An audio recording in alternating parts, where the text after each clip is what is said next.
Getting myself comfortable. And then start driving. Let's see. Put on a podcast.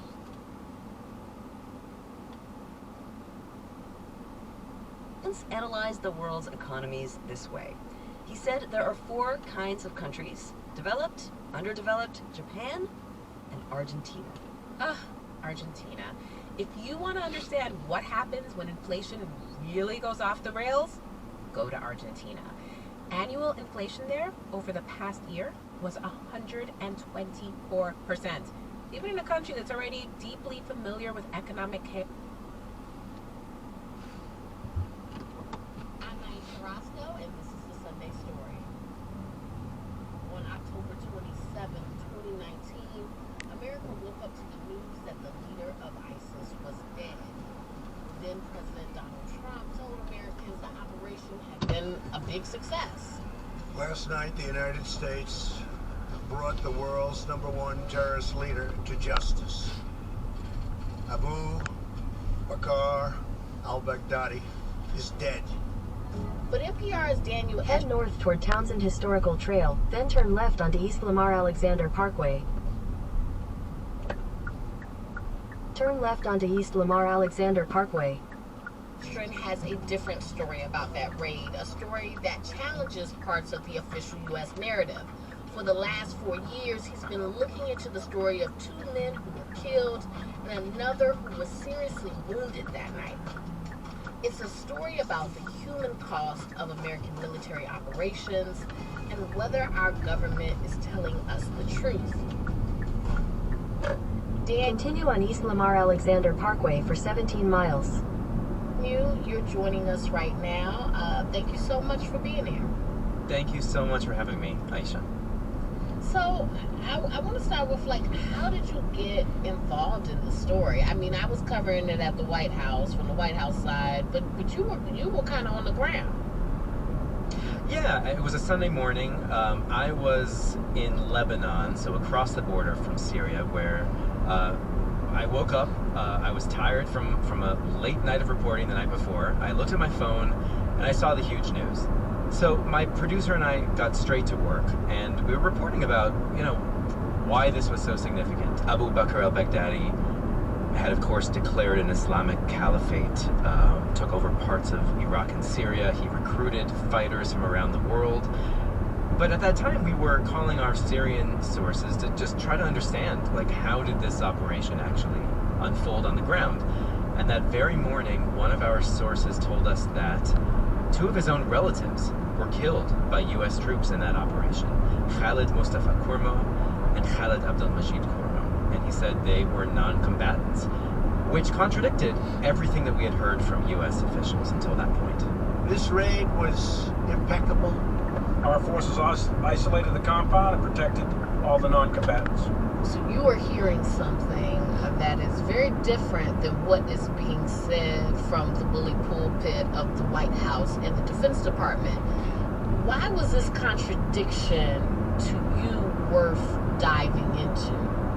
Well, I think because there are enormous consequences when you don't acknowledge civilian casualties. And I was speaking about this with a former Pentagon official who said, look, if you try to explain to an average person in the United States why they should care that 2 people are killed in an operation that kills such a high-profile target, the leader of ISIS, he says, well, the answer is, what if the deaths of those people then just lead to someone in their family becoming the new leader of ISIS? And this becomes a death spiral for everybody.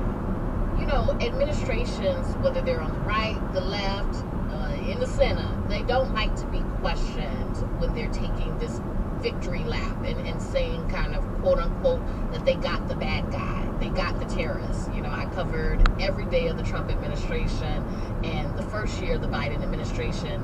And I remember during the Biden administration, I was on Air Force One and I asked then Press Secretary Jen Psaki about this operation in Syria. Basically, the administration said that all the casualties that happened from this operation was because this man who plays Baghdadi as the leader of ISIS blew himself up. And so I just asked, well, is the U.S. going to offer any evidence for that? Because there may be people that are skeptical of the events that took place. And she was very defensive.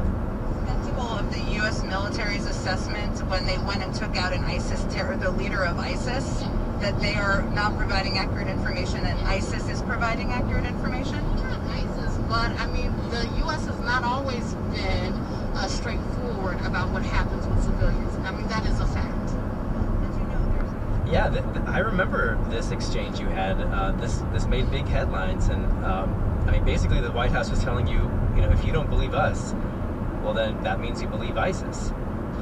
But we do know there are examples where the U.S. has said its airstrikes killed militants when actually we find out later, no, it actually killed innocent civilians. And that's what this story that you're investigating and have investigated is all about. Yeah, so when we got that tip that civilians were killed in the U.S. operation going after Baghdadi, we wanted to look into it. And we got in touch with Ratiba Kormo. She is the mother of one of the victims. We spoke to her on video chat. And this was 3 days after her son was killed. I remember hearing women and children gathered at her home. They were in mourning.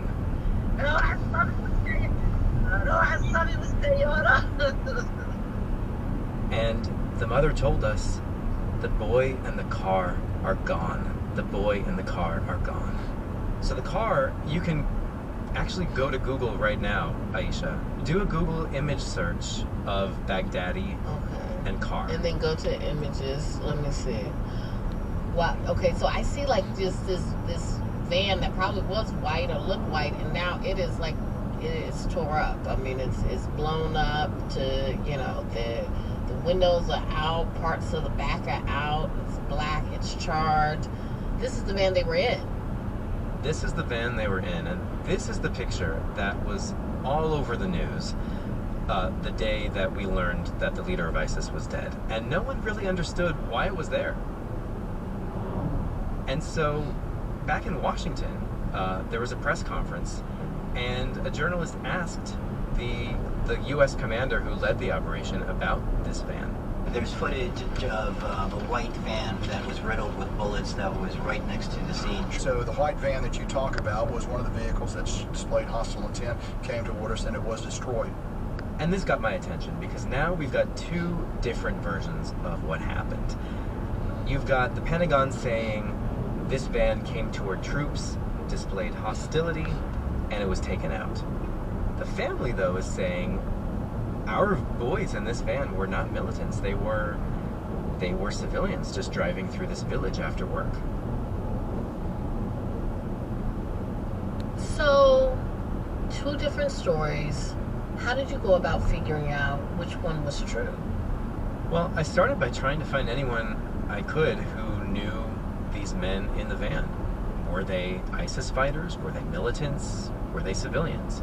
So I went on Facebook and I started searching in Arabic for people in that area, in Syria.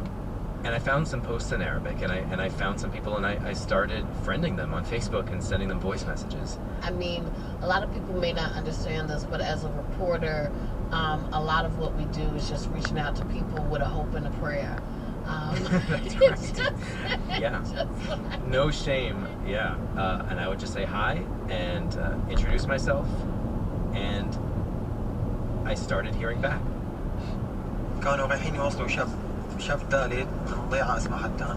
يا جماعة فلاحين ودراويش. من المدنيين يعملون بالفلاحين بالأراضي الزراعية. لا إرهاب. That was Ahmed Abdesalam Kormo and Ma'moun Juma Kormo. They're all cousins of the victims. And I also heard from two other men named Ahmed Kormo, one an uncle, another a cousin. They're all saying the same thing. They said these men had nothing at all to do with ISIS or any armed group. And then I heard from a brother of one of the deceased. His name is Ahmed Mustafa Kormo. والله شفته الصبح بعد الساعة 10 الصبح لأن رحنا اشتغلنا زيتون وما راح معنا بيشتغل على سيارة الأجرة عادي مثل كل يوم. He said he saw his brother that very morning. He went out to work in the olive harvest. He was working with his cousin and a friend. And at the end of the day, they were driving the friend back home when they suddenly got caught up in this U.S. operation. I do wonder, though, or what some people may say hearing this is like, well, these are the relatives, and relatives can be biased. So how helpful then were the interviews in terms of getting you closer to what actually happened? I mean, you make an important point, right? Essentially, the question is, could they have all just gotten together and said, let's tell this American journalist that our relatives were civilians and not combatants? But the thing is, I found nearly all of these men on my own. No one brought them to me. I contacted 7 different relatives in total. Some were close family, some were distant cousins.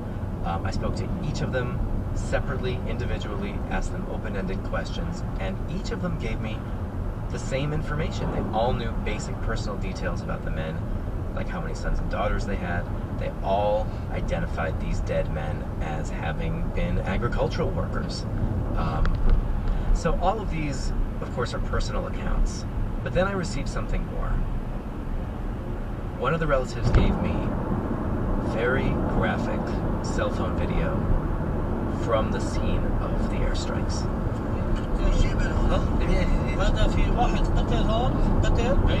This is in the village of Barisha, and the person filming this on their cell phone is showing 2 bodies on the ground.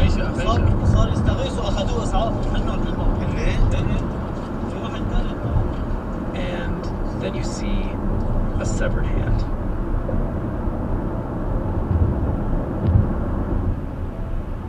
After the break, Daniel tracks down the only survivor from the strike on the van. Stay with us, we'll be right back. Support comes from a 2023 lead sponsor of Up First, Stearns & Foster.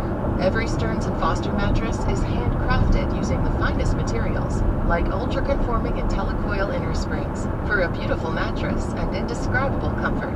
Learn more at stearnsandfoster.com.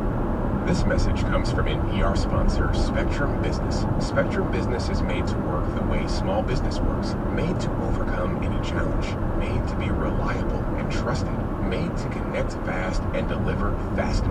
That's why Spectrum Business offers fast, easy-to-use, reliable connectivity solutions for small businesses. Spectrum Business provides internet, phone, and mobile services that are made to work as hard as you do.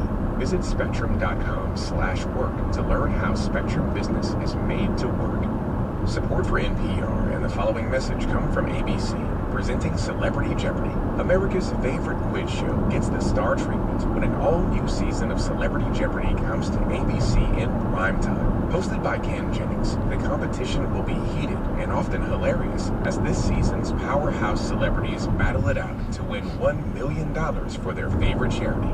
New episodes of Celebrity Jeopardy! Wednesdays 8, 7 Central on ABC and stream on Hulu.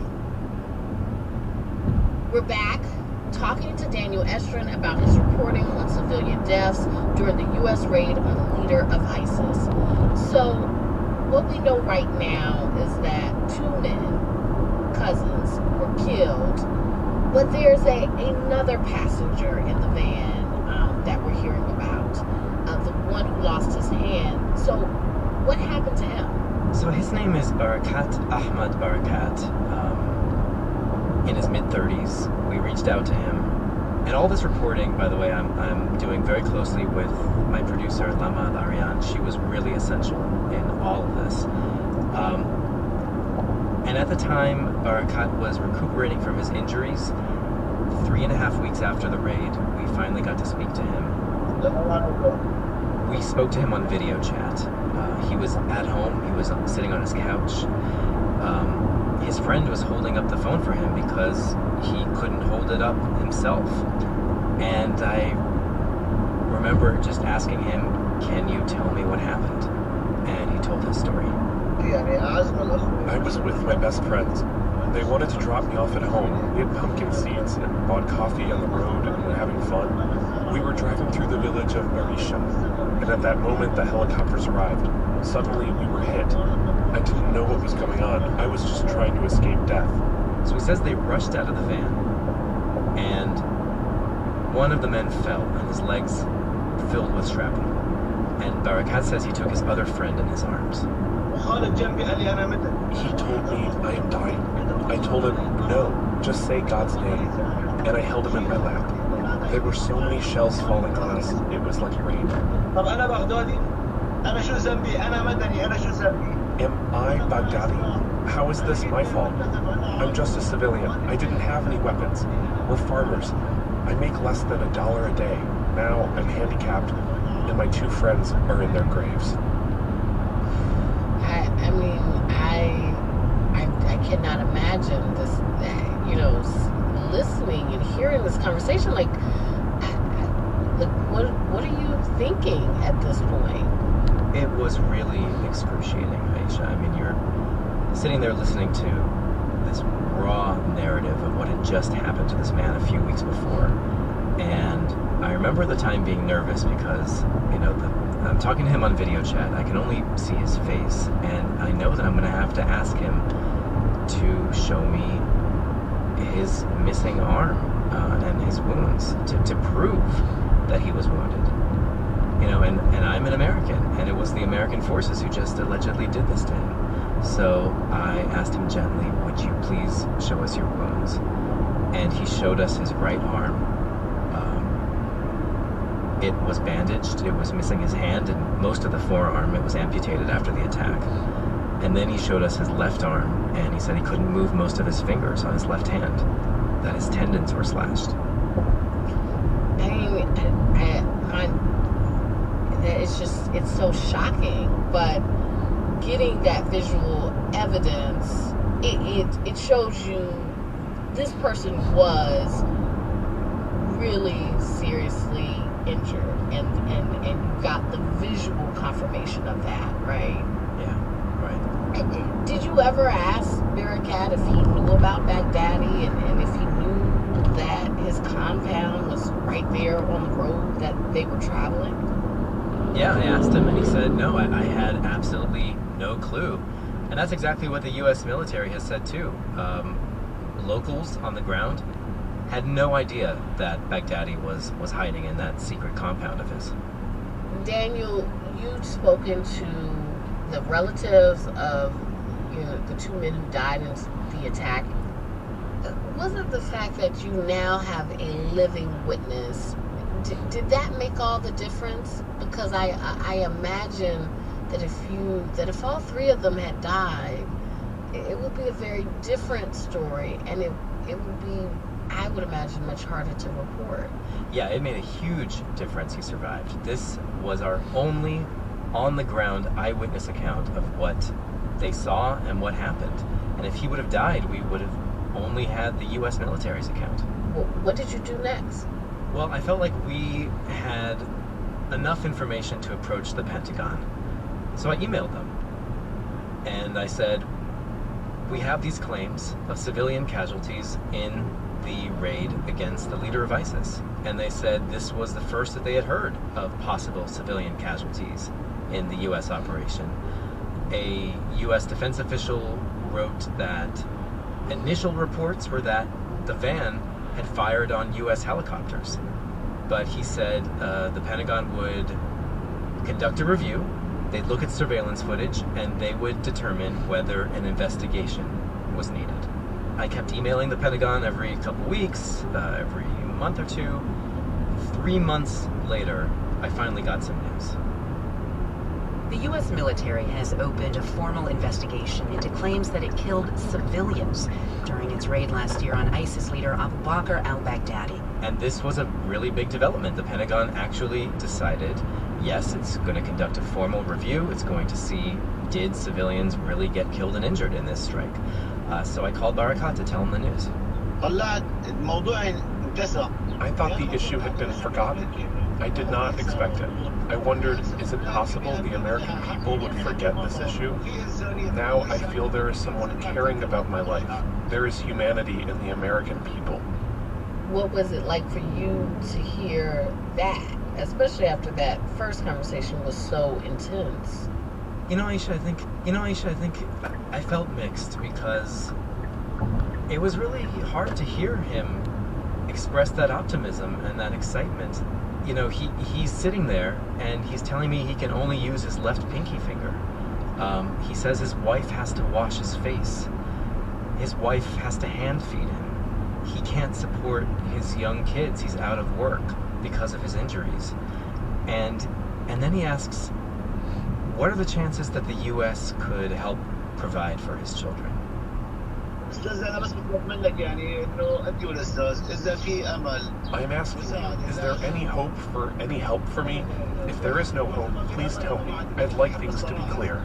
I remember feeling that I didn't want to give Barakat false hope, because the truth is, Congress does allocate millions of dollars to pay civilians harmed in U.S. operations, but the Pentagon has made very, very few of those payments in recent years. So, all I could tell him was, be patient. Let's see what the Pentagon says. So what happened with the Pentagon investigation? What did they find? Well, 4 months went by and the Pentagon completed its report, and they told me that their conclusion was that the men in that van were enemy combatants. So I wrote the Pentagon and I asked, under the Freedom of Information Act, can you give us a copy of your review and any documentation, any emails where you discuss this incident? We waited and waited, didn't get any documents, so NPR sued. We sued the Pentagon for failing to comply in a timely fashion. And 3 years after the raid, we finally got the Pentagon's documents. What did these documents say? So there were a lot of things that stood out to us. One of them was a declassified Pentagon email that admitted that actually the van had not fired on U.S. troops, as they claimed initially. But the central thing that we looked at was the actual report that walks through the events as the military saw them that night. So the report says U.S. troops arrived in Syria by helicopter. As they arrive near Baghdadi's secret compound, they are fired upon, and the troops fire back. And then, and you follow along in the report, there are aerial surveillance photos of this. After that fire... In a quarter mile, use the right 2 lanes to turn slightly right onto South Washington Street. Right. Our van comes onto the scene. Okay, so this feels like the moment of truth. The van pulls up, and then what happens? Yeah, this is where use the right 2 lanes to turn slightly right onto South Washington Street. Things get interesting. So the van turns right at an intersection, and it starts driving up a village road in Continue for 3 miles. Direction of the Baghdadi compound.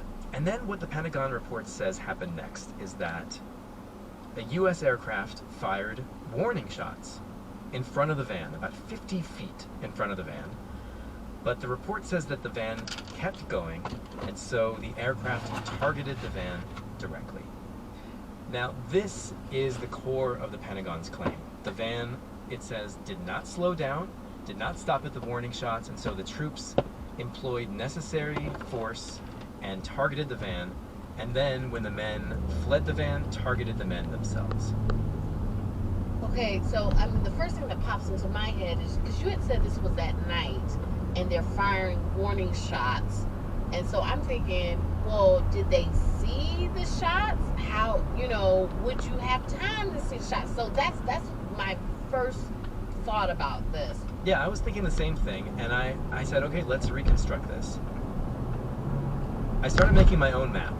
I took the Pentagon report and the pictures and the aerial surveillance photos and what they said had happened, and I started creating my own Google map, and I put pins in the various spots. So I found that intersection where the van arrived, and I put a pin in that, and then I put a pin in the spot where the troops fired the warning shots. There's a picture of that in the report.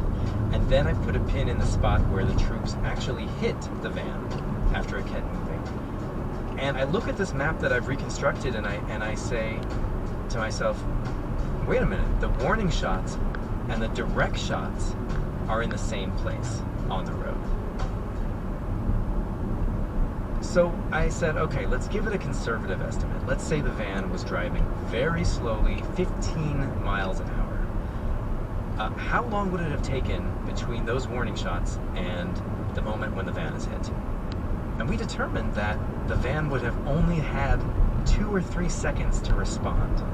You've reconstructed this, and what you're saying, if I'm getting this straight, is that between the time the American aircraft in the sky, fired these warning shots, it's only like 2 or 3 seconds, which I don't even know. My brain doesn't work that fast. I think most people's, like, it takes a few seconds to respond. So what you have uncovered is that the men in the van really didn't get a real warning at all. Exactly. I mean, from Barakat's perspective, it's dark. He's in a van, and as he says, suddenly he comes under fire, and then 2 or 3 seconds later, the van takes a direct hit. But, in the report, the Pentagon says the troops saw this van coming and thought that it was posing a threat. It reminds me of, like, domestically, like the police in neighborhoods, and how sometimes there's this idea that, the police, they're worried, they're scared, and they see someone and they think the person is a danger or a threat, and so they shoot and injure or kill someone who maybe is unarmed or whatever, but they say they had to make a split-second decision and they had to protect themselves, and they want to, and that they're just trying to keep everyone safe. Like, to me, that's what this almost sounds like. Yeah, I mean, it's a good comparison, because this is exactly how the Pentagon has portrayed this. This is the heat of the moment. The troops see this van coming and they feel it's a threat. And, that might sound reasonable. But I spoke with an expert, Larry Lewis. He's from the Center for Naval Analyses. He used to advise the Pentagon on how to prevent civilian casualties. And he says he's literally looked at thousands of these kinds of cases, and he says that civilian deaths are preventable. Tragically, what happens too often is that the military does not effectively communicate what it really wants. They want the van to stop. But what do they use? They use lethal force. So you get this escalation based in a quarter mile, merge onto US 129 North. On misunderstandings. There are ways for the military to better communicate to civilians and people on the ground. Hey, don't come here, don't approach. And a 2 to 3 second warning, he says, is not one of them. And so, Aisha, all these months later, I'm looking at the Pentagon's review, and you see right there that the military's decision that these men were combatants, continue for 13 miles, is still based on that split-second judgment that the troops made in that moment. Daniel, you also reported that the government really didn't have evidence for the claims that these men were combatants. Like, they didn't provide anything to show, yes, they were combatants, and this is how we know. That's right. I mean, we found all kinds of examples of this. The Pentagon questioned the veracity of the sources that we interviewed in our reports, but we found no evidence that the Pentagon ever did their own interviews with Syrians on the ground. They said that a pilot thought that he saw a secondary explosion from the van, maybe indicating that there were weapons or explosives in the van, and then went on and fired directly on the men as they fled the van. But, the Pentagon admits, yeah, we don't know if there were weapons or explosives in that car. And certainly, if you shoot at a van, like, it seems likely that it would explode like that if you're shooting at it from the air. That's right. And then, in the Pentagon report itself, there's a recommendation that they provide intelligence in a top-secret document. Intelligence to show that these men were combatants. We asked the Pentagon about that. There is no record that they ever did put that evidence together. So, basically, Aisha, the Pentagon did have chances to provide more evidence, and they haven't. So, is this a cover-up by the Pentagon? I don't know. It's a question that some experts, they said Trump called this raid impeccable, so maybe there was pressure inside the Pentagon not to contradict the president. But we have taken our findings to several Democratic members of Congress who have taken an interest in civilian casualties caused by the U.S. military. And some senators and House representatives said that they were troubled by what we found. They said it was inexcusable that the Pentagon's report was, in their words, flawed. They called on the Pentagon to reopen this case immediately. And this summer, prompted by our reporting, House Representative Sarah Jacobs introduced a bill that would make the Pentagon reinvestigate all past cases of civilian harm over the last decade.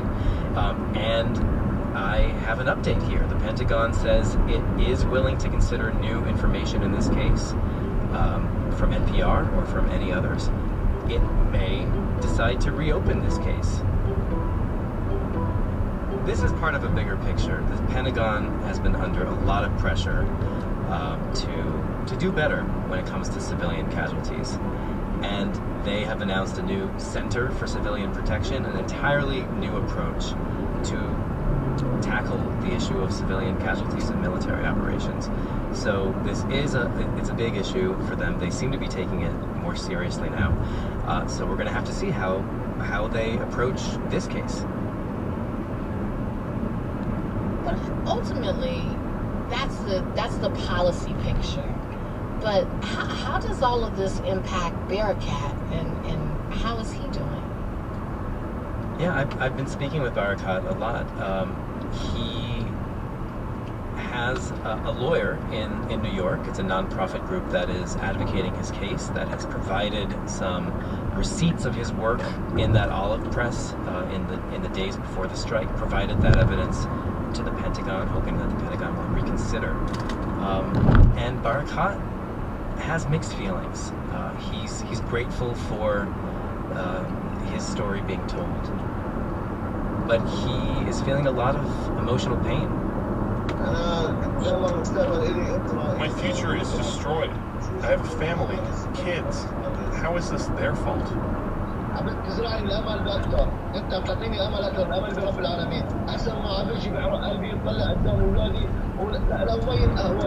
He actually told me, maybe if I were killed in that airstrike, it would have been better.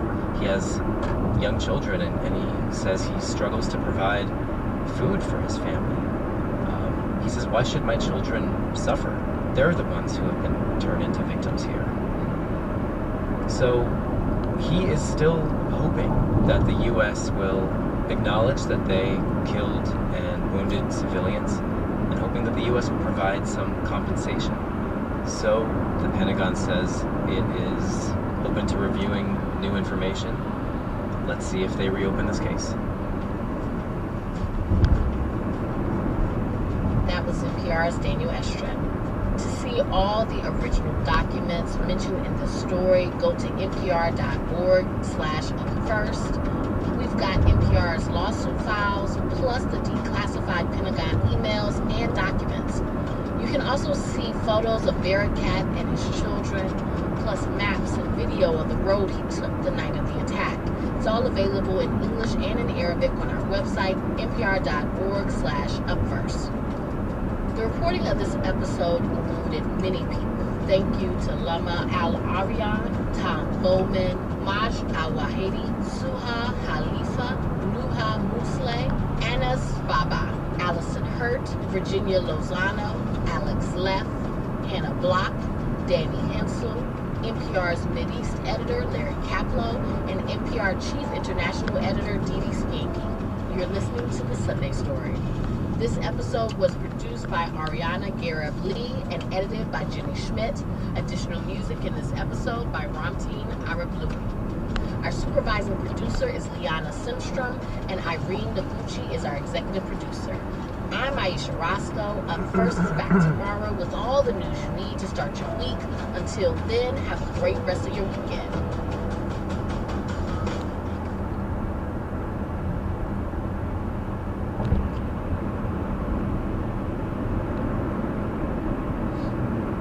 This message comes from NPR sponsor Spectrum Business. Spectrum Business is made to work the way small business works. That's why Spectrum Business provides internet, phone, and mobile services that are made to work as hard as you do.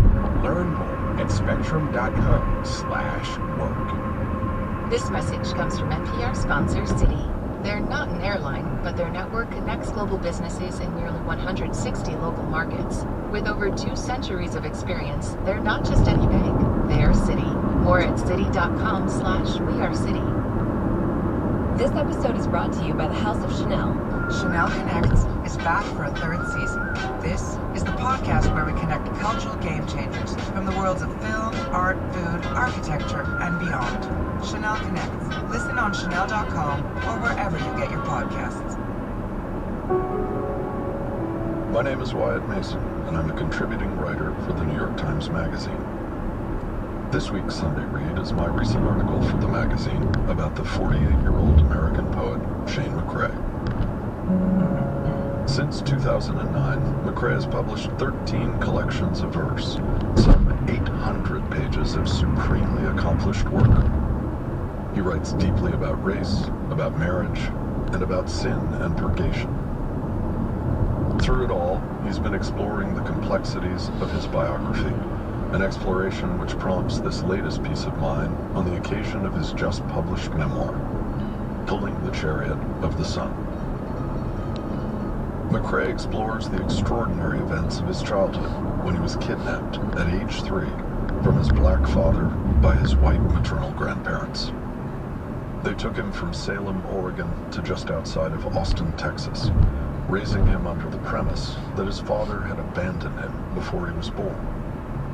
They also tried to keep McCrae's racial identity from him, raising this black kid with the understanding that he was a white kid who just tanned easily.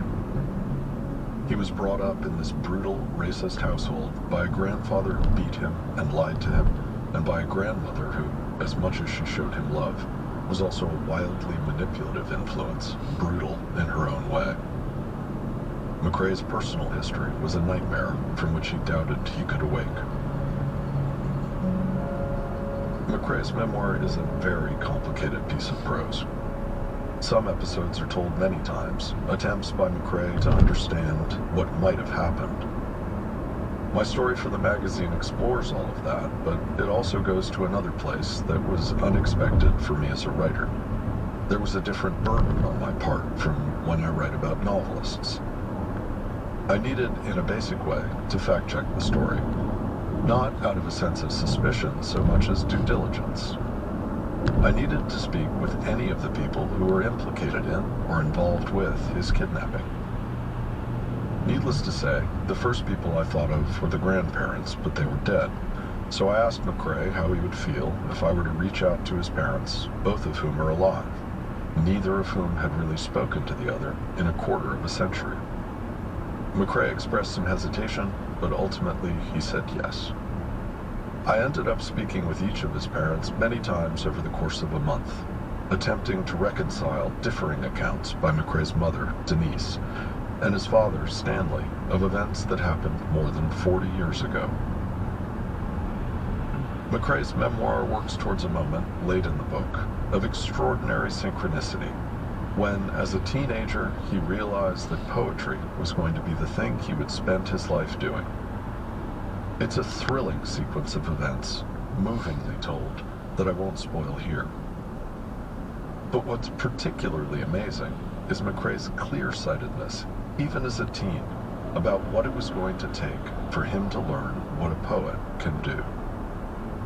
He recognized that he was going to need to read compulsively, exhaustively. And so, one of the things that distinguishes McCrae is how clearly his artistry is a hard-won consequence, not of his biography, but of his work ethic. Beginning when he was a teenager, he kept to a rigorous course of autodidacticism, reading 8 books at a time, 25 pages from each, 200 pages a day. He needed to take all that in, he understood, if he was going to be able to write his way to where he wanted to go. In reporting this story, I learned once again that a great artist isn't somebody who sits there waiting for inspiration to happen. Rather, they find a way, their own way, to work, tirelessly. McCrae's path to poetry is unique, however, and his memoir charts his movement through the years of despair and drift that began when he was kidnapped from his father, taken, essentially, because his white grandparents didn't want him to be raised by a black man, as a black man. To survive all that, and to thrive after it, what would it take? And where, as a poet, would it take him? So here's my article, The Kidnapped Child Who Became a Poet, read by Prentice Onayemi.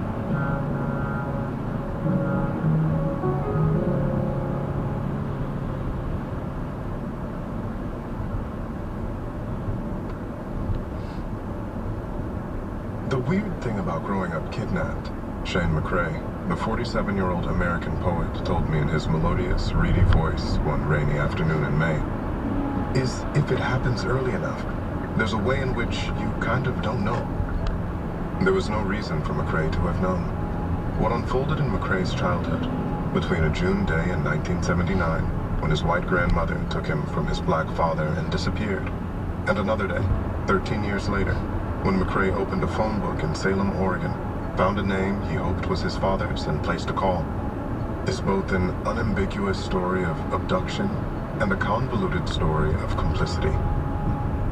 It loops through the American landscape, from Oregon to Texas to California to Oregon again, and even now, wends through the vaster emotional country of a child and his parents. And because so much of what happened to McCrae happened in homes where he was beaten and lied to and threatened, where he was made to understand that black people were inferior to whites, where he was taught to hail Hitler, where he was told that his dark skin meant he tanned easily, but no, not that he was black. It's a story that's been hard for McCrae to piece together. My grandparents, McCrae explained in a somewhat gloomy, book-laden office at Columbia University, where he teaches poetry in its MFA program, were so actively keeping my father away from me, they didn't want me to investigate him at all. It was just normal. Normal, McCrae explained, because the In half a mile, keep right at the fork.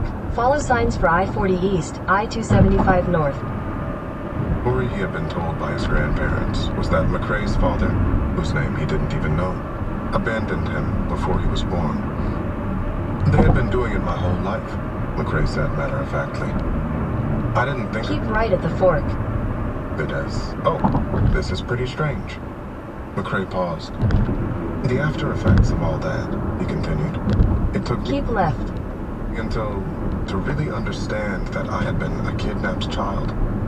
Probably my early 40s when it finally started to make sense and I really got it. And I was like, oh, this is a big deal. I had used the phrase before, growing up kidnapped, but somehow used it without it really sinking in. It was... Merge onto I-40 East, then use the right 2 lanes to take exit 387A. Thing that I was aware of as, this is technically true, but without really understanding what that means. McCrae's new book, the memoir, Pulling the Chariot of the Sun, it is being released on August 1st, is his attempt to construct... Use the right 2 lanes to take exit 387A. Move of 4 decades, an understanding of what happened and what it has come to mean. Continue for 175 miles. The memoir takes the reader through McCrae's childhood, from his earliest memories after being taken from his father, to when, at 16, he found him again. Like many accomplished memoirs that have followed from St. Augustine's pioneering Confessions, McCrae's explores memory's uncertain contours, but like few memoirs before it, Pulling the Chariot of the Sun offers the experience, in prose, of that uncertainty.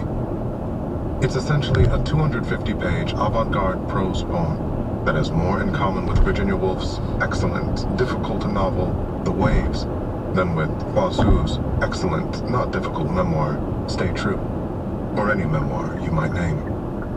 McCrae's sentences are constantly stating and retracting, moving forward and retreating, establishing a perimeter around an event while trying to penetrate it, to enter the chalk outline drawn around a body long buried, that of the boy McCrae was before he was taken. At first, the mood can be off-putting. Decisions and revisions that a minute can reverse, the reader left to wonder why the same story, McCrae's birth, say, as it was reported to him, is told multiple times. But it's not long before the initial aesthetic perplexity resolves for the reader into the recognition that this is how a mind works with the past. Eternal return. Compulsive attempts to make something hold over which you have no control. And then the reader begins to welcome, need, in fact, McCrae's multiplicities, that straining for resolution. The memoir accumulates a hugeness of feeling that puts a lie to the idea that difficulty in a piece of writing is necessarily cold or aloof, or incompatible with the kind of intense emotion that McCrae's narrative uncommonly yields. Until I was 13, I slept with the light on, McCrae writes midway through the memoir. The main light in my bedroom, the light in the ceiling, sometimes still wearing the clothes I had worn that day, sometimes even wearing my shoes. Most of my childhood, I felt I had to be prepared to be taken from my life at any moment. Pulling the Chariot of the Sun is the story of an undoing, but it is no less a story of becoming. McCrae takes the reader to the house where he was made to live with his grandparents, documents how he was thrown at age 3 into a wall by his grandfather because he was crying for his father, how he was knocked unconscious, how the beatings continued as McCrae matured, until his grandmother divorced the grandfather when McCrae was 14. There are visits from his mother and his brief, failed period living with her as a teenager. Time at multiple schools, 3 and 9th grade alone, where he sat at the backs of rooms, a middling student, largely friendless. But there is also the freedom and pleasure he experienced skateboarding, at which he excelled enough to be able to see vividly the fine line that separated his skills from those of skaters who became pros. And there's McCrae's revelation as a 10th grader who would go on to repeat the year, that a standardized test put his writing at an 8th grade level, the metrics of the world reporting that he was, contrary to his sense of himself, stupid. Seated within that plausible sadness and loneliness and horror and hopelessness is the story of the strange concatenation of events that produced the moment when McCrae found his path to poetry, first as anchor to life, and then as avenue to himself. His memoir is therefore, and perhaps most memorably, a Bildungsroman, a portrait of a poet as a young black man, a boy raised in a particular crucible of capture that, as part of its power, enacts the American story of seizure and captivity of black people by white tormentors. McCrae dropped out of high school and got an equivalency diploma. By 19, he was on his own, married, father of a daughter, but without a clear path forward, only a clear ambition to write poetry. Through that period, he kept to a strict regimen of reading 200 pages a day, 8 books at once in rotation, 25 pages from each, absorbing writing from every era, understanding that, beyond his need to make it, he knew nothing about poetry. What he did know, having been an excellent skateboarder, was that if you wanted to land a reverse ollie, you needed your 10,000 hours to get there. He entered community college at 21. After transferring twice, he graduated from a good local college, Linfield, at 26, with an acceptance letter from the premier MFA program in the world, the Iowa Writers Workshop. Graduating in 2004, he went straight to Harvard Law School to get a JD, thinking that he would briefly support himself as a lawyer. McCrae didn't like law school, but completed it, and as he was doing so, because he could take courses elsewhere at the university, he applied for a place in the poetry workshop of a poet he had been reading for years, Jory Graham. It seemed at the start that he didn't know if he should be there, if he wanted to be there, Graham wrote to me. But, as we say, he had an ear. He wrote a slightly conventional poem, and his heart was tight, and his natural voice was through clenched teeth. I felt anger on his page, repressed anger. I felt he had been beaten down by some great force, some injustice beyond the injustice of being black in America, but I could not break through to it. At some point, he came to me in my office with a strange draft where a few lines broke apart at what would have been prosodical caesuras, and as we spoke, he shared a great personal grief and burden. And I remember this vividly. I looked back and forth from his broad, open, suddenly vulnerable face to the lines broken open by a kind of stuttering breath a breath taken to squelch a sob. And I thought, here it is. Here we go. His ear is released. The next week, he had a handful of poems in that form. The form worked because it correlated to the griefs he was undergoing. Since 2009, McCrae has published 13 books of poetry, hundreds of pages of supremely accomplished verse. He has written autobiographically on the dissolution of marriage and the challenges of fatherhood, on the reality of racism as he has encountered it and as American history has fostered it, and on sin and its purgation and transcendence, not in some abstract mode, but from a decidedly Christian perspective. McCrae is a practicing Episcopalian. But these are just themes. Every poet has them, and they say nothing about what might make verse notable, durable.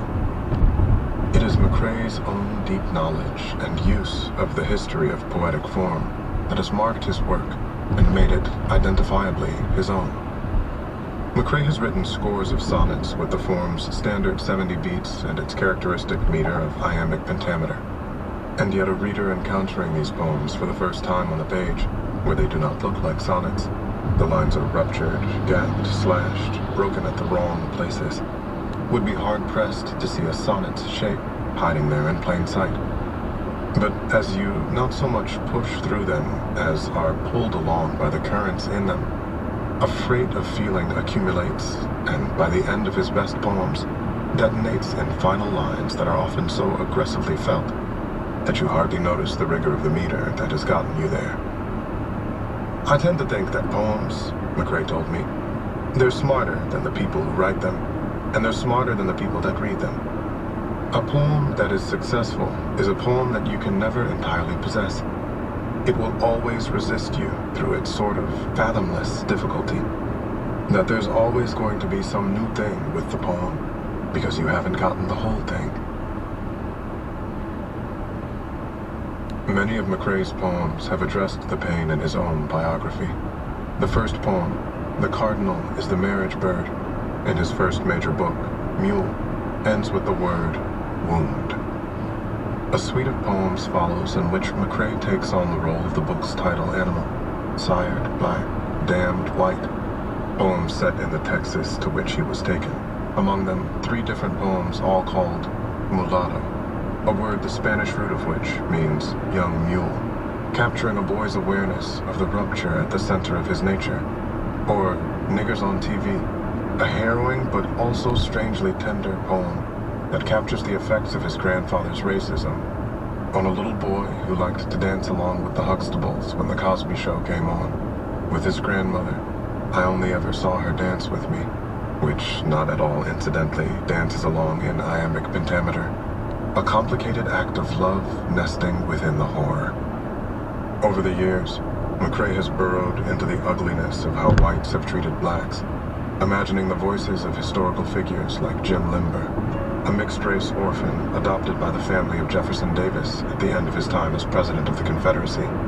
Irreconcilable depictions of violence and love. All the while, McCrae is nudged closer to exploring the grotesquerie of his own treatment. Earlier poems using the word taken, before the newer poems incorporated, finally, the word that McCrae knows to be true: kidnapped. I wondered why McCrae felt he needed now to approach this history, already glimpsed in his mature work, through narrative. Up until that point, McCrae told me, I wrote stuff that I figured one would write. Being as how I was kidnapped, what is the sort of thing a person who was kidnapped would say? In a lot of my poems, that's the way I was thinking about it. But it wasn't until I wrote the memoir that I started to understand that it wasn't like being kidnapped was someone running up to you every day and shouting, "Hey, you're kidnapped," which is what the moment of the poem kind of feels like, a dramatization. Being kidnapped is just, you're living your life, and no one is telling you what the premise is.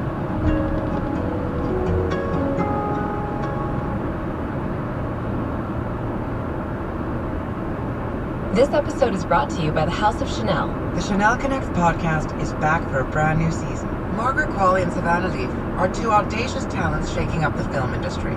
The multi-hyphenate duo sit down in New York for a conversation about their journeys so far. I'd so much rather try and fail than not and feel like I could have. I was gonna ask you a really tough question. Do it! When I felt like I failed? Yeah. So many times. Chanel Connects. Listen on Chanel.com or wherever you get your podcast. I used to think that there was something wrong with my emotional life, McCrae told me later, because I had difficulty conjuring up feelings about, like, when my grandmother died from complications of Alzheimer's while he was in law school. I was like, okay, well, here's something I'm supposed to feel. And I couldn't. I was aware that being taken from my father when I was, and my subsequent experiences, really broke something in my ability to connect with family that is generationally before me. What I feel is the absence of feeling things that I should. As I sought to fill in McCrae's early years, I felt I needed to speak with his mother and father. He expressed some hesitation, however, and before he ultimately said it would be fine with him and with them if I did, I spoke with one of McCrae's high school teachers, who shifted those conversations in an unexpected direction. The day after we spoke, she texted yearbook photos from when McCrae would have been in 9th and 10th grade. There he was, in 2 adolescent shots a year apart. His name was listed not as McCrae, but as Baker. Oh yes, that's right. Denise Baker, McCrae's mom, told me on the phone from her home in Portland, Oregon. Baker was Shane's last name. Baker was the name of her stepfather, Morris, whom everyone called Maury, and whom Denise called, during our conversations, the Monster. He was her mother's 5th and final husband. They married when Denise was 5. Denise says that when she was still small, he kicked her down a hallway so hard that it felt as if he broke her tailbone. When she became a teenager, they fought outright. He was a racist, and she had black friends. Things got bad. Her mom and Maury called her fat, worthless, stupid. She repeatedly ran away. When she was around 14, her parents told the state that she was out of control, and she was remanded to juvenile detention for a year. After she got out, she was emancipated from her parents. They didn't want to have to take care of me anymore, Denise told me.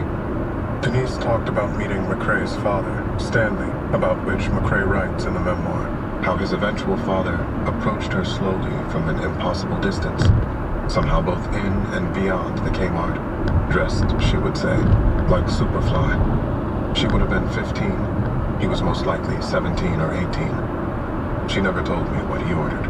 She never told me what they talked about.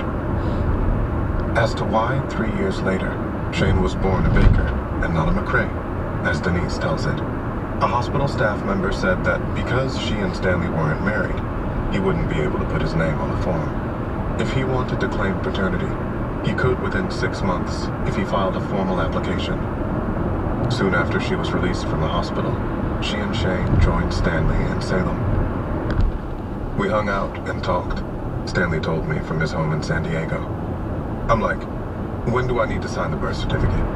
And she was like, well, actually, I wanted to talk to you about that because my dad, Maury, can't have kids. And he was saying that if you let him put Shane in the Baker name, when he passes, everything he has will go to Shane. And I'm like, really? Because I'm not a rich man. She said yes. And I'm like, okay, he can be in the Baker name. When he gets older, if he wants to change it, he can change it. So this is, to me, where the story began. All of a sudden, he's in the Baker name. It wasn't long after the birth that Denise and Stanley were no longer in a romantic relationship. Shane was initially with Denise in Portland. Sometimes she stayed with her parents, who were living there. By the time McCrae was nearing 3, Denise began to feel overwhelmed by the responsibility of being a parent, afraid that she was going to be abusive to Shane the way her parents had been to her. Not long after, Stanley took Shane to Salem to live with him. On June 2nd, 1979, Stanley's grandfather died. He told Denise he wanted to take Shane to the funeral in Arizona. Denise said that was fine. Probably that same day, Stanley recalled, the grandmother came over. I had bought Shane this little tricycle, and he just loved it. We were outside playing. He's riding on the tricycle. The grandmother pulls up and says, I'd like to see him before he leaves. I'm like, yeah, absolutely. We're not leaving for a couple of days. And she says, well, can you spend the night? I'm like, no problem. No problem. And she's like, I'll bring him back tomorrow. Bring him back tomorrow. I thought nothing at all. But then the next day came, and he wasn't back. That morning, that evening. And I'm like, what the heck? She knows that I'm leaving. So I went over to her house. Now, I hadn't been to her house in several years, but I knew where she lived. And I went to the house, and the house was empty. The house is up for sale. I asked Denise about the house, a detail that didn't make sense to me, and she explained that her parents had moved before Shane was born to a house in Portland where Stanley had never been. Naturally, I wanted to know what Stanley did when he saw the empty house. He said that he called Denise, and that she said she told her mother that Stanley was taking Shane to Arizona for a funeral, but that she had not told her mother to take Shane. Stanley was in touch with Denise for a week by phone, but nothing became clearer to him about where Shane was. Only that Denise said he must be with them. And then, along with the grandparents and Shane, she disappeared. Here's the part of the story that no one can clarify, but it seems that the essential sadness and horror is this. Denise's parents convinced her that they could give Shane a better life, and absolutely a better life than he would have with Stanley. At some point, Denise agreed that her parents could take him to Texas, where Maury had a new job, and that once she got herself together, she would come get Shane. Precisely when they moved, and precisely what degree of involvement Denise had in that move, it's clear that she didn't tell Stanley what was happening. I don't know what I was thinking, Denise told me, clearly in tears on several calls. I was so young. I was not ready to be a mom, and I will regret that for the rest of my life. Denise did try to take custody of Shane a year after her mother and stepfather moved to Texas. When she went down, Maury threatened her. Well, if you try to take Shane, Denise told me Maury said, we'll take him to Mexico, and you'll never see him again. Denise believed him. I was just scared to death, she said, but I have no idea why I didn't just take him. I asked Stanley what he did to try to find Shane. You know, at that particular time, back in the 80s, I'm in Salem, Oregon, which is basically white, under 2% black. I was black, and his name was Baker. Stanley continued. The stuff I had been through with police in my life, I didn't trust police. Stanley said he did speak with one white officer he knew, who said that without his son having his name, there wasn't going to be any chance of getting him back. It felt like a stupid question, but I asked Stanley how he felt after Shane disappeared. Shane was my world, Stanley said. I was raised in church to believe that everybody had good in them. When I lost Shane, I totally turned to God. I'm like, I've evidently been messing up in my life, and I'm being punished. I became a deacon in the church and would pray on my knees and ask for my kid to show up and for me to be able to find him. When Shane would have been about 8 or 9, Stanley's sister, Carol, ran into Denise in Salem, and Denise went over to their mother's house to talk. I'm like, where's Shane? And she was like, well, he's at my parents'. And I'm like, look, I agreed that your dad could use his name because he didn't have anybody carrying on his name. And I'm trying to be a good person. But now you guys have taken my kid and disappeared. I want Shane in my name now. And I want him. Stanley paused. So Denise is like, okay, well, yeah. We can put him in the McCrae name. She gave me a phone number for Shane, but it was a wrong number. And that was the last time I heard from Denise. Some 8 years after that, 13 years after his abduction, Shane found his way back to his father. One day, Stanley recalled, he had been at work, and I was with my now wife of more than 30 years, Candace. And I got to my door, and I was like, weird. And she's like, what? I'm like, I feel Shane. His scent seems to be around me. I haven't had that since he was 3 years old. Everybody that I know, Stanley said, I've always told about Shane. I mean, he's my first kid. We did everything together. We'd be riding down the road and he'd go, that's a 56 Chevy at 3 years old. That's a 57 Chevy. I'm like, man, look at my smart kid. I was just so proud of him, watching the way that he grew, and then they just ripped him out of my life. A couple of weeks after he sensed Shane, Stanley told me, my wife called me and said, "Hey, guess what? Shane called." I'm like, "What?" McCrae had gotten his father's name from his grandmother a few years earlier, and at a certain point, reached a moment in his life when he sought that name in a phone book and dialed the number next to it. So we made an appointment to pick him up, and when I got to him, I'm like, "Dude, I told Candace I got your scent. It seems like you had been at my door." Some years later, McCrae changed his last name to match his father's.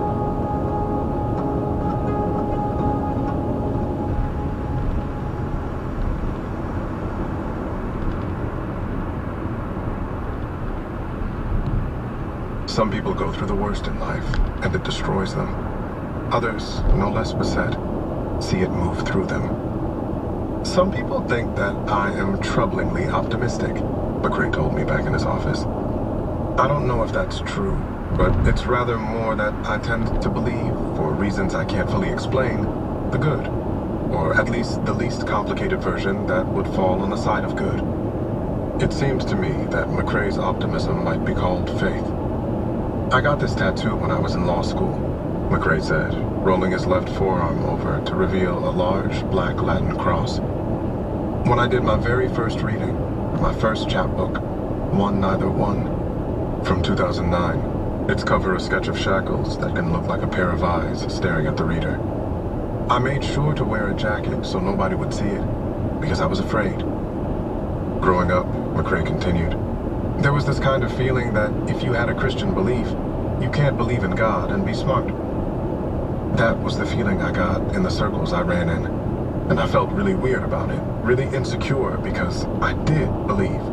McCrae laughed. So when I was first trying to be a poet, I didn't want anybody to know I was a Christian. It was a source of worry for a pretty long time. I'm also really ashamed of how, at least the Christians that get attention in America, how a lot of them act. It fills me with dismay, and I didn't want to be associated with that. McCrae told me how, at 19, he'd asked God to give him a sign. If God did, McCrae would believe in him. The next day, McCrae went up to the Mount Angel Monastery, a half hour out of Salem, and there was a storm, thunder and lightning, and when he was getting ready to leave, the road out was blocked by 2 fallen trees. McCrae says he didn't feel that God would waste his time knocking down trees so a kid would believe, but he had asked for a sign, and there one was. McCrae tried Islam, Taoism, but eventually came around to Christianity. He was baptized a Christian at 29 while at Harvard Law School. He had also been taking classes at the Episcopal Divinity School, had imagined, still imagines, another path for himself as a priest. But after a term, he learned he wasn't eligible to take more. And yet, since then, the two things, belief in art and faith in God, have come together. Fractured through McCrae's work, then, is what could be read as a very long poem that has appeared in parts through 4 books. There's a purgatory, a heaven, and a hell. McCrae is long done with purgatory and heaven, but the hell poem, which first appeared in 2019, keeps getting bigger. A few weeks before I wrote this article, he sent me the whole poem, or rather all of it minus 2 sections he has yet to write. It's harrowing and strange, and also extremely funny in moments. It completes what I can't help seeing as a kind of commedia, written by someone who believes equally in the Word and the Word. I asked McCrae about the process by which he came to understand that Christ was God's Son, and how the pain that God allowed to be brought upon Jesus, the wounds inflicted on his body, ended up making sense to him. In that context, I asked him why we suffer. It's actually a question that I don't think about all that much, he said, which feels terrible because I'm so often on the verge of tears thinking about the suffering of others. He paused. It's God's universe. God can do what God wants, which is kind of what St. Augustine said. God doesn't owe us happy lives. Throughout June and into July, I ended up going back and forth between McCrae's parents many times, trying to reconcile their individual versions of events. One day I got a text from Stanley. Denise contacted me on Facebook a couple hours ago. We ended up talking on the phone, and she remembers a lot, but just like me, she's forgot a lot. She does remember how upset she was when her mother lied to me and came and got Shane. I believe she was really hurt regarding that whole situation, and she seems to be struggling with how everything went down. I called Denise to ask her about the conversation with Stanley. It's really painful for me what Shane went through, and I feel extremely at fault. And it's something that I'll probably deal with forever. But I wanted to help change part of that. So I looked up Oregon laws to see if Stanley could get on his birth certificate even now, and it sounds like he could. So I reached out to Stanley.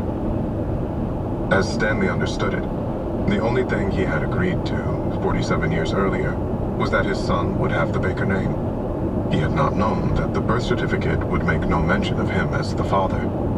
But now he had seen the evidence for himself. I asked if I could see it. He texted it along. The certificate of live birth shows that on September 22nd, 1975, a child in Box 1, Shane Allen Baker, was born at 6:59 p.m. to mother in Box 6A, Denise Allen Baker. Box 8A, her father, is blank. It is as if no such person existed. Though McCrae says he was kidnapped from his father when he was 3, he is, in a way, wrong. It took place on the day he was born. I'm glad that's happening, McCrae said of adding Stanley's name to his birth certificate. Me changing my name to his last name when I was in my very early 20s was really important. And that was very meaningful to me. The public acknowledgement of him as my father had felt as if I was doing some small thing to right a wrong.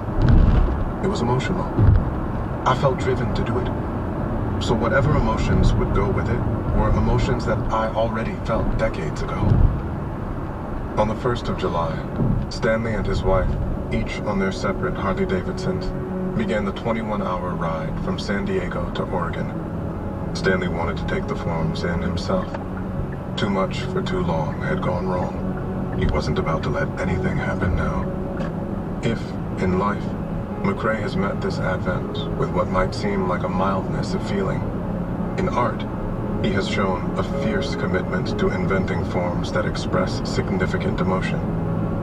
The title of McCrae's memoir, Pulling the Chariot of the Sun, alludes to the Greek myth of a son seeking his father, Phaeton, a mortal boy, Helios, a god. Phaeton had been told that his father was a god, but had never met him. So he went on a journey to find him, did, and asked that the god give him proof of his patrimony. The god said, "Anything you ask of me, I will grant." The boy asked to drive the chariot of the sun, the one that Helios drove each day to make the sun rise, pulled by 4 horses of enormous power. The god knew that the boy was no match for the task, and yet he had given himself no choice but to say yes. So Phaeton took the reins at dawn, rose, and of course, fell, literally dying to learn that his father's name was his own. McCrae's version of the story inverts that myth. At his memoir's end, he finds his father, learns his name, and lives.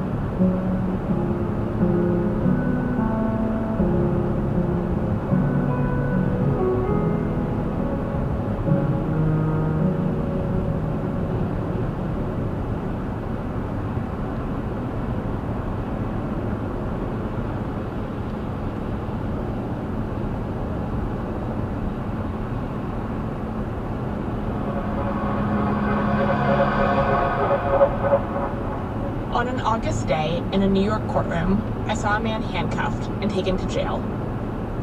I've reported on lots of court cases, but this moment was dramatic. It happened seconds after the judge gave his order. Everyone in the courtroom stood. The man began taking off his jacket. He took off his tie, his shoelaces, and handed them to his lawyers. 2 court marshals, wearing black latex gloves, handcuffed him. Behind them, his mother tried to rush toward him, but a marshal stopped her. She was crying. This kind of thing happens all the time in courtrooms across America. But I never imagined it would happen to this man. He had been a billionaire, a philanthropist, and a golden boy. His name is Sam Bankman-Fried.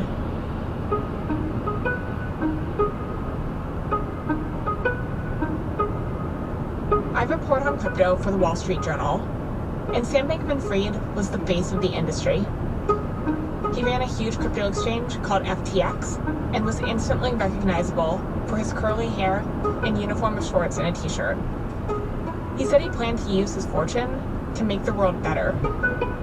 More is always better, doing better is always better, and whenever there's something that you can be doing that can increase the amount that you can give, that's sort of always good.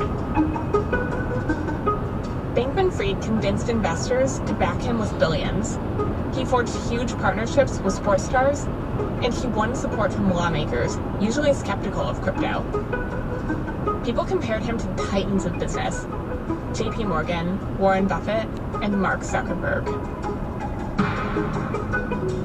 And then last November, a series of events led to Bankman-Fried's downfall. The crypto exchange he founded, FTX, collapsed, and it was missing billions of dollars of customer money. How is it possible that you overlooked this more than $5 billion problem? Yeah. I ask myself that a lot. I ask myself a lot how I made a series of mistakes that seem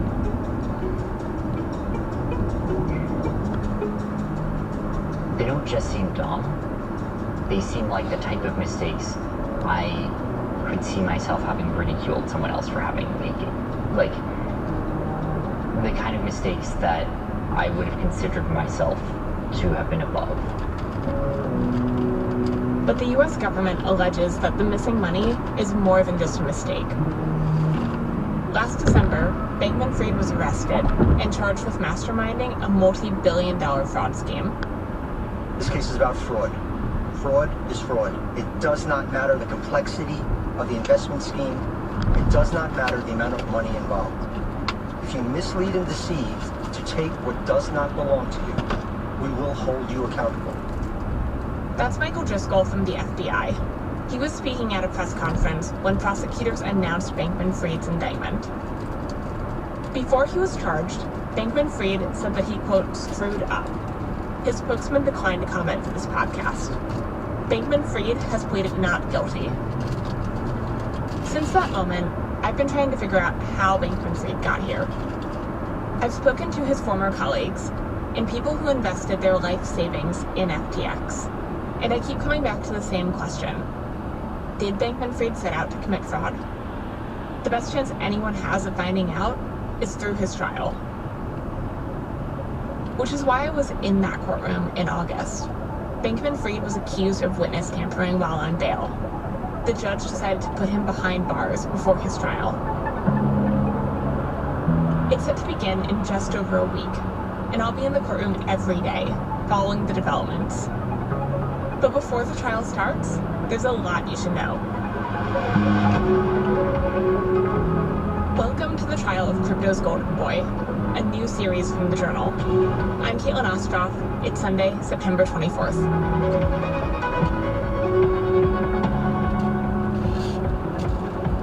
Coming up, Episode 1. The limit does not exist.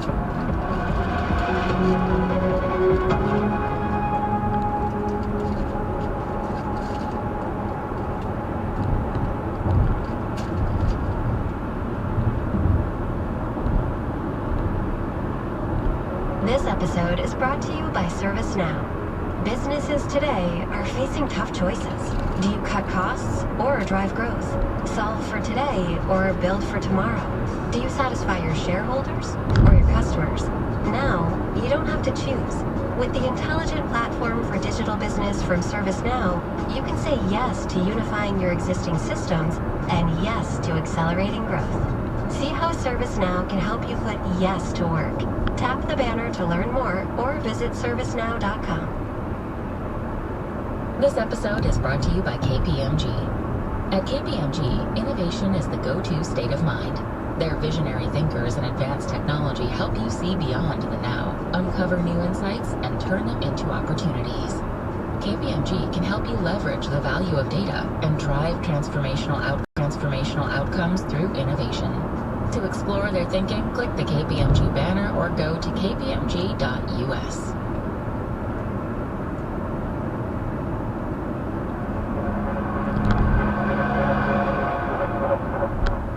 At the heart of the charges against Sam Bankman-Fried is the allegation that he stole billions of dollars from the customers who used FTX. Prosecutors allege that he lied about how successful the companies he founded were, overstating their profits and covering up enormous debts. And they say he lied to customers, making false promises to users that their money was safe. Since the charges were unsealed, I've been trying to understand who Bankman-Fried really is. And I decided to start at the most obvious place, the beginning of Bankman-Fried's career, and his stated reason for why he wanted to make so much money. I've listened to a bunch of his interviews, and he always comes back to the same answer. He wanted to save the world. Because if you think about the scale of problems of the world, you sort of get to multiply everything by 7 billion. And, instead of answering questions like, well, how much money do I need to eat? You're answering questions like, well, how much money does the world need to eat? Bankman-Fried thought he could solve questions just like that one. He was a math nerd, and in math, almost every problem has a solution. Full disclosure, I'm also a math nerd, but unlike Bankman-Fried, I stopped at college calculus. From his interviews, it seemed like Bankman-Fried thought the world's problems were simply another equation, and he just needed to figure out how much time and money it would take to solve them. I think when you start thinking about the trillions of people who haven't been born yet, who are going to inherit this earth, from us, the things that we do that sort of impact what it is exactly that we're passing down to them are just incredibly important and magnified way beyond the scope of almost anything else that we do. He had a very strong will about what he believed to be correct. I mean, this was someone who had only been maybe 2.5 years out of college, but he had very, very strong beliefs and intuitions back then. This is Brett Harrison. He used to work at a trading firm called Jane Street.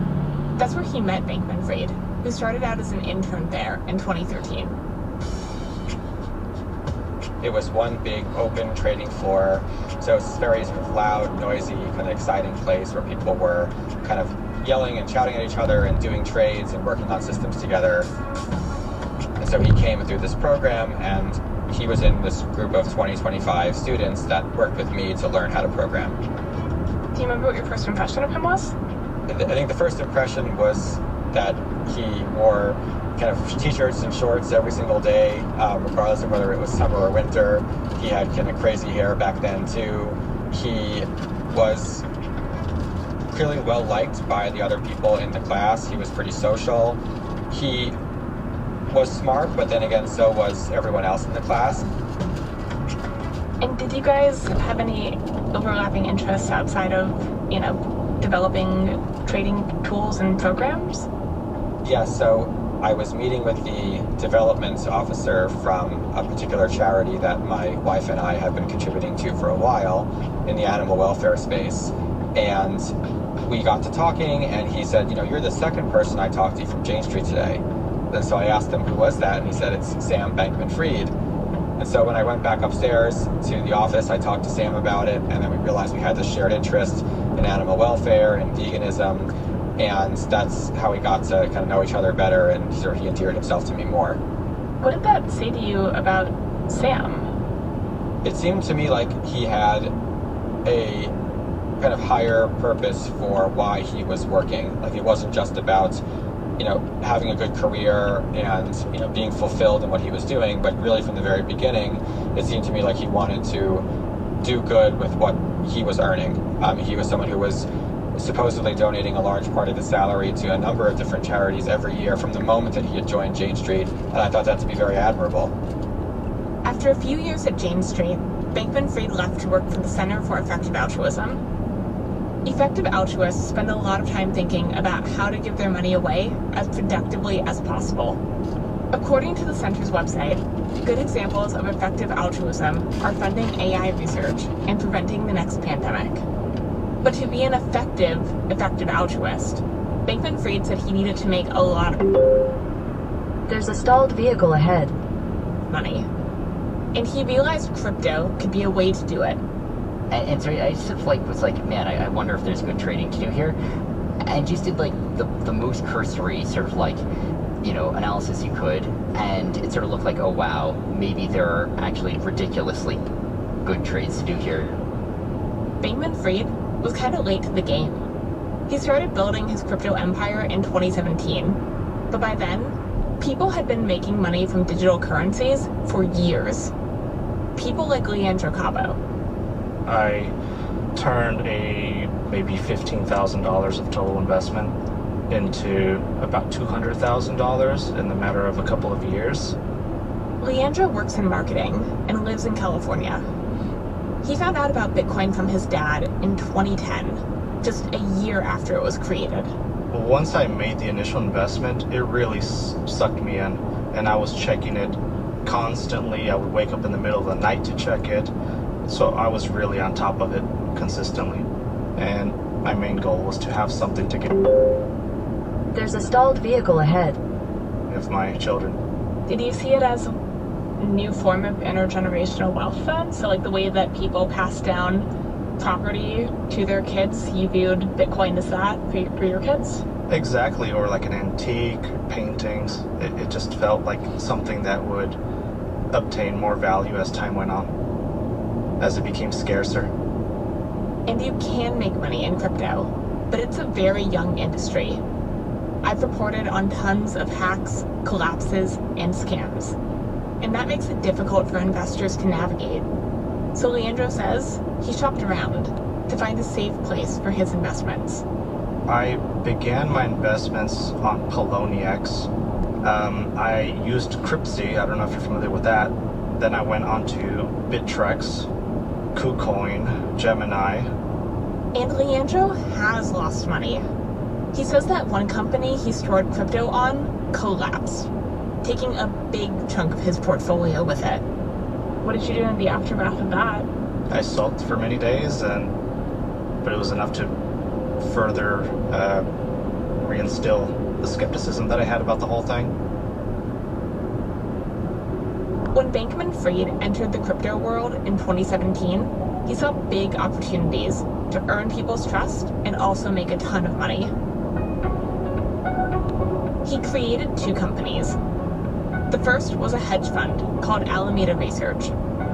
Rich people and large companies used it to bet on crypto.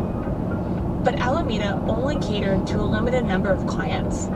It couldn't deliver on Bankman-Fried's vision to make enough money to feed the world.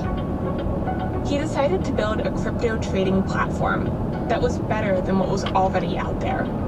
One that would provide customers like Leandro with a safe, trusted place to trade and store crypto.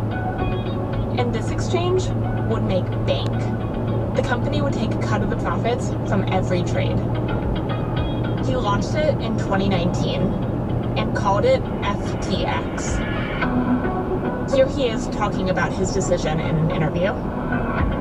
Why create an exchange when there were already so many big global players out there? Yeah, I mean, the basic answer is that we didn't think any of them had nailed it. And that was, I think that surprised me. It surprised me that we didn't feel like they nailed it in early 2018. And it surprised me in late 2018 that they still hadn't nailed it. FTX was an instant success.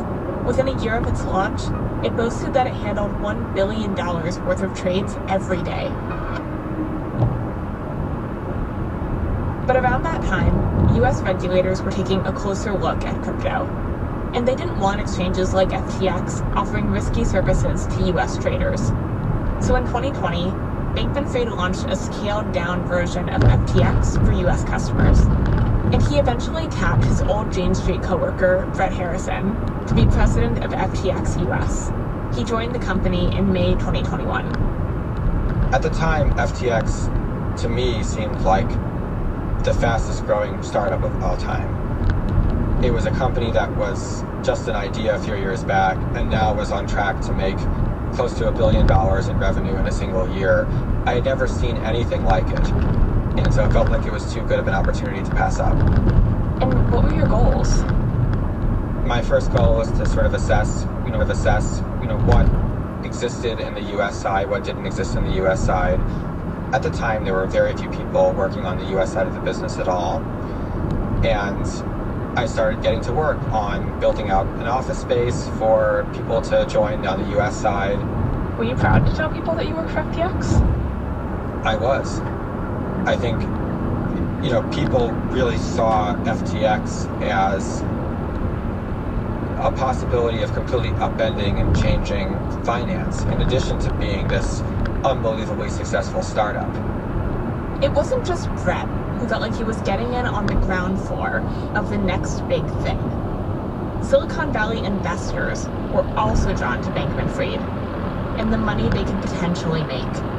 It was roaring. I mean, there had been, I guess throughout 2021, just so much investment from venture firms was pouring into crypto. That's my colleague, Elliot Brown. And how does Sam Bankman-Fried fit into all of that? Yeah, I think of Sam Bankman-Fried almost as a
to the venture capital between the sort of weird, wonky, really hard to understand crypto projects and the sort of more mainstream venture capitalists that were looking for investments that they at least can understand. Sam Bankman-Fried just offered this incredibly simplistic concept. He's like, look, people trade crypto, they convert it to money. I take money, real money, out of every transaction, and then we make a big firm. Crypto grows, money flows in. And the venture capitalists loved that, because to them it seemed like a safe way to bet on crypto, because it was just making real money off of, basically fake money. For such sophisticated investors, it's kind of ironic to me that they would go with the simplest explanation they could digest. A lot of times life is simplicity is virtue. In total, FTX attracted around $2 billion in investment. One of the most prominent investors, Sequoia, gave FTX about $214 million. It later came out that Bankman-Fried was playing video games during one of his pitches to them. They were just very eager to get into things that were hot, and FTX was as hot as they come. Bankman-Fried was on a roll. While he was charming investors, he was also getting noticed by the media. He began appearing on TV to talk about FTX's rapid growth. How did you do this so quickly? Honestly, from our perspective, it sometimes feels like the world is just going sort of in slow motion around us, and that we're going at, about an average speed by our standards. It felt like he was everywhere. 29-year-old gazillionaire, FTX founder and CEO Sam Bankman-Fried. He's really got his hands in sort of numerous things, having had an incredible few years in many aspects of the crypto world. Not only one of the nicest people in crypto, but one of the smartest as well. I love you, Sam. I'm just jealous. Nothing against you. And as Bankman-Fried's fame grew, so did FTX's. In 2021, the company forged some huge sports partnerships. It signed deals with stars like Steph Curry, and Tom Brady appeared in a multi-million-dollar ad campaign for FTX. Hang on, there's a possibility of a trade. In this commercial, Welcome to Kentucky. Brady pauses the game of golf to trade crypto on his FTX app before boasting about it to his friends. I'm trading crypto. FTX is the safest and easiest way to buy and sell crypto. It's the best way to get in the game. And in April 2021, FTX struck a deal to plaster its name on the Miami Heat arena. So it's the first time the arena will have a different name in 2 decades. FTX. Gotta remember that. Yeah.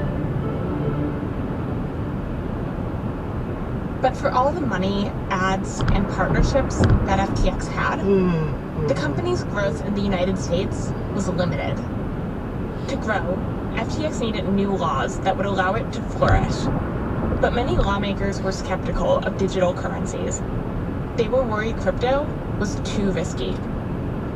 Bankman-Fried set about trying to change that. From late 2021, he began spending more time in Washington. He appeared before the House of Representatives. The industry has the potential to improve a lot of people's lives. And took questions at a Senate committee. Mr. Bankman-Fried, is it reckless for crypto companies to get rich by selling Americans such a dangerous, risky product? Thank you, Senator Brown, for the question. I think what this highlights is the need for federal oversight of the cryptocurrency industry. Bankman-Fried argued that crypto, specifically FTX, could solve the problems of traditional finance. And he presented a future where the U.S. was a global leader in the industry, one that would be regulated and, most of all, safe for customers. And lawmakers were interested. Bankman-Fried connected with them as a young, ambitious guy who was mission-driven. And some lawmakers, like Senator Cory Booker, seemed charmed by his appearance. So, Mr. Bankman-Fried, I'm going to interrupt you because I've only got 30 seconds left, and I'm offended that you have a much more glorious afro than I once had. Many lawmakers, including Senator Booker, also received donations from Bankman-Fried. From 2021 onwards, he and some of his FTX colleagues became major political donors. They eventually gave money to 1 in 3 members of Congress. Prosecutors now say that Bankman-Fried lied to the U.S. Senate, and the government has described his donations as a, quote, illegal campaign finance scheme, something Bankman-Fried denies. While Bankman-Fried was spending time in D.C. and wooing investors, some of his employees were feeling neglected. And by 2022, cracks were starting to form at FTX. That's coming up next.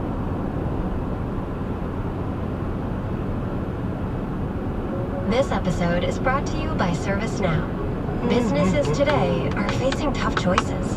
Do you cut costs or drive growth?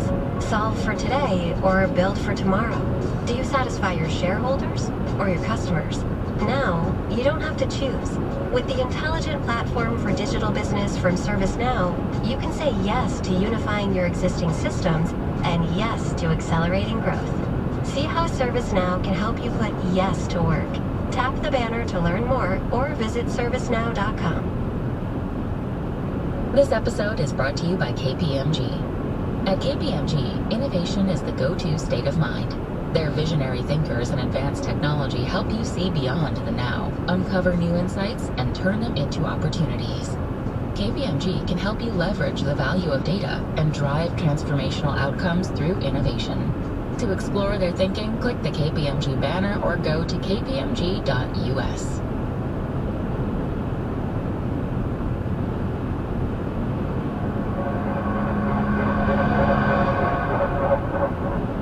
I used to half joking to my friends and say that I think Sam will make us come to the office even if there's a nuclear bomb outside. I'm only half joking. Natalie TN was Sam Bankman-Fried's personal assistant.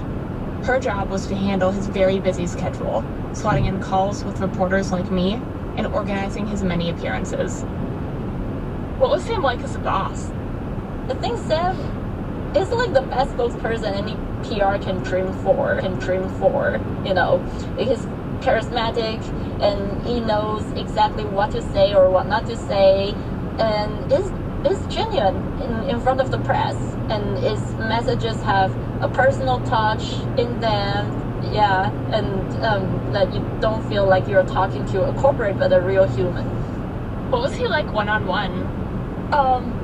This always very busy for sure. I don't have a lot of one-on-one opportunity with him, but even when we do that, he's always still like either on his phone or on his laptop or have something else that he's in the middle of.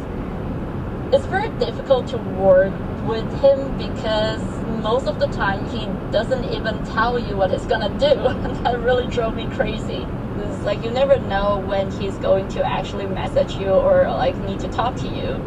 Did he used to like send just like overnight messages, or it was just like very early or very late in the evening? It's pretty much any second you want. My God, when did he sleep? Good question. One of the things I noticed from early on working at the company was just how difficult it was to actually get a hold of Sam. That's Brett Harrison again. He was head of FTX's US operation. He says Bankman-Fried's approach to communication made his job harder. Sam was someone who didn't like to have regular phone calls, regular meetings, or get on the phone. He liked to talk only on Slack threads, on Signal threads, and I found that to be increasingly frustrating in terms of trying to actually work with him and accomplish what I wanted to accomplish on the US side. Who was he speaking to then? It seemed, based on what other people were saying, that almost all of his discussions were happening with Nishad, with Gary, and with the other people that he was living with in his home in Bahamas. Nishad Singh and Gary Wong were key figures at FTX, and part of what I've come to understand as Bankman-Fried's inner circle. How important were Nishad and Gary to FTX's day-to-day running? It was more than that they were important. They were completely essential. In business, people talk about key man risk, where is there a particular person in your organization who, if they got sick or they quit, would kind of place the business in some kind of trouble. And it was that to its most extreme form with Gary and Nishad, because they really were responsible for keeping the day-to-day running of the company. They had written most of the code. They understood exactly the ins and outs of the exchange and were helping kind of keep the ship running every single day. They'll also be key at Bankman-Fried's trial. Both have pleaded guilty to fraud and are expected to testify against him. There's one more person in Bankman-Fried's inner circle, Caroline Ellison. In 2021, she was made co-CEO of Alameda and became sole CEO the following year. At times, she and Bankman-Fried were romantically involved. They lived together with Singh and Wong in a $30 million penthouse in the Bahamas, where FTX was headquartered. Ellison has also pleaded guilty to fraud. She's expected to be one of the government's key witnesses at Bankman-Fried's trial. At FTX, employees wanted for nothing. Groceries and cars were provided for, and at one resort where staff lived, a restaurant was kept open 24 hours a day. People worked very odd hours, like Gary Wong got into the office around 5 p.m. and I think left around 4 a.m. During the hours that I showed up to the office, which were the typical 8 to 6, there were very few other people there at all. The scrappy startup culture at FTX concentrated decision-making in the hands of a few. And prosecutors alleged that those few, and only those few, kept a secret. A secret that would call into question many of Bankman-Fried's public statements. They knew that money was being stolen, from FTX customers to prop up Alameda. And this was possible thanks to code that prosecutors say Bankman-Fried directed Gary Wang to write. As a tech company, code was at the center of FTX's entire business. It was what the app was built on and underpinned every trade. But this code went further. Nestled in the middle of it was the word borrow, and next to it was a number so insane it looked like someone had sat on the keyboard. $65 billion. To be exact, $65,355,999,994. That was how much Alameda could borrow from FTX. For context, that's double what FTX was ever worth. Prosecutors later called it a, quote, multi-billion-dollar line of credit. We don't know when this code was written or when Alameda started using it. But we do know that FTX customers had no idea their money could be sent to Alameda. One of those customers was Leandro Cabo, the early Bitcoin adopter we heard from earlier. In 2021, after much research and consideration, he decided to use FTX US as his main crypto platform. It was a combination of Sam Bankman-Fried being seen as like the savior of crypto and someone that can be relied upon. And I've learned my lesson. I need to trust the tech guys, the smart guys, the geeks, because they're the ones who are creating all the best technology out there. Sam gave that impression to me. He knew exactly what he was talking about. He was very intelligent, and he gave off an aura of just knowledge that I trusted him. That plus all the advertising, all the celebrities that endorsed it, people that do, or I assumed would do their own due diligence in the matter and have, really expensive lawyers and people doing the research for them, put their trust in the software. So it made me feel like I could as well. Leandro started storing increasing amounts of his crypto on FTX. He also started buying FTX's own cryptocurrency, called FTT. I've seen some of his trading history, and he was buying thousands of these tokens over the course of 2022. I put my trust in the software. I transferred everything over to FTX US. What percentage of your crypto was on FTX as of last summer or so? 100%. Leandro is now a plaintiff in lawsuits to try and recover the money he lost on FTX. While Leandro was doubling down on FTX, Brett Harrison was looking to get out. He says he had a lot of frustrations. For one, he thought Bankman-Fried was spending too much on marketing, and he thought he spent too little on recruiting talent. On top of that, Bankman-Fried still wasn't taking his calls. Sam's relationship with me was deteriorating to the point where he really was not just being non-responsive, but being sort of insulting and mean to me personally when I tried to raise some of these issues. And at some point I had enough and decided that if these problems weren't going to get fixed, I was going to leave. And so I wrote him a letter in April where I outlined the top problems I thought existed at the company and the reasons why I thought I wasn't going to be able to stay and be able to be the most effective manager that I could be. And if those problems weren't fixed, then I was going to quit. What was the response that you got back? A week or so later, I had a phone call with Sam and a few others where Sam just systematically went through all the points of this letter and refuted them all. Basically disagreed with all the main points. And so there was a tense couple of weeks where, I was on the verge of quitting and we weren't sure what was going to happen. And then Sam had sent, one of his deputies to Chicago to meet with me. And he basically threatened me for having, written this formal complaint to Sam. He said it looked like I was trying to establish some audit trail against Sam and the company, and I should never have written this in the first place. And if Sam does decide to keep you in the firm, you're lucky if you get paid your bonus this year.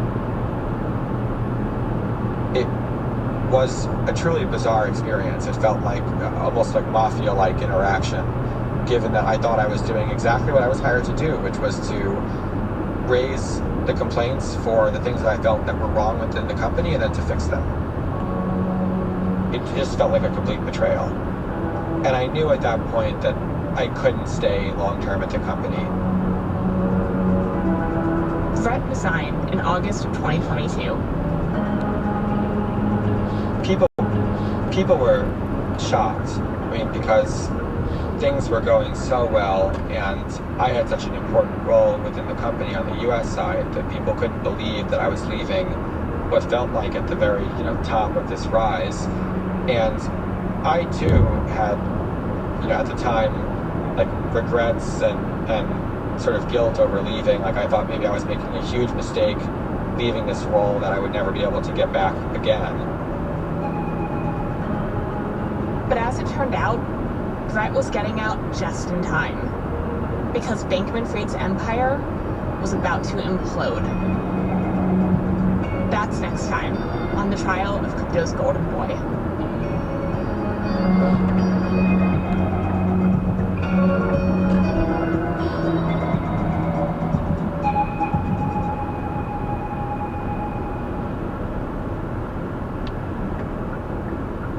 This episode is brought to you by ServiceNow. Businesses today are facing tough choices. Do you cut costs or drive growth? Solve for today or build for tomorrow? Do you satisfy your shareholders or your customers? Now, you don't have to choose. With the intelligent platform for digital business from ServiceNow, you can say yes to unifying your existing systems and yes to accelerating growth. See how ServiceNow can help you put yes to work. Tap the banner to learn more or visit servicenow.com. This episode is brought to you by the Brave browser. For desktop and mobile, it's hard to be Brave. It makes the web better in every way. By default, Brave blocks creepy ads, trackers, and malware on every website you visit, even YouTube. It's 3 times faster than Chrome and gives you a cleaner, uncluttered view of the web. It even stops those annoying requests to accept cookies. With awesome built-in features like the powerful VPN and ad blocker, you can enjoy the web like never before. See brave.com/journal.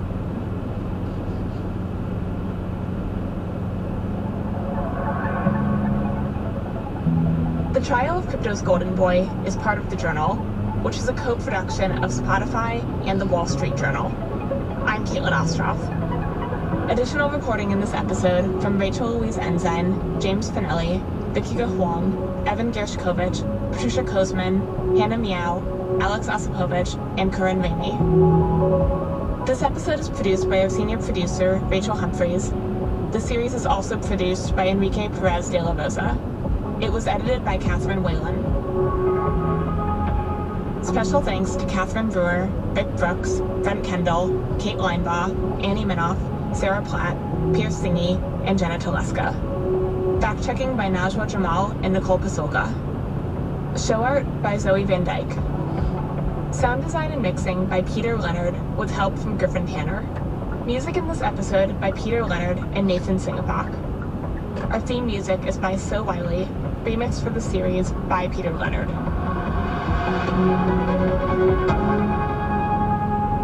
Thanks for listening. Episode 2 will be released next Sunday.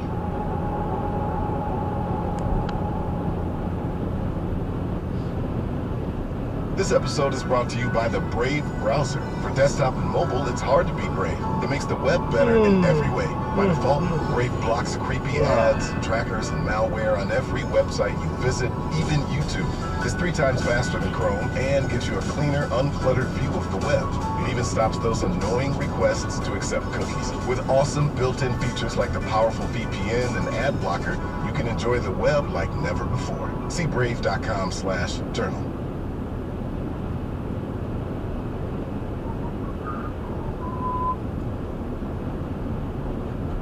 NPR.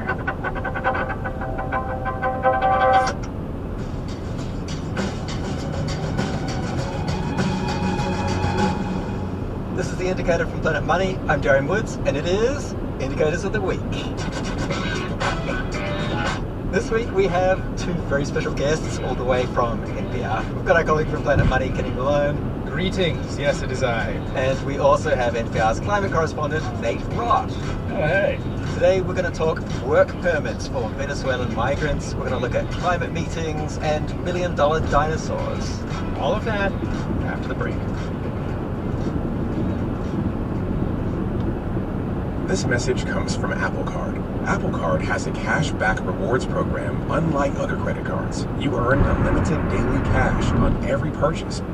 The alternatives must be there. For example, an affordable, efficient public transport system. But not a single city in these United States has yet dared to charge people a fee to drive during peak hours. But New York wants to. They passed a law. They've got a plan. It could be implemented as soon as this coming spring. There's only one thing standing in the way.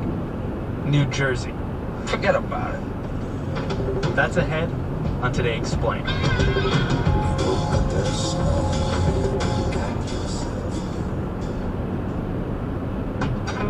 Lately, it seems like a new global crisis is happening every day, but you can stay ahead of the curve with the ultimate global affairs cheat sheet, Pod Save the World. Each week, co-hosts Tommy Vitor and Ben Rhodes break down the biggest stories from around the world and introduce you to the activists, politicians, and journalists on the front lines. Count on hearing stories from the White House Situation Room, funny anecdotes, and maybe even a few F-bombs along the way.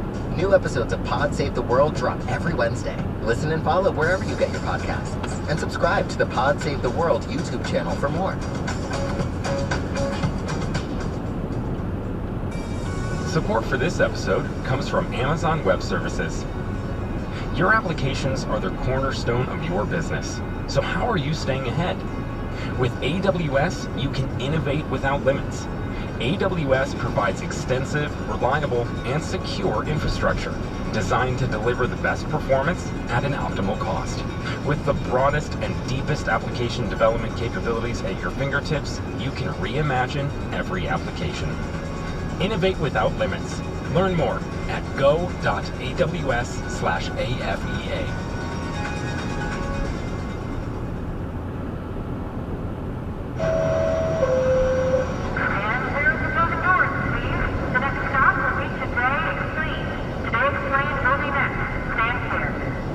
I am Stephen Nesson, transit reporter at New York Public Radio, WNYC, and my stories appear on the website Gothamist. Steven's here to tell us about congestion pricing in New York City.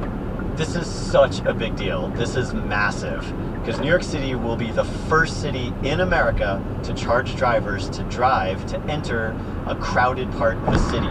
We are setting the standard right here in real time for how we can achieve cleaner air, safer streets, and better transit. It was very, very difficult for New York City to do this. This day was coming for a long time, but it was a thoughtful, methodical process. People have tried it for years and they failed, but now we are closer than we've ever been to implementing congestion pricing. Tell me about the challenges in the past. How has this gone for New York City, for New York State previously? Well, you know, Mayor Bloomberg tried something like this. So as long as we're at the Museum of Natural History, let us talk about the elephant in the room. Congestion pricing. He even wanted to toll the East River bridges that funnel vehicles into downtown, and those bridges are completely free, which is crazy to any urban planner, but nobody has the political will, we should say the guts, to charge drivers. It would just be, you know, political suicide to do this. So at the city level, no city politician is going to pull this off. It was up to the state, Governor Andrew Cuomo, to get it done. A time where Andrew Cuomo could get something done in Albany. How did he do it? You know, arguably, probably at the height of his power, he was a fearsome political creature, and he got things done with some serious, you know, painful backroom, you know, arm twisting, arm breaking. Here are the options. God is going to send down $33 billion.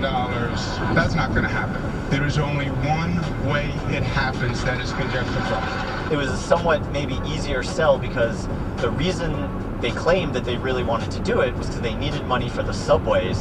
The subways were just in abysmal shape at that time. People could not get to work on time. A college student graduating on a subway car, hugging his family and friends alongside complete strangers.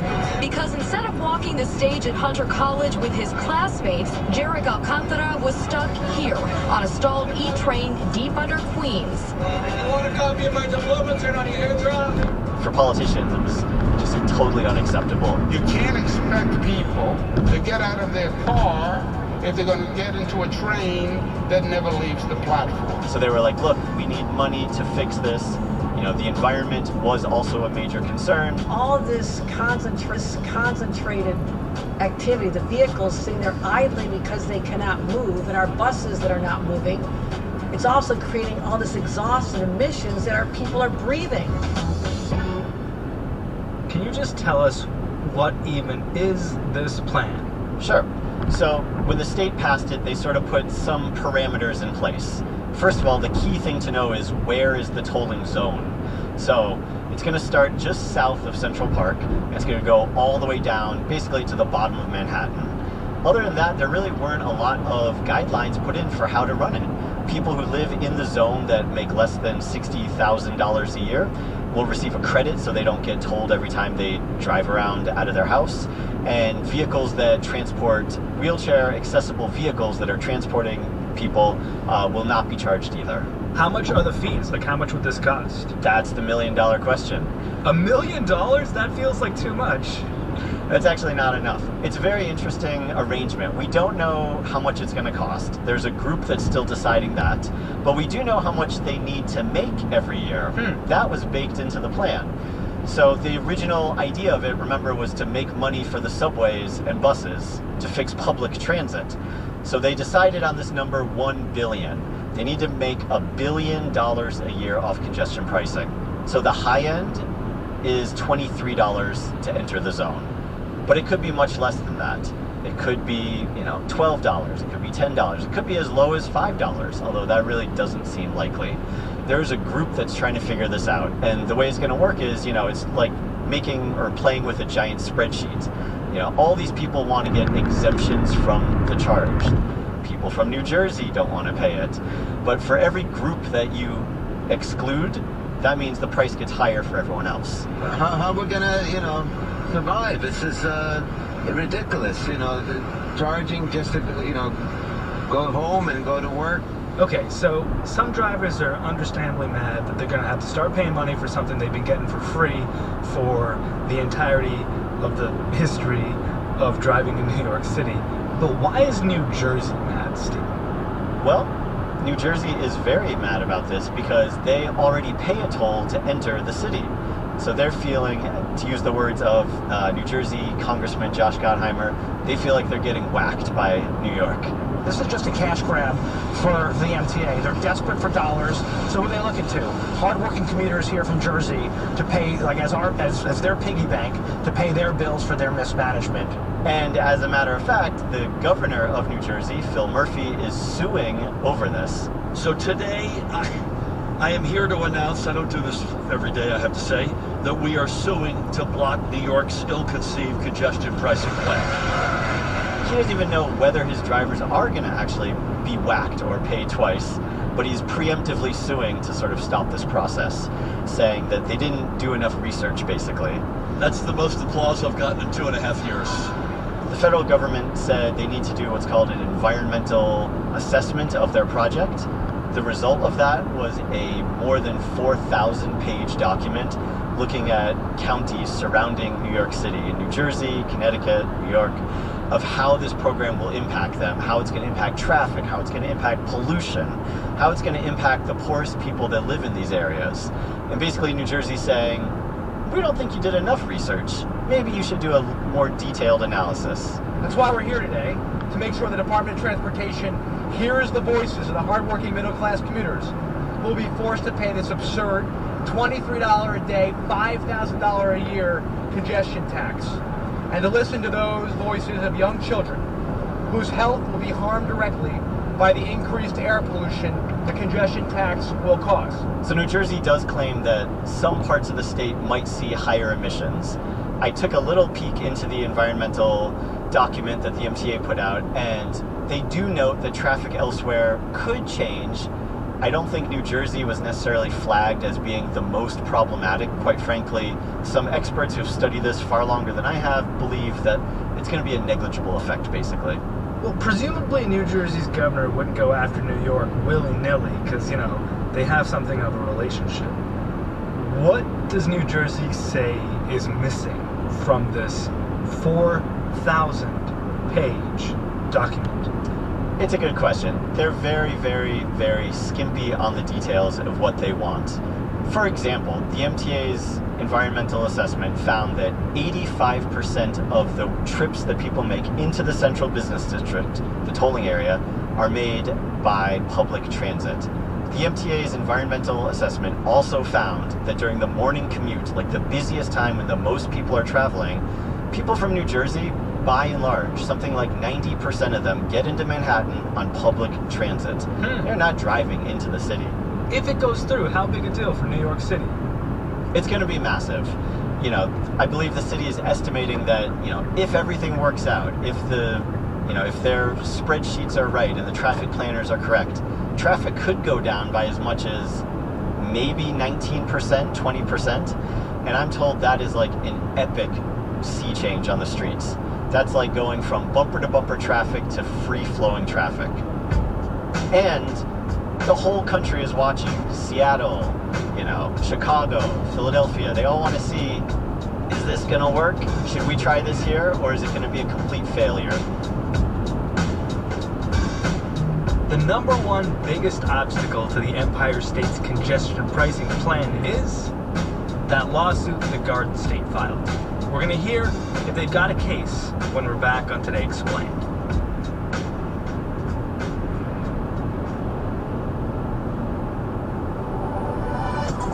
Support for our show comes from Fundrise. With Fundrise, investors of all sizes can invest in promising private pre-IPO companies, including those working on the next chapter of AI. According to Fundrise, the platform is already America's largest direct access alternative asset manager, and they just launched a brand new venture capital product that's available for all investors. It's become clear that AI has the potential to create a major shift in our world. From large language models to autonomous vehicles to disease research, AI is poised to radically alter day-to-day life. If you're an investor, you might be wondering how AI is going to impact your portfolio. With Fundrise, you can invest in some of the top private pre-IPO companies in the world. Before, it would have been virtually impossible for the average investor to put their money into these kinds of companies before they went public. According to Fundrise, almost 2 million people have already used the service to invest. If you'd like to join them, you can visit fundrise.com/TEX to get started. That's FUNDRISE.com/TEX. All investments can lead to loss. Lately, it seems like a new global crisis is happening every day, but you can stay ahead of the curve with the ultimate global affairs cheat sheet, Pod Save the World. Each week, co-hosts Tommy Vitor and Ben Rhodes break down the biggest stories from around the world and introduce you to the activists, politicians, and journalists on the front lines. Count on hearing stories from the White House Situation Room, funny anecdotes, and maybe even a few F-bombs along the way. New episodes of Pod Save the World drop every Wednesday. Listen and follow wherever you get your podcasts. And subscribe to the Pod Save the World YouTube channel for more.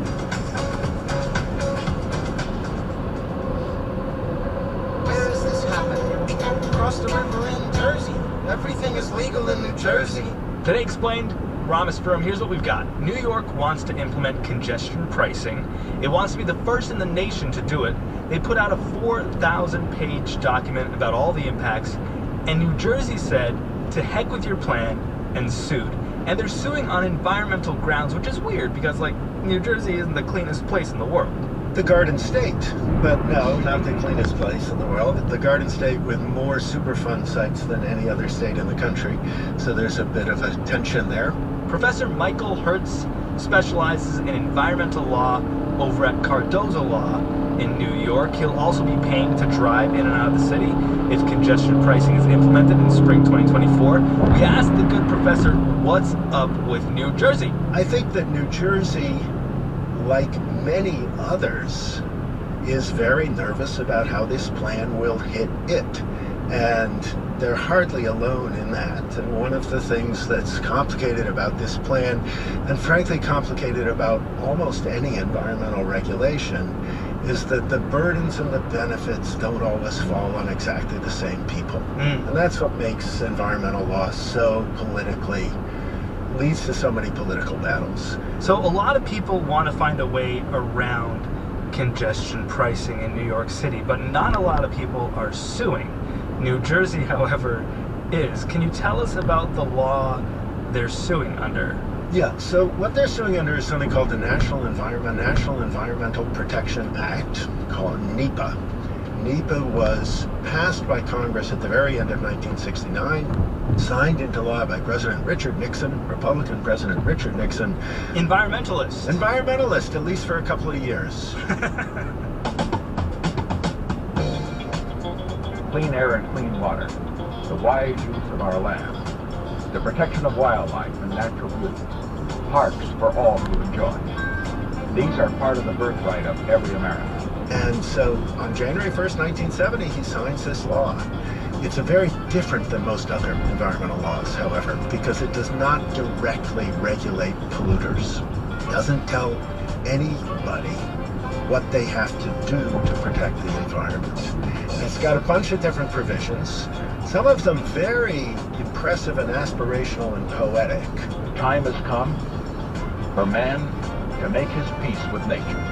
But what has turned out to be the most important provision of NEPA, and what's relevant to this lawsuit, is the requirement that before a federal agency take an action, a quote, major federal action, close quote, that may significantly affect the quality of the environment, it has to stop and consider the environmental impacts. And the whole theory of the law is that once agencies confront the environmental destructiveness of their actions, they will behave in a more environmentally responsible way. And it's my guess that when NEPA was passed, the legislators who wrote it did not predict that this one clause would become the source of countless lawsuits? You are a superb guesser. All right. And for two reasons.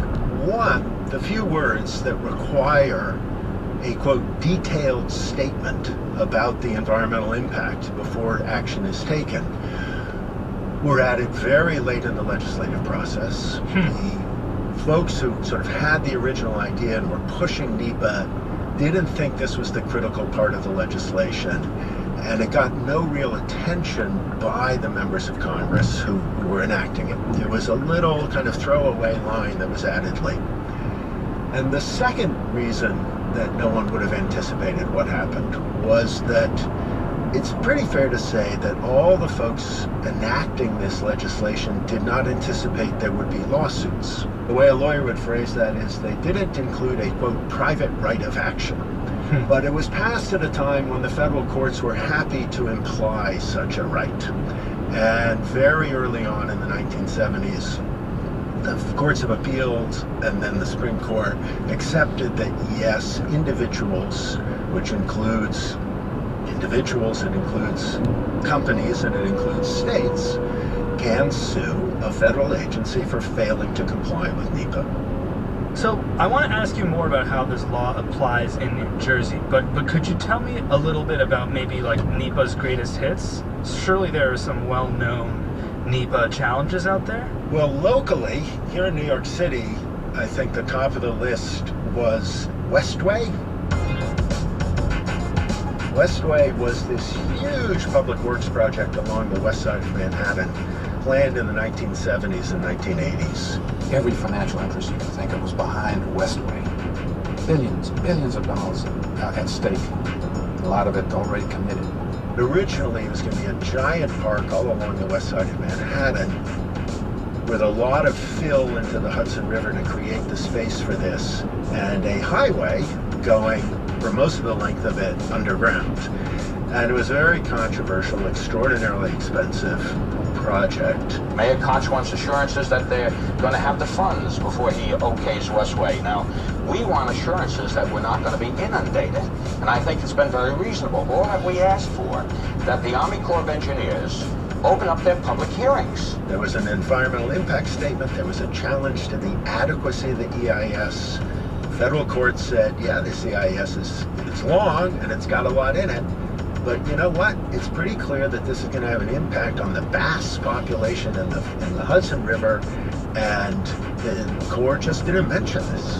And therefore, it's got to go back and redo the EIS. And at that point, this was the mid-'80s, everyone just said, oh, to hell with it. Really? Yeah, they just can't. It's too much. Rather than revise the document and talk about the fishies, they were like, forget it, we're not going to build this huge project. Remember, this was, I don't know, a decade into, and I mean, it's like congestion pricing, right? Congestion pricing has been around for a long time, and supporters have been pushing it. Now, it's come and gone. It's not been a sustained 10 or 15-year effort. And at some point, you know, it's one obstacle after another, and one is the straw that breaks the camel's back. And is the point of these lawsuits always, as you said, to break the camel's back, to kill a project, or are there genuine inquiries out there? Of course it's both, but and you have to look a little at who the plaintiff is. But I think there are three basic goals, not mutually exclusive, in a NEPA lawsuit. One is to kill the project. One is to delay the project, partly in the hope that delay will end up killing it, because if you could get a 3 or 4 year delay, circumstances may be such that it no longer makes economic sense after that 3 or 4 years. Okay. And the third is to alter the project, to get them to modify it in a way which you like better, which may or may not mean is environmentally more protective. And let me ask you, you seem more expert than most in this world of NEPA. Which do you think New Jersey is trying to do? Kill the project, or perhaps alter the project? I can't get in the heads of these guys, but let me say this. I think that if New York came along and said, okay, tell you what, certainly if they said, we will totally exempt New Jersey drivers from the toll, they would abandon the lawsuit. So that's kind of an answer. Now that's not on the table, but what's on the table is to give New Jersey drivers credit for the tolls they pay to get into Manhattan, so that the overall amount paid by New Jersey drivers to get to the central business district would be the same as paid by, say, someone who lives on the Upper West Side. That would be a good outcome for New Jersey. I don't know that they're going to get it, because I think the lawsuit is awfully weak. And I think the lawsuit is going nowhere. But one of the things about lawsuits is it can take a very long time to go nowhere. Do you think the country would be better off without NEPA, without this sort of unintended clause in a 1970 law that gives New Jersey a way to delay a plan that New York passed to improve the environmental health of its residents, and to even potentially improve its subway system and improve its roads and the rest? Well, look, you know, one of the things that a number of your questions have revolved around is a concern that you have an environmental law being used for non-environmental ends. And that has always been true. You know, one of the things about lawsuits is plaintiffs don't have to be pure of heart. You make the legal argument that's available to you, whatever your motivation for opposing the project. And this disconnect is common. Now, most NEPA lawsuits are brought by environmental groups. They are actually genuinely focused on environmental harms. You know, to go back to the question you actually asked, which was, is this net? Are we better off with NEPA? I think we're better off with NEPA, yes. I think that it has made a significant difference in the destructiveness of federal agency projects and the culture within various agencies. And the Corps of Engineers and highways have been just grotesquely environmentally destructive over the years. And then you say to them, wait, you got to stop and think. You have to think about the environmental consequences of what you're doing. You have to hire someone who's in a position to evaluate those and participate in writing the EIS. It changes the culture a little bit. It changes the water cooler conversations. It forces them to confront what they're doing. And that's not all nonsense. It's not all BS. It actually does have an impact. Whether it's worth all the effort, that's the tricky question, because NEPA does lead to massive delays, massive expenditure of time, effort, and expertise. And, you know, there are a couple dozen of these lawsuits, like New Jersey's, every year that are highly disruptive. And when people say, you know, how come China gets high-speed rail nationwide done in 10 years and we can't build anything in the United States? NEPA is one of the reasons. It's not the only reason, but it's one of the reasons, and so it does come at a real cost. It comes down to NEPA and communism. Those are the two evil forces in the world today. Yeah.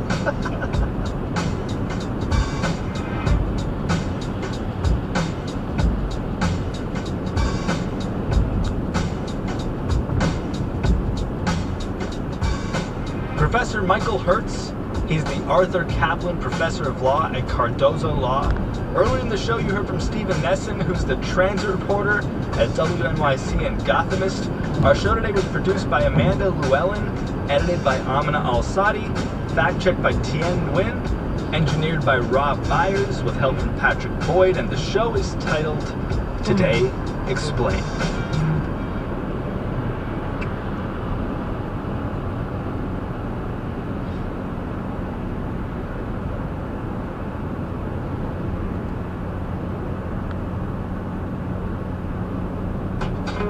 Lately, it seems like a new global crisis is happening every day, but you can stay ahead of the curve with the ultimate global affairs cheat sheet, Pod Save the World.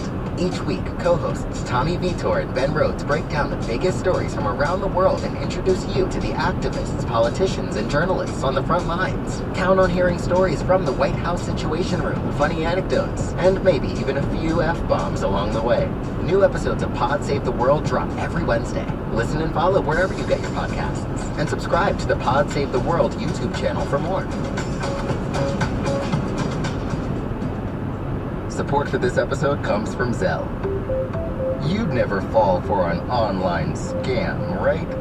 You use two-factor authentication, ignore calls from everyone named Spam Risk, and never use the password.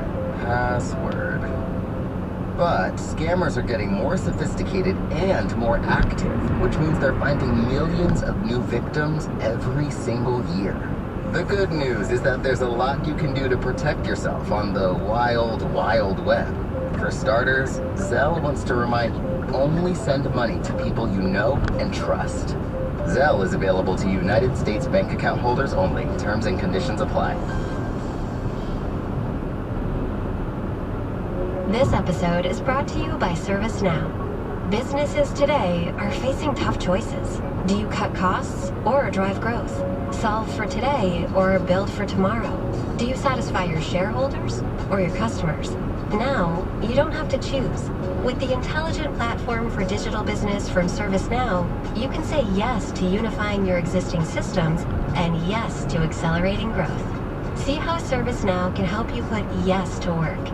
Tap the banner to learn more or visit servicenow.com. A lot of us thought we knew Sam Bankman-Fried. He was a curly-haired math nerd who built a crypto giant called FTX. Not only one of the nicest people in crypto, but one of the smartest as well. The Michael Jordan of crypto, if you will. He promised to revolutionize finance and use his billions to save the world. Instead of answering questions like, well, you know, how much money do I need to eat? You're answering questions like, well, how much money does the world need to eat? But last year, the company Bankman-Fried founded, FTX, collapsed. And a different story started to come out. This morning, we unsealed an 8-count indictment charging Samuel Bankman-Fried, FTX's founder, with a series of interrelated fraud schemes that contributed to FTX's collapse. Bankman-Fried now stands accused of stealing billions of dollars from his customers and investors. If found guilty, he faces decades behind bars. I'm Caitlin Ostroff, and I cover crypto for the Wall Street Journal. For the past year, I've been down a rabbit hole, trying to find out everything I can about Bankman-Fried. To answer the question, did he set out to defraud his customers? I've listened to hours of interviews with him. I mean, look, I screwed up. And I've spoken to his rivals, friends, and the people who lost huge investments on FTX. Imagine being with this amazing relationship and like one day out of the blue you found out that this person is not exactly the person you think he or she was. Is there anything you would want to say to Sam if you could? I would say give me my money back. Bankman-Fried faces the trial of his life. This message comes from NPR sponsor ExxonMobil. The world needs ways to reduce carbon emissions. ExxonMobil is working on solutions in its own operations, like carbon capture, that could also help other industries deliver lower emissions. Learn more at exxonmobil.com. Hey there, it's the NPR Politics Podcast. I'm Susan Davis, I cover politics. And I'm Asma Khalid, I cover the White House. And today on the show, we're continuing our series of interviews with the Republican candidates for president.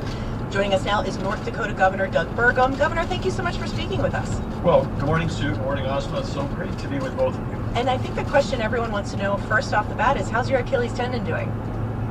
Well, that's so kind of you to ask. And of course, the number of questions I've received has gone up exponentially since Aaron Rodgers went down on the fourth snap of the season.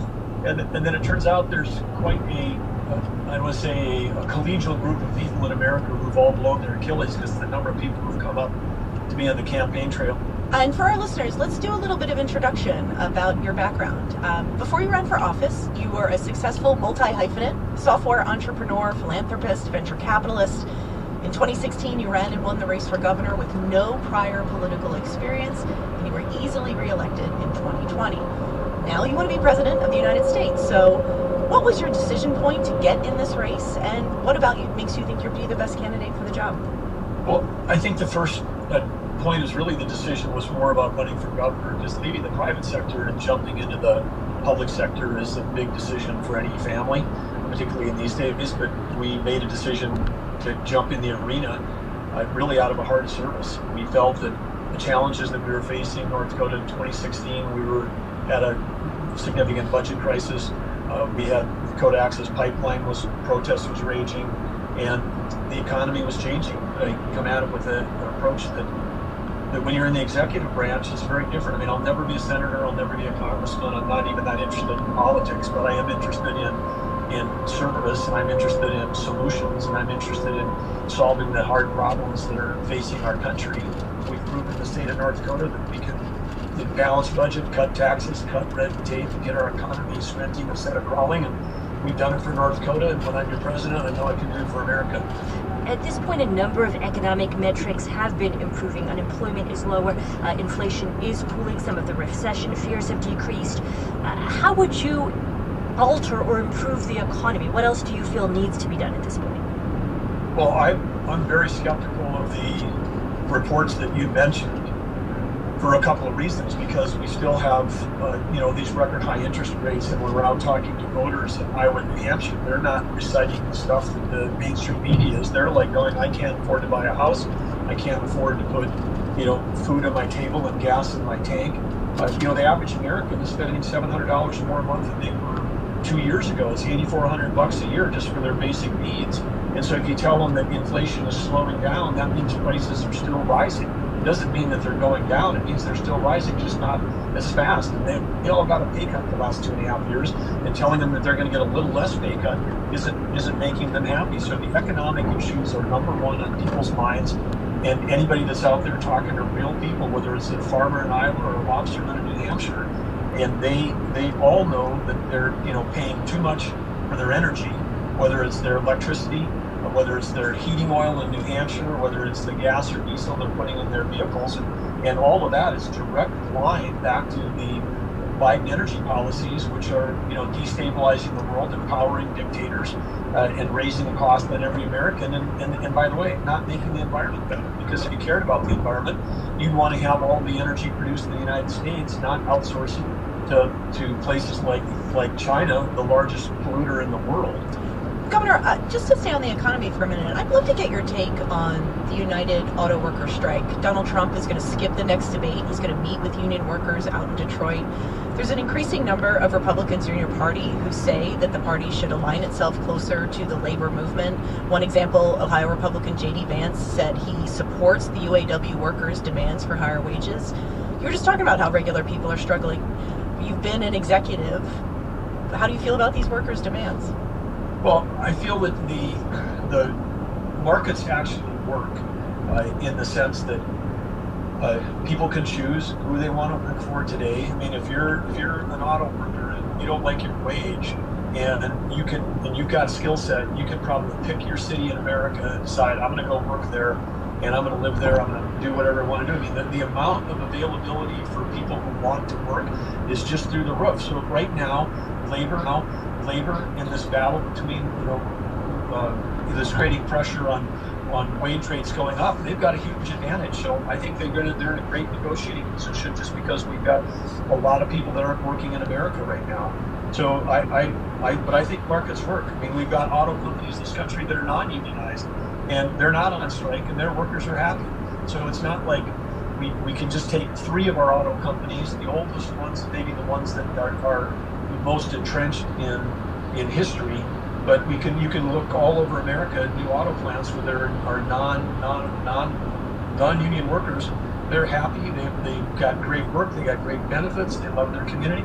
So it can work both ways in our country. There's not a black and white thing, but companies have to. And right now, every company, whether you're a tech company, whether you're a restaurant, whether you're a hospital, a nursing home, you've got to make sure that you're doing great things for your team members, because your team members can pack up and move and work someplace else.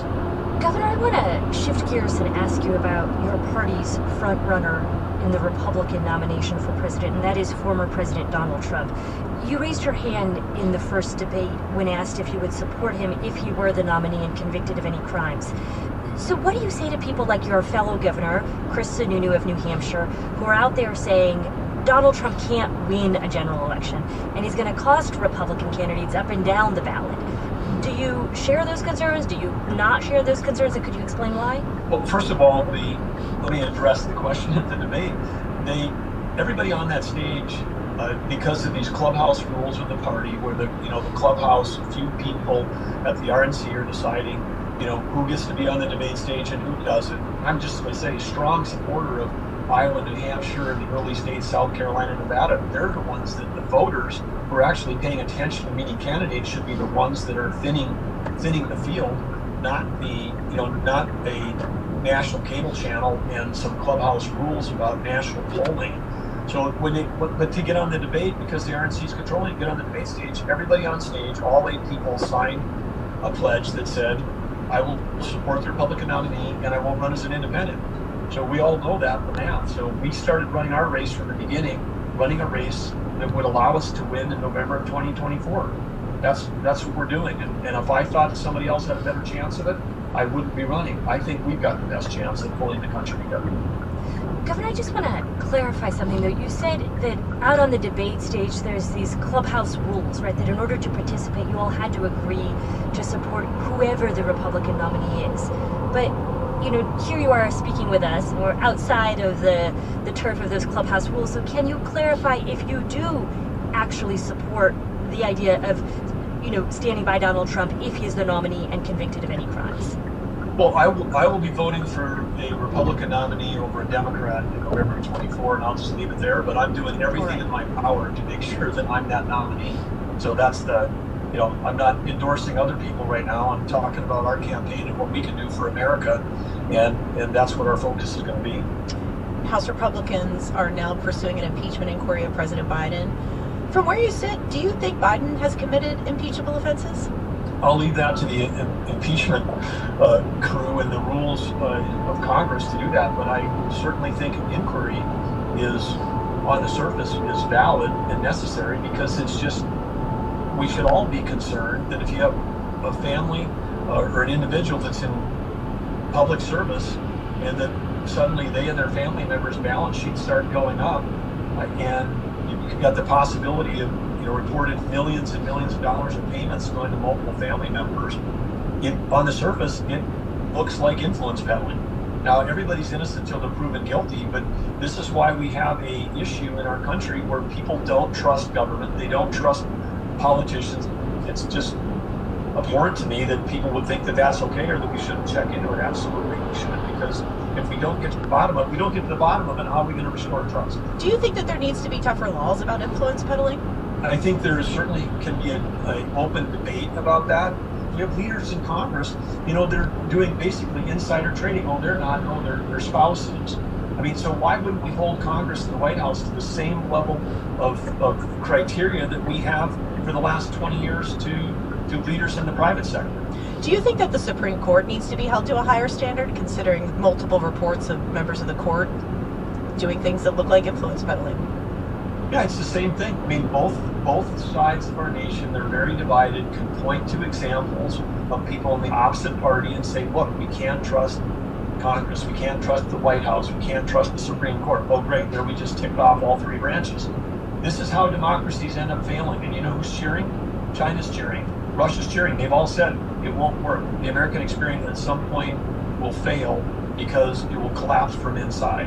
And this is why this election matters. This is why our campaign matters. This is why we're not going to quit. We're going to keep driving, and one person at a time to get a message is we've got to move forward with leadership that this country can trust. All right, we're going to take a quick break, and when we get back, we're going to talk to Governor Burgum about the issues. This message comes from NPR sponsor Citi. They're not writers, but they help you shape your financial story. They're not a startup, but their innovation labs create new tools to help keep your information secure. They're not architects, but they help build stronger communities. With global expertise and over 2 centuries of experience, Citi provides tools, There's a speed trap ahead. Insights and guidance to help businesses thrive. They're not just any bank. They are Citi. Learn more at citi.com/weareciti. This message comes from NPR sponsor AWS. What if you could power new possibilities, predict customer wants, and speed up prototyping? With AWS, you can. From generative AI and machine learning to data analytics, AWS drives business transformation. Imagine what the cloud can do for you. This message comes from NPR sponsor MassMutual, helping small businesses with long-term planning. Certified exit planning advisor Brian Trzynski shares how they help business owners plan for a comfortable retirement.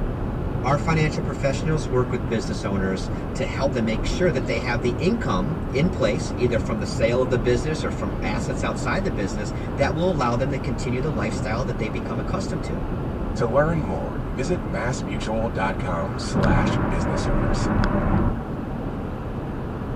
And we're back, and let's talk about some of the issues that are important to both Republican primary voters and the country more broadly.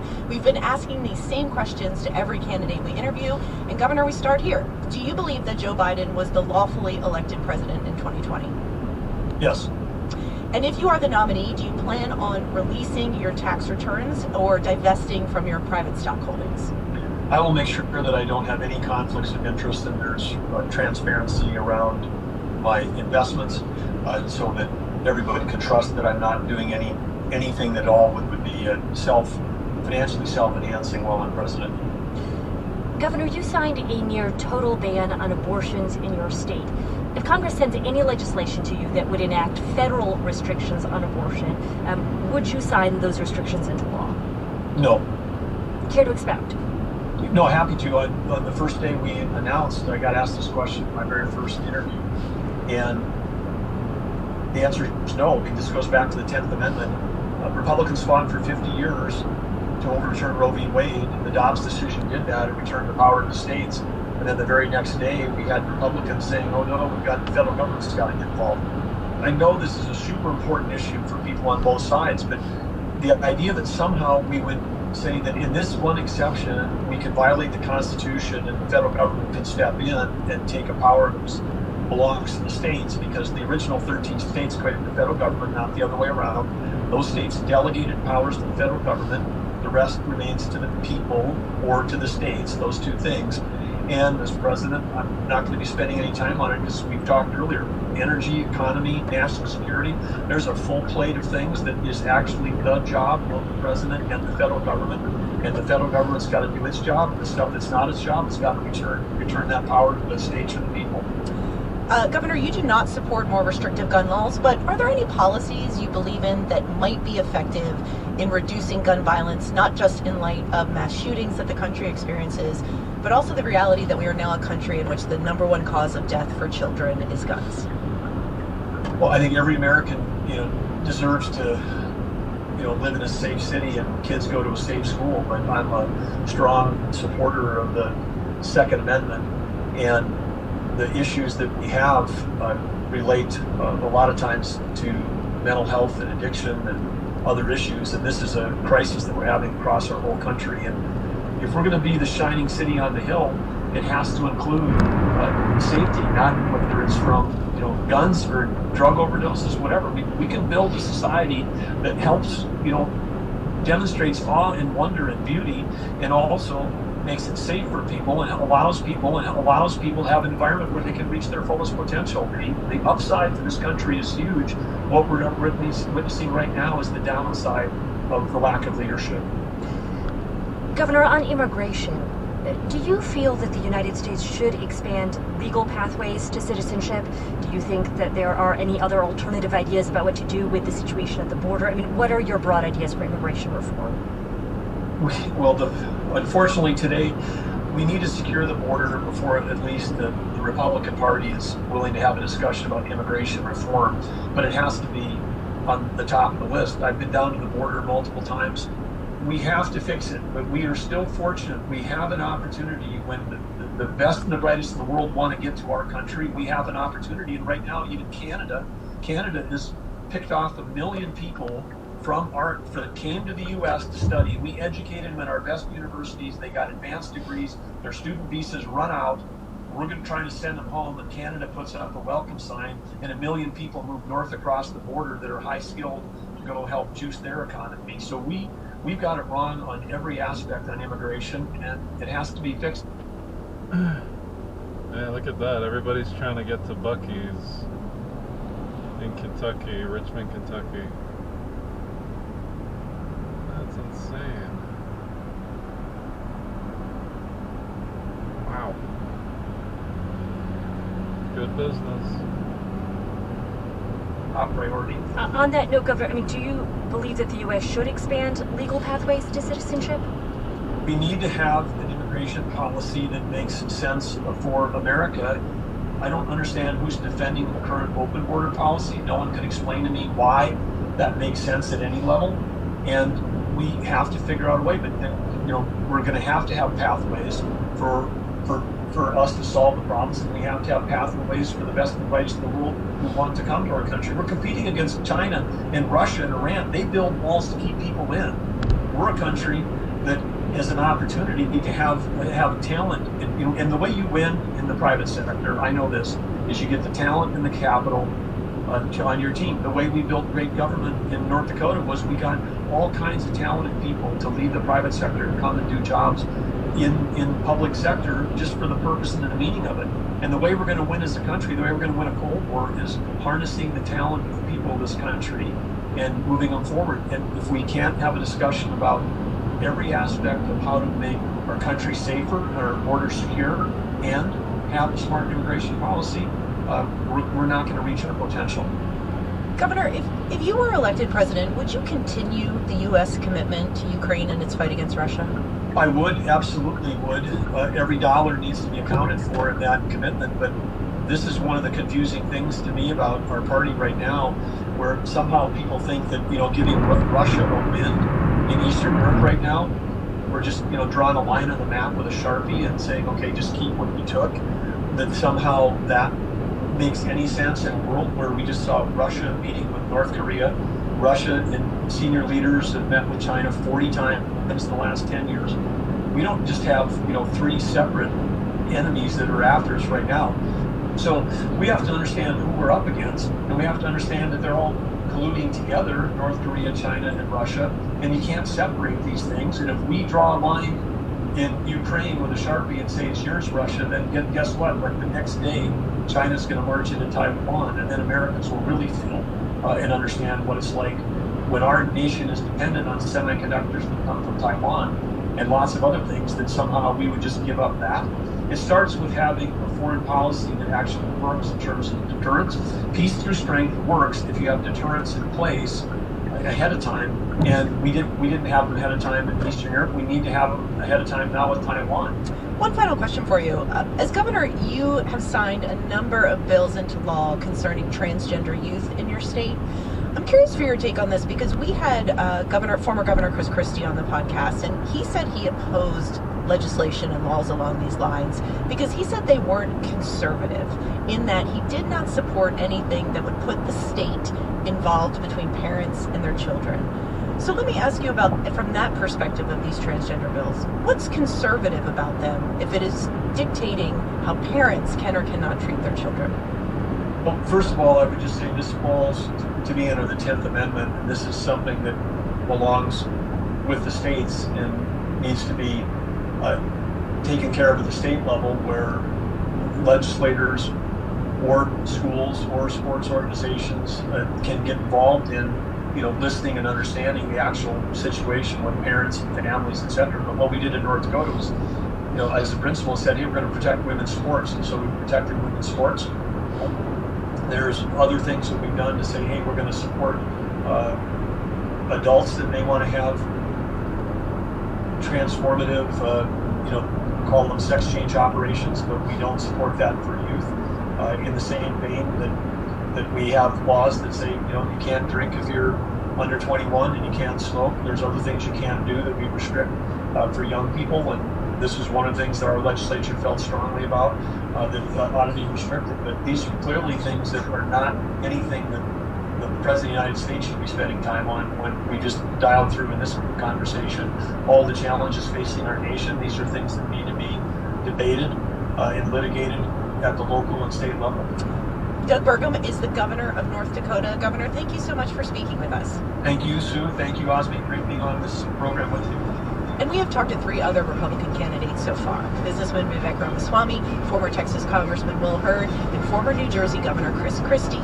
You can find links to all of those interviews at npr.org. We plan to have more of them as the campaign season continues. I'm Susan Davis. I cover politics. And I'm Asma Khalid. I cover the White House. And thanks for listening to the NPR Politics Podcast.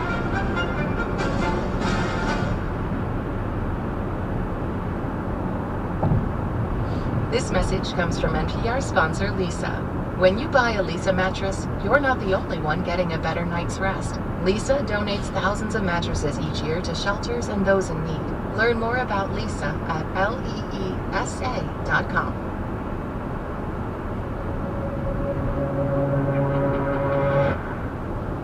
It was 2016, and the bank Wells Fargo was in a lot of trouble. Wells Fargo's fake account scandal has done a real number on the bank's reputation. This is truly outrageous. Thousands of Wells Fargo employees at bank branches across the country opened millions of illegal accounts. Employees of the bank were caught opening millions of fake accounts in their customers' names.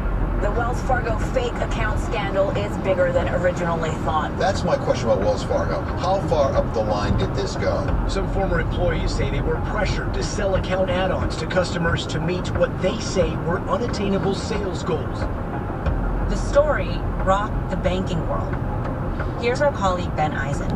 The thing about this scandal is it kind of revealed a sort of rot at the core of the bank. I think there was something bad going on inside this bank for a very long period of time. And last week, one executive was sentenced for her role in the fake account scandal. She was the only person from Wells Fargo to face a criminal penalty. But that isn't the end of the story for Wells Fargo, because the bank still hasn't recovered. I think the most interesting thing about the Wells Fargo scandal is just how long it's lasted.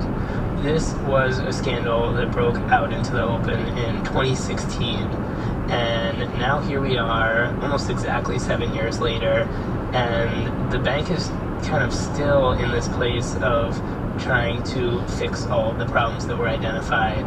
it's just gone on for a tremendous amount of time. Welcome to The Journal, our show about money, business, and power. I'm Jessica Mendoza. It's Tuesday, September 19th.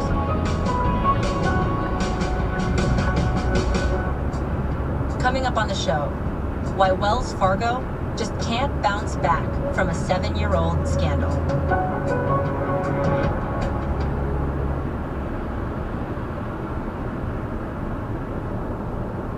This episode is brought to you by ServiceNow. Businesses today are facing tough choices. Do you cut costs or drive growth? Solve for today or build for tomorrow? Do you satisfy your shareholders or your customers? Now, you don't have to choose. With the intelligent platform for digital business from ServiceNow, you can say yes to unifying your existing systems and yes to accelerating growth. See how ServiceNow can help you put yes to work. Tap the banner to learn more or visit servicenow.com.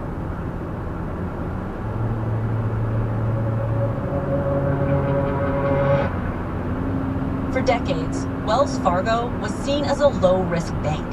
In the 2008 financial crisis, it was left relatively unscathed. Wells Fargo was for a very long time seen as this folksy bank that had this great reputation.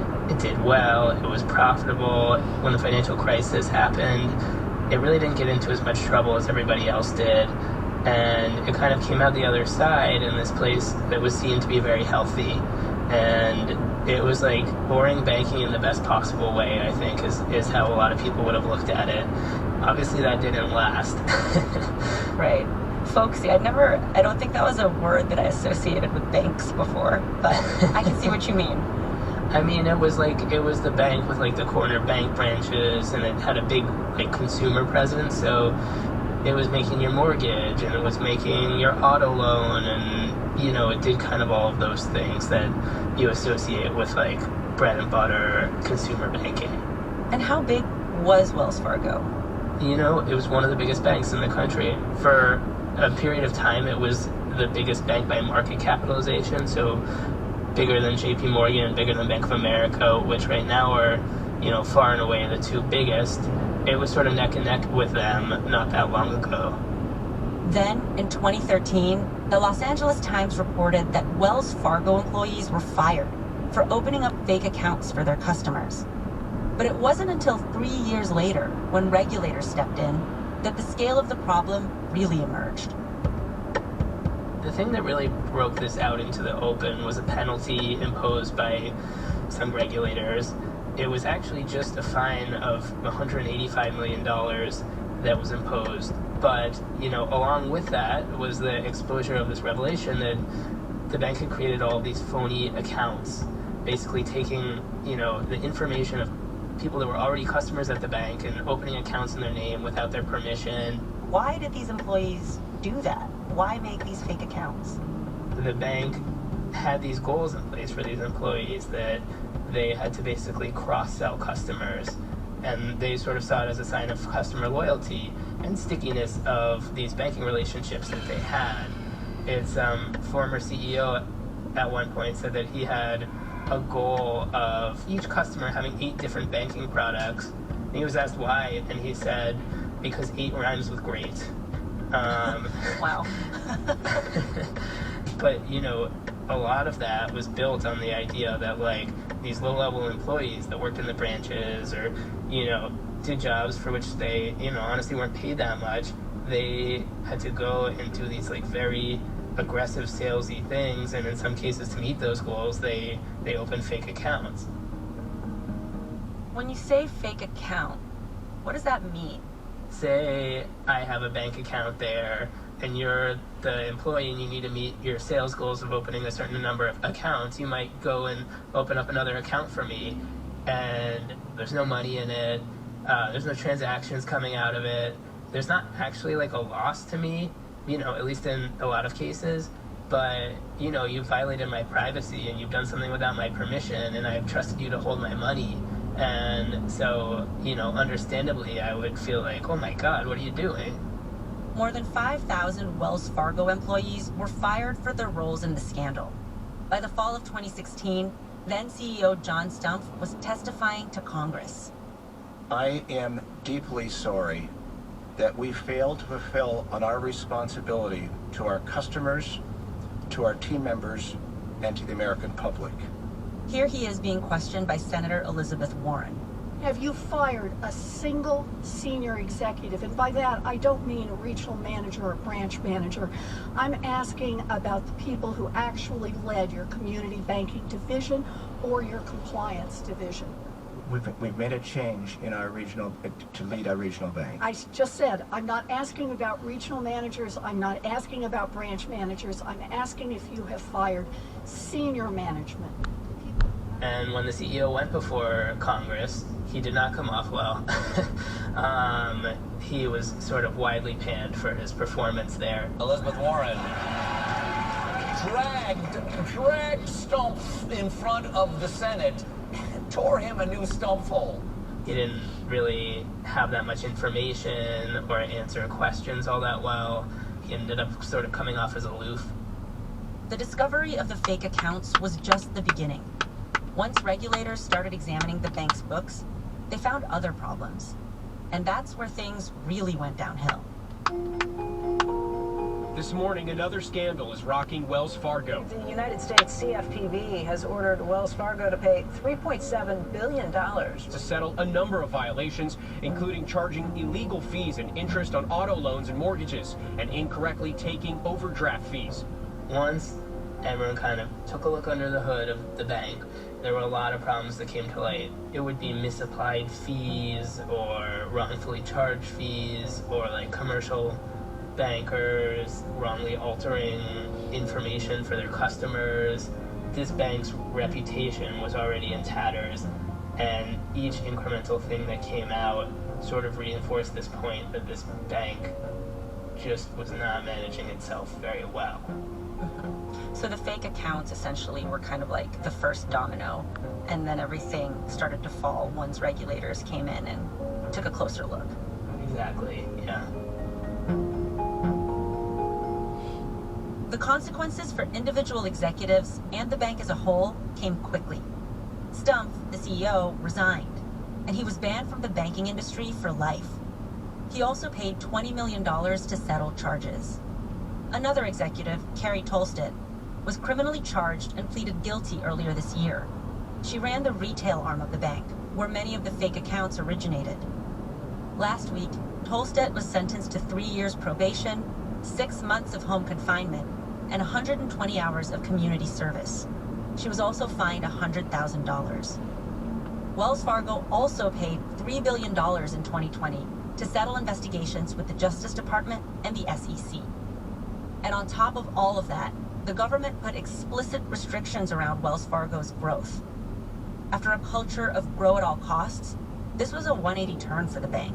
The most serious penalty that happened was the Federal Reserve basically said, look, you've had so many problems, you can't manage your risk and you can't put adequate governance in place, you can't grow as a bank until you can.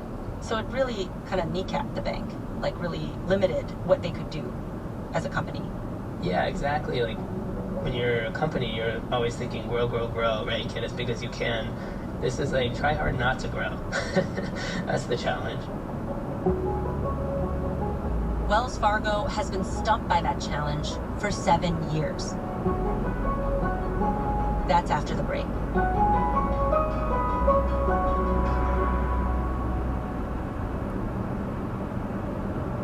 This episode is brought to you by ServiceNow. Businesses today are facing tough choices. Do you cut costs or drive growth? Solve for today or build for tomorrow?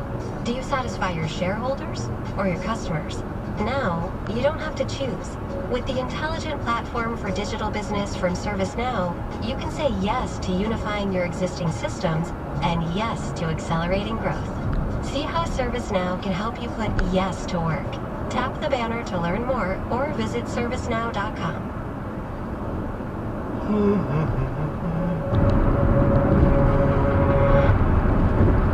In 2018, federal regulators decided that Wells Fargo couldn't manage its own risk. So they placed what's called an asset cap on the bank. It meant that Wells Fargo was literally forbidden from getting bigger than it was at the end of 2017. For example, the bank had to limit its loans.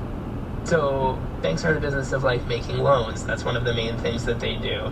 You make a loan, you put it on your balance sheet, that grows your asset base.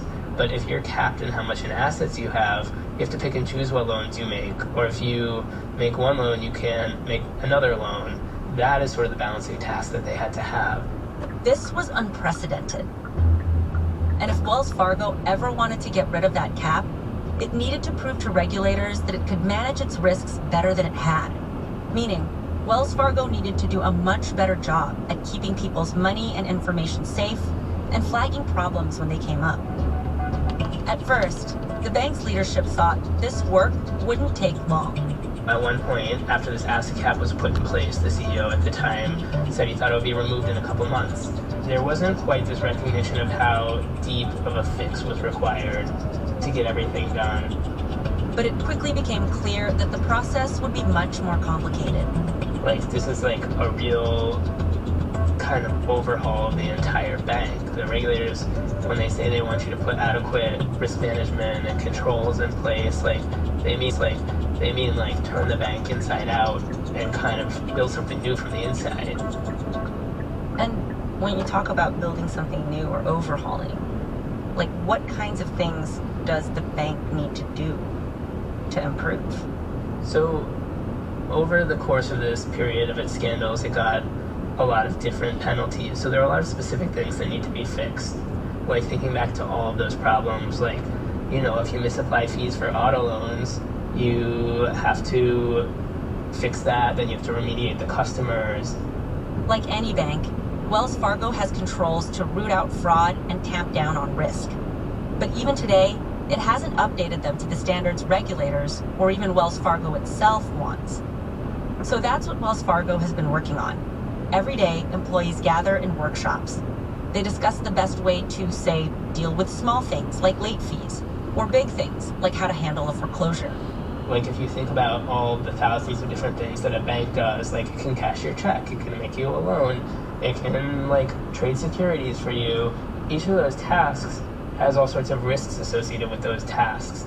You basically have to make sure that every person in the bank has controls in place to make sure that they are preventing the problem. So maybe there's a pop-up on your screen that says, check ID before you cash the check.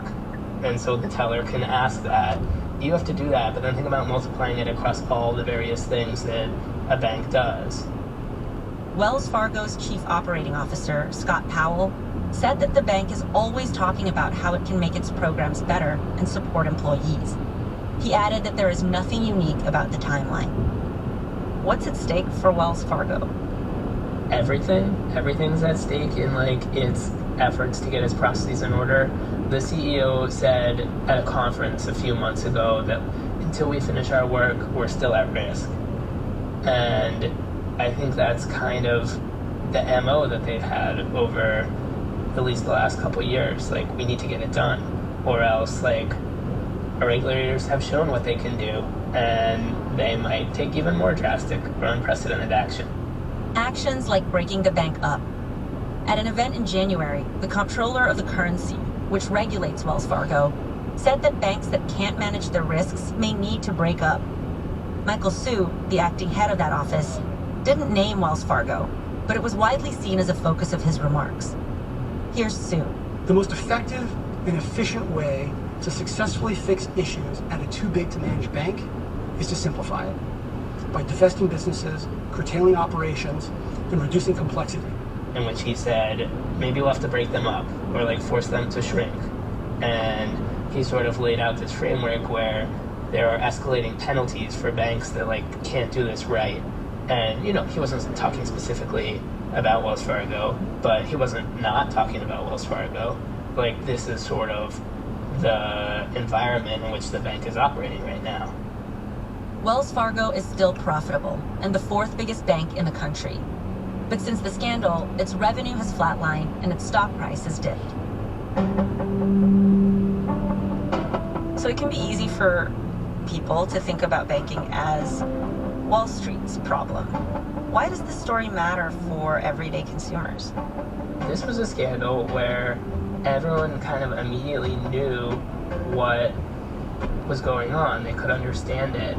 Wells Fargo is this bank. It has tens of millions of customers around the country. Like, if you don't have a Wells Fargo account, you probably know someone who does.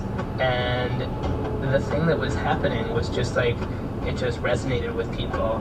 Oh my God, I deposit my money in this bank. I trust them. They're an institution that's like, you know, I trust them enough to keep my life savings there, and look what they're doing. Like, let's stop and think for a minute about, like, what you did here and just how fundamentally you've sort of betrayed the trust of the people who trust you.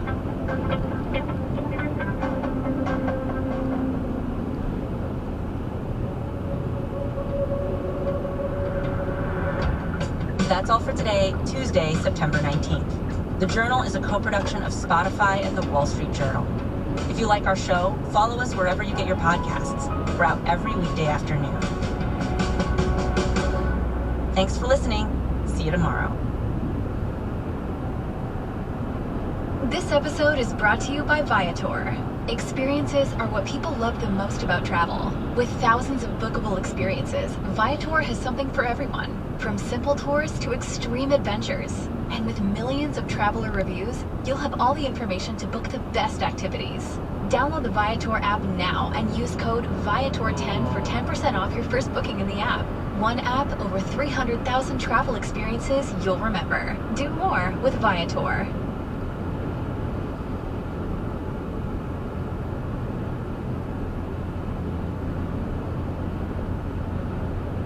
Florida man is responsible for a large percentage of abnormal incidents that occur in Florida. No one knows his true identity, date of birth, what he looks like. That's why headlines always say Florida man. Florida man won $2 million from scratch-off lottery ticket. Different Florida man busted with cocaine cookies, while other Florida man torched car belonging to girlfriend who also his cousin. No. Yes. No. Yes, it's true. Those are real headlines, and it may sound a mess, but there's a great migration underway to the land of "In God We Trust" Florida motto. Vox reporters have been covering an exciting and possibly significant demographic movement in the U.S. And coming up on Today Explained, we find out, why does it seem like everyone is moving to Florida?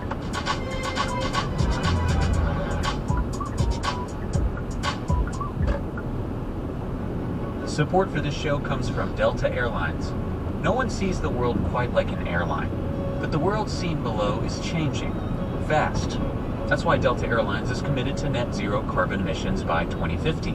It's why Delta is getting rid of 4.9 million pounds of single-use plastics annually, and why they're accelerating their push to source sustainable aviation fuel.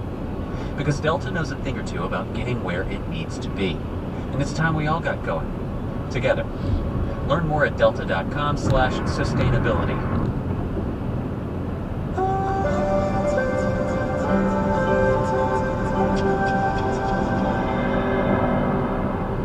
It's Today Explained. I'm Noelle King. Maren Kogan, senior correspondent at Vox.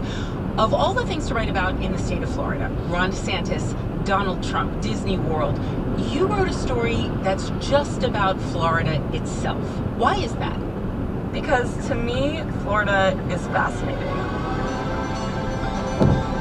Florida is, one of the biggest states in the country, obviously one of the most populous, but I find that so often it's on the leading edge of so many different trends, whether they're economic or political, cultural, certainly climatological.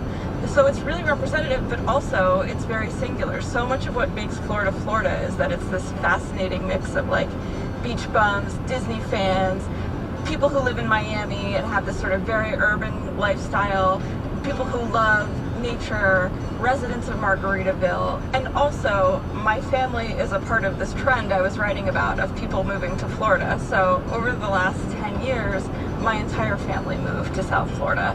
My parents, my brother and his family. So my brother and sister-in-law and my nephew all live down there. Why did your parents move? You know, I think they were going mostly for warmer weather. We're from a really snowy part of the country. You can't do too much outside for many months of the year, and it's like a big thing in my hometown, which is a small town in northwestern Pennsylvania. Everyone goes down there, and so there are certain communities near where my family lives, and in fact my family lives in one of these communities in Florida where there are like a bunch of people from my hometown who are in the neighborhood.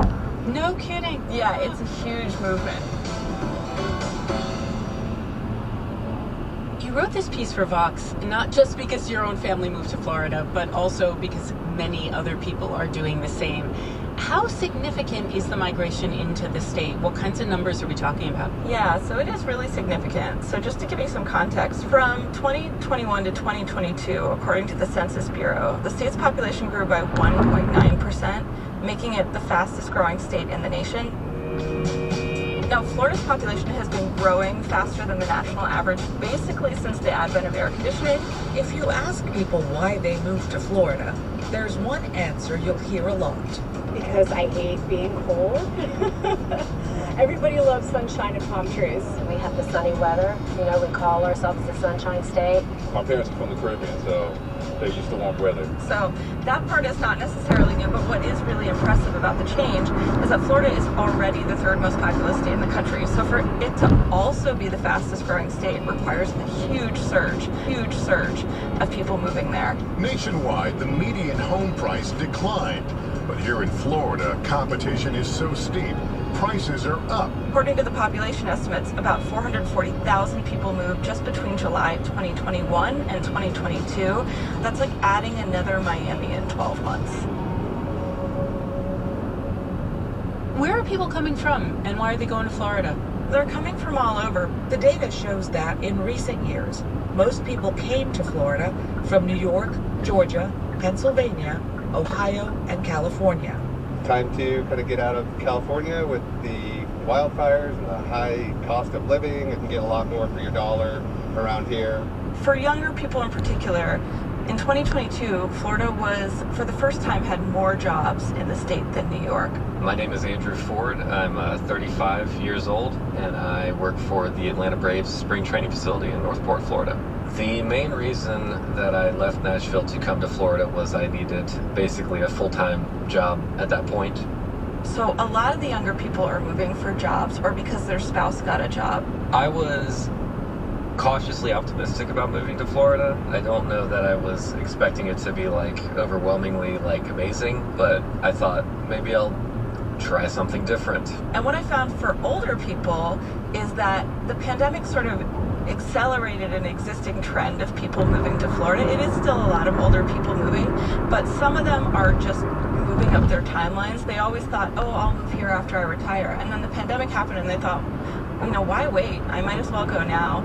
A lot of these people experienced in the state they were living in a really hot housing market during the pandemic, and they thought, I'm just going to go for it. And they really took that opportunity to, you know, start their Florida lifestyle early. Tell me about the economic boom. What's at the center of it? How's it working?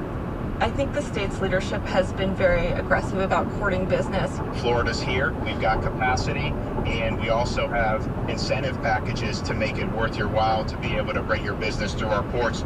You hear Ron DeSantis and Republican leaders in the state talk about this a lot.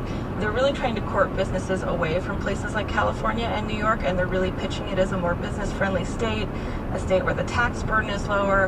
And so it's really happening on multiple fronts. And then there's also, you know, a big healthcare boom. There's tons of need in Florida for healthcare professionals, particularly nurse practitioners. So you see a lot of different things happening. And then on top of that, the state is just growing and growing. So many of the fastest growing metropolitan areas are in Florida, and that just draws more people of all kind, and certainly the real estate market is booming as well. In progressive circles, you hear every time Ron DeSantis slaps Mickey Mouse or, you know, tries to change a school textbook, you hear people say everyone's going to move out of Florida. The governor can't keep behaving this way. But of course, Ron DeSantis' politics do appeal to some people. Do we know the political leanings of the people who are moving into Florida? We don't have a perfect measure of this, but we have a pretty good sense There is good reason to believe that the people moving there do lean heavily Republican. I got some data from L2, which is, they keep a really good voter registration database, and they found that of 535,000 people who moved there between basically March 2020 and May 2023, about 45% of them registered as Republican, only 22.5% registered as Democratic, and almost 30%, the remainder, registered as nonpartisan, meaning they chose neither party. So that In 2 miles, take the I-75 north exit toward Georgetown, Cincinnati. It's a huge advantage for Republicans. Now, one thing to know about this number is this is just people who were registered in the state they came from, moved to Florida, and registered again. So this is not everyone, but it does suggest that the newcomers have a strong contingent of people who are highly motivated to vote Republican. Now, for the first time in state history, according to the latest numbers sent by election supervisors to the State Division of Elections, there are more registered Republican voters in Florida than Democrats.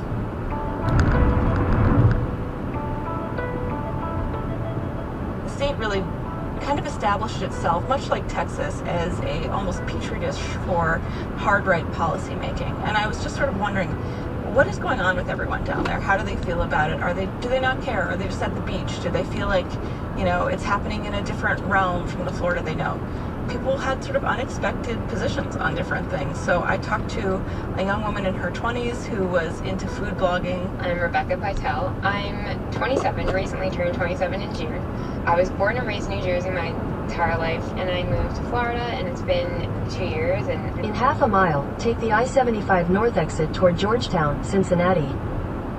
Now I'm in Boynton Beach currently. She's the one person I talked to who didn't have any real connection to the state. She just kind of moved there sight unseen. She was just ready for a change. She was like, well, I love it because I'm a Trump Republican, and Take the I-75 north exit. I feel better with conservatives in charge of the state. I am a Trump girl. I worked on his campaign in 2016. I definitely didn't Continue for 74 miles.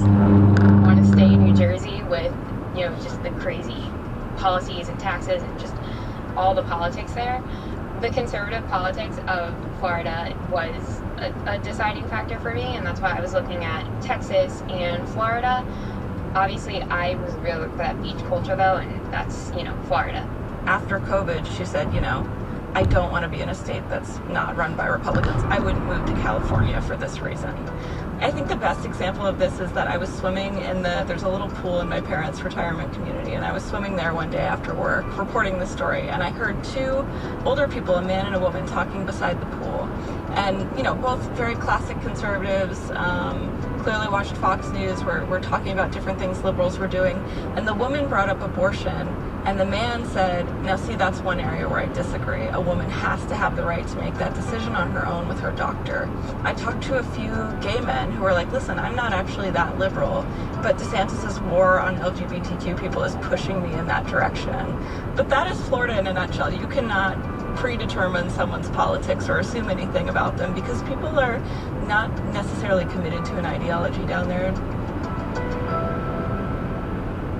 Growth is often good, but we have covered on the show this year insurance companies refusing to insure new homes in places like California and Florida, places that are getting hit hard by climate change, places where some would argue people shouldn't be moving. Can Florida sustain this level of growth, especially as year after year it gets hit with bigger and bigger hurricanes, bigger and bigger storms, more and more capital B, capital W bad weather? Last November when Ian hit, that was scary. I remember that night, I didn't put my hurricane shutters up either. I didn't really know what to do, and I was living in my house at this point. So I'm concerned about, the insurance. That is going up a lot. The insurance companies are actually leaving Florida because they're insolvent now. I know this year my property taxes went up a lot, and everyone's did. Everyone is like, what? This is crazy. We've never seen this before. I think anyone who is paying attention to what is happening with the weather and with the environment are looking at some of these developments, especially in coastal areas, and are going, is this really what we want to be doing as the sea levels are rising and hurricane season appears to be getting worse? For the person, Andrew, who's the lead of my story, he had lived there for just 1 year and evacuated twice already. I don't like hurricanes, being at the mercy of Mother Nature, and I left and went up to stay at my mom's house in Georgia. I had basically 2 days where I was like, well, if all my stuff's gone, I guess that happened. I think it is going to have to be something that everyone takes much more seriously. I will say, when I spoke to the people who moved down there, all of them were aware of climate change, of course, and some of them were very concerned about it. But it didn't stop any of them from coming.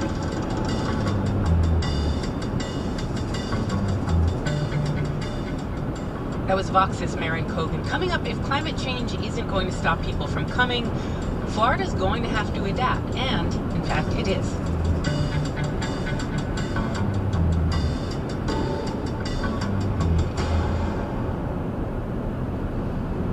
Support for this show comes from Delta Airlines. No one sees the world quite like an airline, but the world seen below is changing fast. That's why Delta Airlines is committed to net zero carbon emissions by 2050. It's why they're partnering across the industry to create the future of aviation and switching ground vehicle after ground vehicle to electric. It's why Delta is accelerating their push to source sustainable aviation fuel. And it's why they're also getting rid of 4.9 million pounds of single-use plastics annually. That's just what Delta's doing. But it'll take more than just the 90,000 people at Delta. It'll take everyone, at every airline, and in every industry. Because Delta knows a thing or two about getting where it needs to be. And it's time we all got going. Together. Learn more at delta.com/sustainability.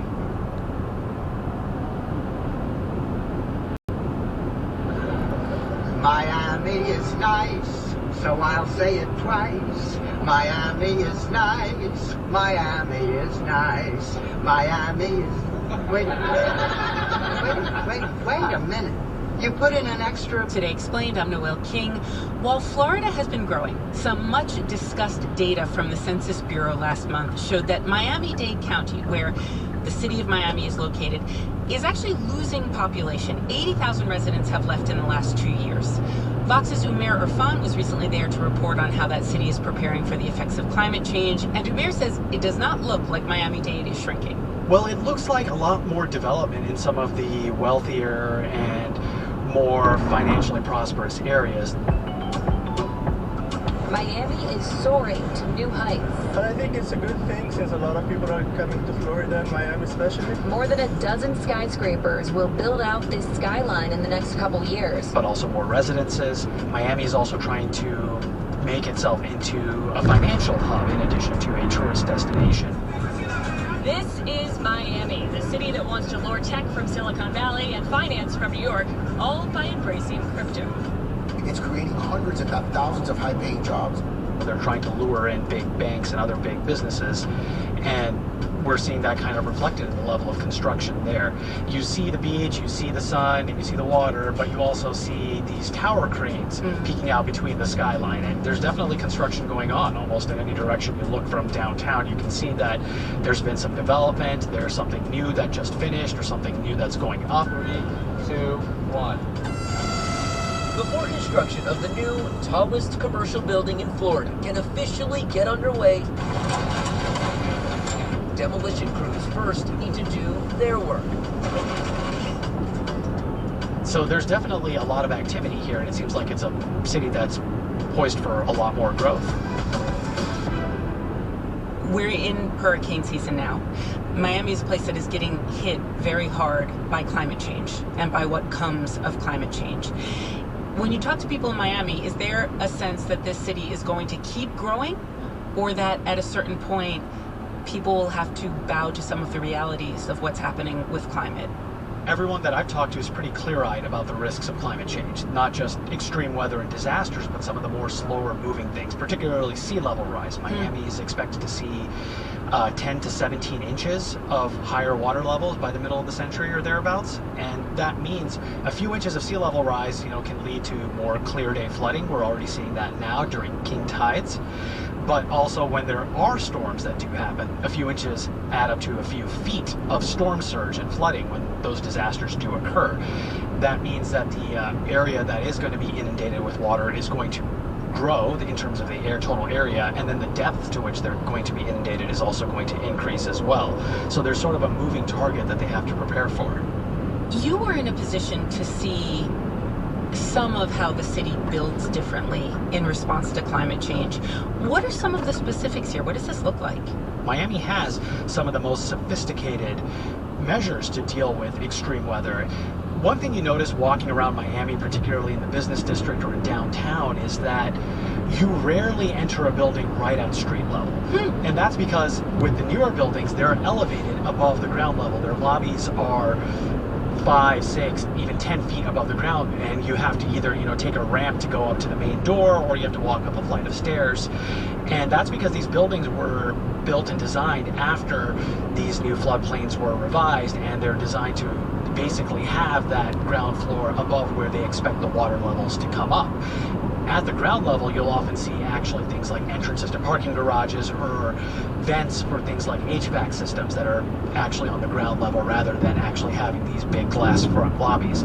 So you see these kinds of adaptation techniques kind of present just from the ground level, even though the skyline is the main thing that catches your eye. It's these subtle changes where you start seeing the adaptation starting to take place. I was in New Orleans about a decade after Hurricane Katrina, reporting on the recovery there, and it was so interesting that lots of these houses, little-ish to medium-sized houses, had just kind of been put up on blocks, raised 6 feet off the ground.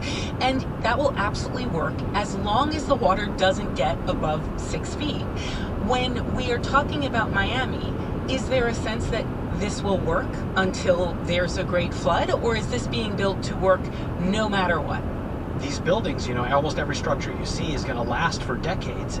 Now, when it comes to elevation, I think 50 years ahead is typically where you set the mark, basically looking at where you expect sea levels to be, and then trying to make sure that, one, that you either elevate above that level, above that threshold that you would expect, or come up with a scenario to route that water around or to recover from that very quickly should that water levels actually get that high. That's still an ongoing challenge, basically determining what is the future that you're building for. So they're planning for 50 years into the future. Absolutely fascinating.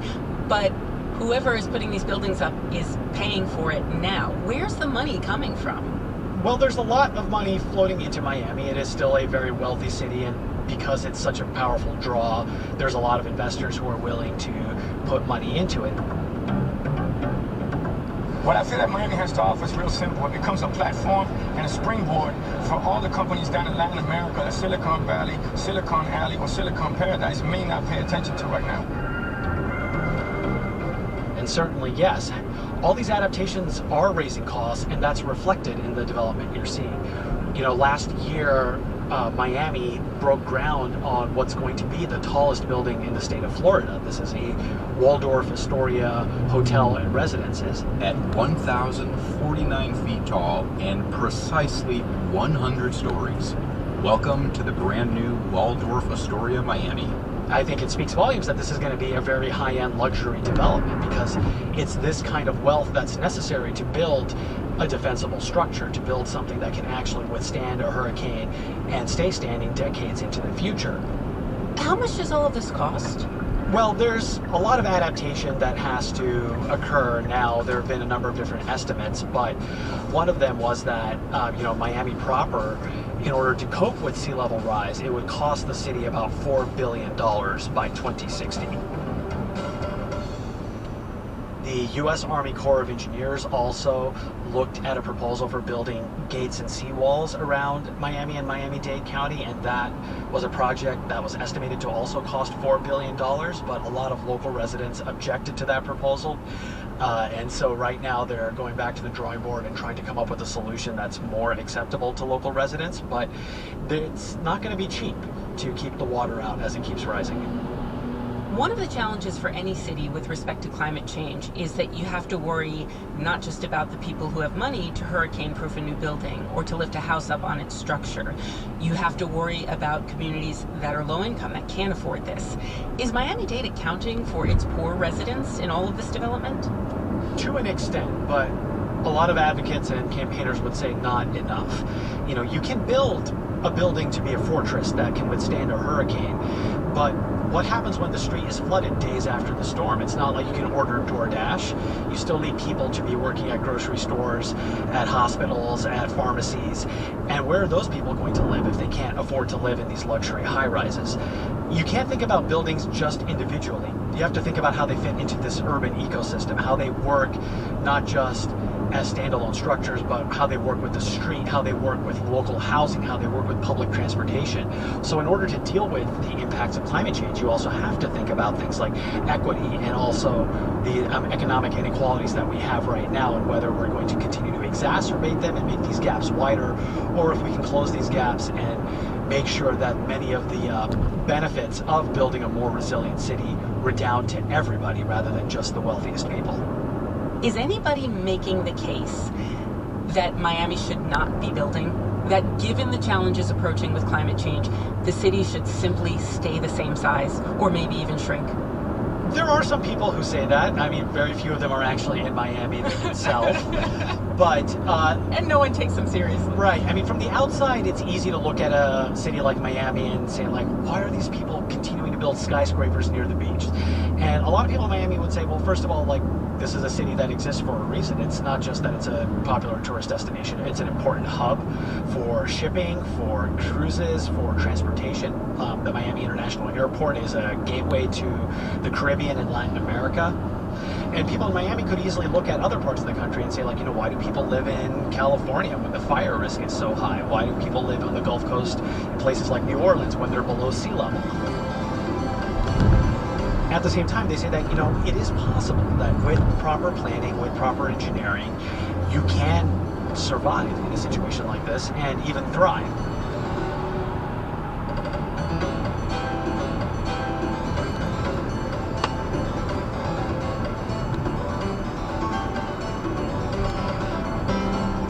That was Vox's Umair Irfan. Today's episode was produced by Halima Shah and edited by Matthew Collette with help from Amina El Sadi. Our engineer is Patrick Boyd, and our fact checkers are Laura Bullard and Serena Solman. I'm Noelle King. It's Today Explained. So Mr. 305 checking in for the remix. 1, 2, 3, 4,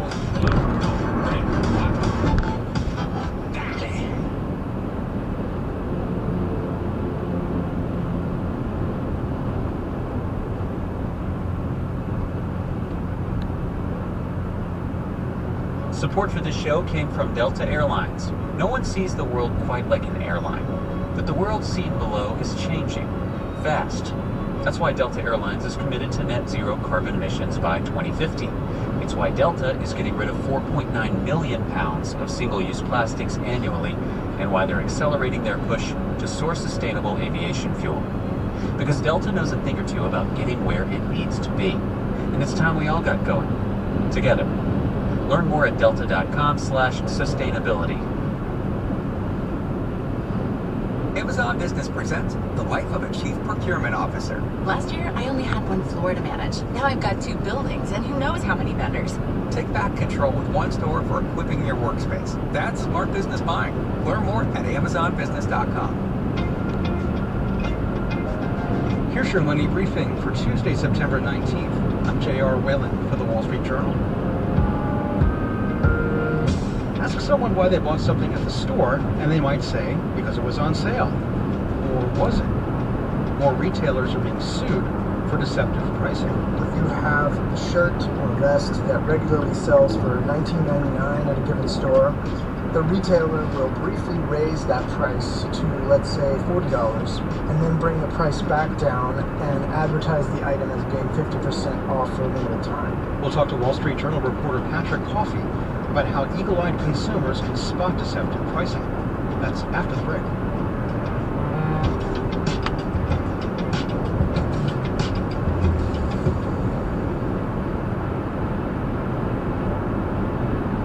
Amazon Business presents A Day in the Life of a Procurement Manager. Delivery, anybody there? Nonprofit work takes you out of the office, but that shouldn't mean delayed deliveries. Oh man, looks like we missed the next shipment. Don't make important shipments a guessing game. Now, this procurement manager uses Amazon Business to schedule deliveries for when they're around. Delivery! Oh, right here, thank you. deliveries based on your schedule? That's Amazon Business. That's smart business buying. Learn more at amazonbusiness.com. Several large retailers are facing litigation for deceiving consumers with sale prices that weren't actually discounts. Wall Street Journal reporter Patrick Coffey looked into this and joins me. So Patrick, walk us through how this deceptive pricing is done. Well, it's one of the oldest practices in the retail industry, and it's relatively simple. For example, if you have a shirt or vest that regularly sells for $19.99 at a given store, the retailer will briefly raise that price to, let's say, $40, and then bring the price back down and advertise the item as being 50% off for a limited time. And in some cases, allegedly, the retailers don't even bother to actually raise the price. So they give the illusion of the item being on sale when in fact that's just not accurate. Can you give us an example of where this was done? It's almost every retail chain and also big e-commerce companies like Amazon. For example, in our story, we cited a research paper that went over the sales of vacuum cleaners on Amazon over a given amount of time in 2017. It found that one seller in particular had listed this specific vacuum cleaner for $114.99, and then over about 48 hours raised the price, so it was disguising a price increase as a discount. And if consumers haven't been closely tracking the changes in that price, they wouldn't know it. What did Amazon have to say about that? They said that they have now enacted ways for consumers to report sellers if they see this going on. It's not clear that it has stopped. It really seems like a bit of an extended game of whack-a-mole where you can take down one seller and another one will pop up. Now, why are some retailers doing this more often now? Well, what analysts told me was that the practice all but disappeared during the pandemic because people weren't going out shopping and retailers didn't have this glut of inventory that they needed to get rid of. Now, however, their sales are beginning to drop after the post-pandemic boom. So they really need to unload all this inventory, and they're desperate to beat out their competitors in terms of sales volume. So they're going back to what has worked for them in years past. Do consumers know this is going on? In most cases, I would say no. I mean, just speaking for myself as a consumer, I really had no idea. And that's one of the reasons that I found this story so interesting. On the one hand, you see these sale promotions all the time, and they start to bloom together, and you wonder how accurate they are, but I really didn't know exactly how this goes down, and it was surprising to me. So what happened to companies that have gotten caught doing this? An increasing number are getting sued, and this is on a state-by-state basis because the FTC does have guidelines for deceptive pricing, but generally speaking, they defer to the states because they have other priorities, of course. And they sort of just let the state attorneys general take care of these sorts of cases. And they can get significant fines. It can be in the tens of millions of dollars if they're found liable. And if retailers are caught and fined, they typically stop doing the deceptive pricing? It really varies from case to case. A great example is JCPenney, which was sued for doing this about 10 years ago. And then they brought on a new CEO in 2012, and they attempted to sort of back off from that strategy and go toward more what they would call everyday low prices. And the result was the opposite of what they expected. They found that sales declined significantly because consumers were just used to seeing these advertised discounts everywhere, and they didn't really know what to make of it when they disappeared. And then not a decade later, they were sued for allegedly using the same practice. Wow, there's a lot here for consumers to keep track of. How can they raise their radar to spot this type of deceptive pricing? It's difficult, but e-commerce has enabled us to do a lot more comparison shopping. The answer is if we're looking for a specific item, then we need to be on top of any price changes in that item. There are also some services that track changes in prices of an individual product on platforms like Amazon. But generally speaking, it's clear that this practice has led to increased confusion among consumers. So this can really give consumers fits when they're trying to go through a store and keep to a budget. Can this problem go away? Well, the conclusion of a recently published research paper is essentially that no, it can't. And the reason is that the losses or the risk that a retailer faces in potentially losing out in sales to a competitor is greater than the risk it faces from paying tens of millions of dollars to settle a related lawsuit. So in the grand scheme of things, the fine is just a slap on the wrist? Essentially, yes. That's Wall Street Journal reporter Patrick Coffey. And that's it for your Money Briefing. Today's show was produced by Ariana Osborough, with Deputy Editor Chris Zinsley and Supervising Producer Melanie Roy. I'm J.R. Whalen for the Wall Street Journal. We'll be back tomorrow morning. Thanks for listening.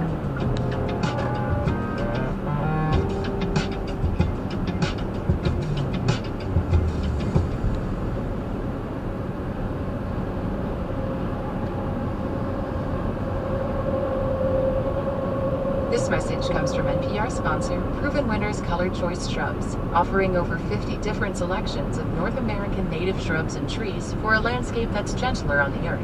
Explore the collection at provenwinnerscoloredchoice.com/native shrubs.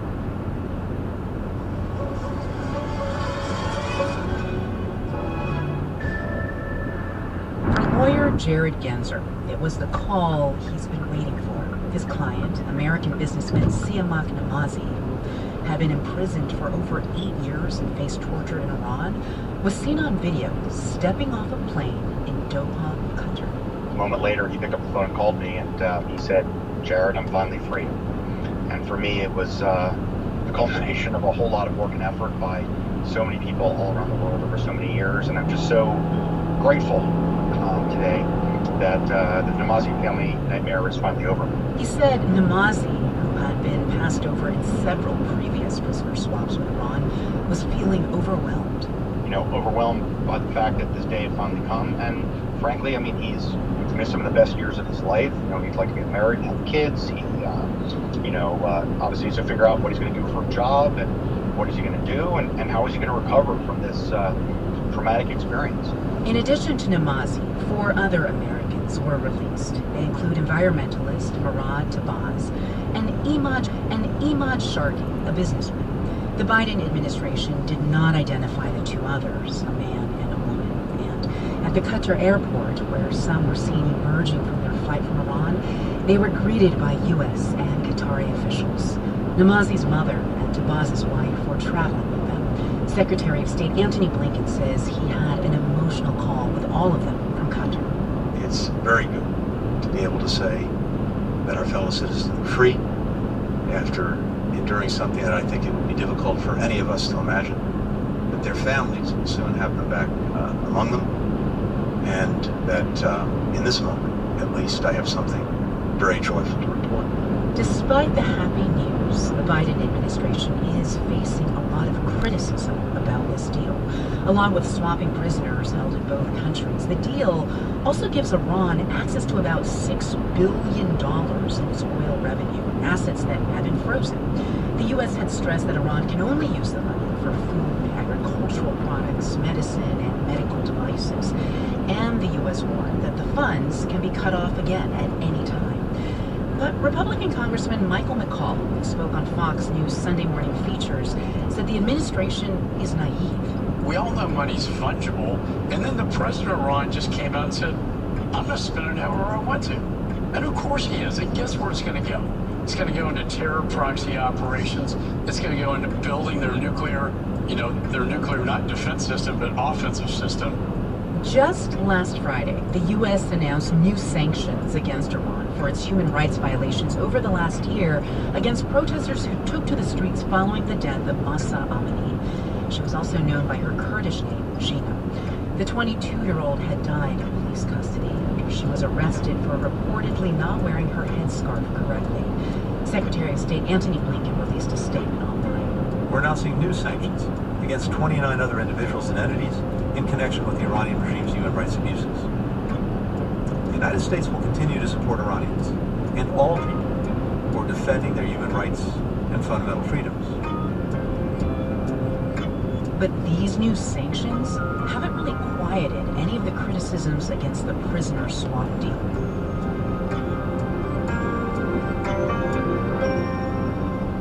From NPR, I'm Elsa Chang. It's Monday, September 18th. This message comes from NPR sponsor Citi. They're not writers, but they help you shape your financial story. They're not a startup, but their innovation labs create new tools to help keep your information secure. They're not architects, but they help build stronger communities. With global expertise and over 2 centuries of experience, Citi provides tools, insights, and guidance to help businesses thrive. They're not just any bank. They are Citi. Learn more at citi.com/weareciti. This message comes from NPR sponsor AWS. What if you could power new possibilities, predict customer wants, and speed up prototyping? With AWS, you can. From generative AI and machine learning to data analytics, AWS drives business transformation. Imagine what the cloud can do for you. This message comes from NPR sponsor Noom. Noom uses science and personalization so you can manage your weight for the long term. The best part? You decide how Noom fits into your life, not the other way around. Sign up for your trial today at Noom.com.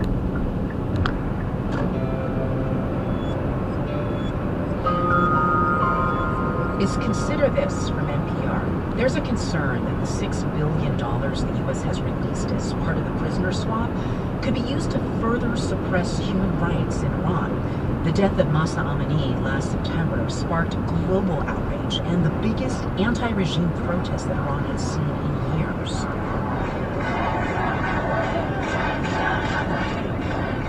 The crackdown was brutal. Iran's security forces beat protesters. Hundreds were killed, thousands arrested. And a year on, that brutality continues. What we're seeing is, a regime that is increasingly afraid of its own people. Golnaz Esfandiari is an Iranian-born journalist who covers Iran from outside the country for Radio Free Europe and Radio Liberty. The establishment is cracking down on activists and others. The family members of those killed in the brutal state crackdown have been harassed. They've been pressured to remain silent. About 20 of them have been detained, including the family of Mahsa Amini has come under immense pressure. Esfandiari says the anger from Iranian citizens is not gone. About 70 children were killed. How can people forget that? How can people forget the level of cruelty we saw from this regime in the streets of Tehran and other cities?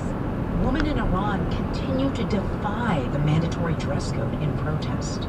Women have become braver, they're bolder. I personally think that something broke during the recent protests, and especially the crackdown. And I believe it was a turning point, and it's not going to go back to things. We're not going to go back to the way they were. So how much has life changed for women in Iran? Well, NPR's Arwazu Rizvani takes it from here. A few months ago, 28-year-old Khotan launched a clothing shop on Instagram. You won't find the oversized, billowy garments Iranian women are required to wear in public on her page. No. Her shop sells colorful, form-fitting crop tops and t-shirts, the kind you might see girls wearing on the streets of Los Angeles, not out in the open in Tehran. We did at some point think about selling headscarves and cloaks. But in the end, we decided to post Instagram stories showing our followers different ways they can fashion their scarves into tops or skirts instead. Khotan, who spoke to us through an interpreter on a scratchy Zoom line from Tehran, gives only her first name for fear she could be detained for criticizing the government, is serving a new and emboldened clientele. They are young, defiant women who were at the forefront of the uprisings a year ago. They are continuing to protest in their ways. Even though there haven't been street protests or mass gatherings in recent months, the civil disobedience continues. Many women, for example, still refuse to wear the compulsory headscarf. Khotan is one of them. She hasn't worn the headscarf, a key symbol of Iran's clerical rule, since the early days of the uprising. This, she says, has been one of the most important legacies of last year's protests. People are bolder, braver, and more united than ever. Some men have been wearing shorts in public, a violation of the country's dress code, in a show of solidarity. I once saw a couple of female officers had stopped some young girls for the way they were dressed, and they wanted to detain them. But these two guys who were wearing shorts spotted them and intervened. They were able to help the girls break free and got tangled up with the officers instead. It's been a year since Mahsa Amini, known also by her Kurdish name Gina, died in police custody. Her death set off months of some of the largest protests Iran has seen in decades, and it was met by a violent crackdown from the government. Hundreds were killed, thousands more were arrested. But Khotan's online shop points to the ways that protest movement is still alive, even though the government remains repressive. Singers are still producing protest songs. Activists are still spreading anti-government messages on social media. And those messages are calling for more change than ever before, says Hadi Gaemi, head of the New York-based Center for Human Rights in Iran. It's no longer about reforming incrementally, but finding ways to change the system at its root. But the movement is facing challenges that go beyond government repression. There's still no clear and widely accepted leader. Many protesters argue that's been a strength.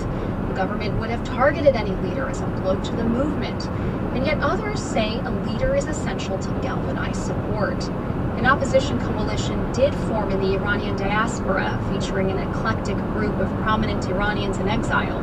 But it quickly fell apart, partly due to political inexperience, infighting, and a fundamental disconnect with people in Iran. The diaspora is very cut off from inside. You can't travel there, you can't physically hold meetings. It's the internet. And the internet is something that the government can control and turn it off as it wishes. So for that reason, I feel like the diaspora opposition has not figured out what is its support basis in the country. That has left Iran's ruling establishment with the upper hand. As the anniversary of last year's uprising approaches, the government isn't taking any chances on the potential for a new wave of unrest. The Iranian government has become much more aggressive. It basically has rounded up hundreds of prominent people from all walks of life, thrown them into prison. It is purging universities from professors and activist students. It is going after women in public spaces again. So the repression has entered a new phase. The decision to clamp down on an increasingly disaffected population may seem like a gamble or a last gasp for Iran's ruling establishment. But Iran's ultimate decision maker, Supreme Leader Ali Khamenei, sees it as a tried and true strategy, says Karim Sajidpour of the Carnegie Endowment for International Peace.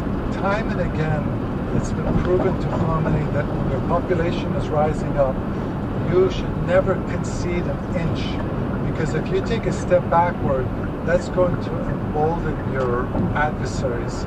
And I think the most recent example was the Arab uprisings of 2011. Autocrats who promised their populations they would reform. A month later, they were out of power. Who didn't promise reform? Bashar Assad in Syria, Iran's main client. And he's still standing 12 years later. So for that reason, and all the time that Khamenei has been in power over the last 4 decades, he's never responded to popular protests with conciliatory gestures. He's always just wanted to crush it. That puts young Iranians like 33-year-old Elnaz in a very tough bind. Reached by internet in Iran, she's another protester who's abandoned her headscarf. But she worries this crackdown will only intensify with time and may soon be too much to bear. It may become a lot harder to participate in acts of civil disobedience if all of a sudden the government starts depriving access to bank accounts, for example, or confiscating passports, or denying renewal of ID cards. For now, Elnaz, Khotan, and countless others have no plans to put their headscarves back on. Too much blood has been spilled, they say, to simply go back to the way things were. That was NPR's Arzu Rizwani. At the top of this episode, you heard reporting from NPR correspondent Michelle Kelly.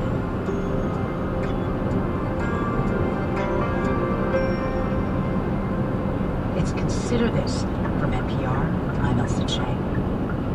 This message comes from NPR sponsor Lisa.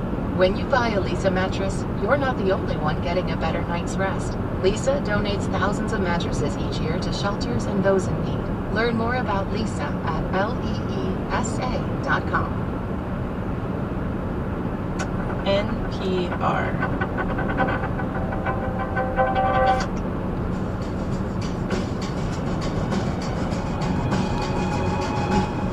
When Fabiola Piñaque read the letter back in 2021, she was livid. Yo quería matarlos, pero pues ¿cómo? No se puede. I wanted to kill them, but of course you can't. They're very far away, they're very big, and there's nowhere to find them. The letter that got Fabiola so riled up was from the Coca-Cola company. It was a cease and desist letter. It said that her company had infringed Coca-Cola's trademark, and they had 10 days to pull their drinks from the market or risk legal action. The product in question was a beer infused with the coca leaf. In Colombia, where Fabiola lives, cola is a common word for beer. So her coca beer was called, naturally enough, Coca-Cola.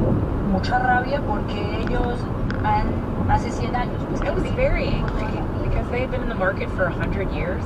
I'm sorry. This has been in my life forever, and I'm a descendant of a 1,000-year tradition of people using the coca leaf.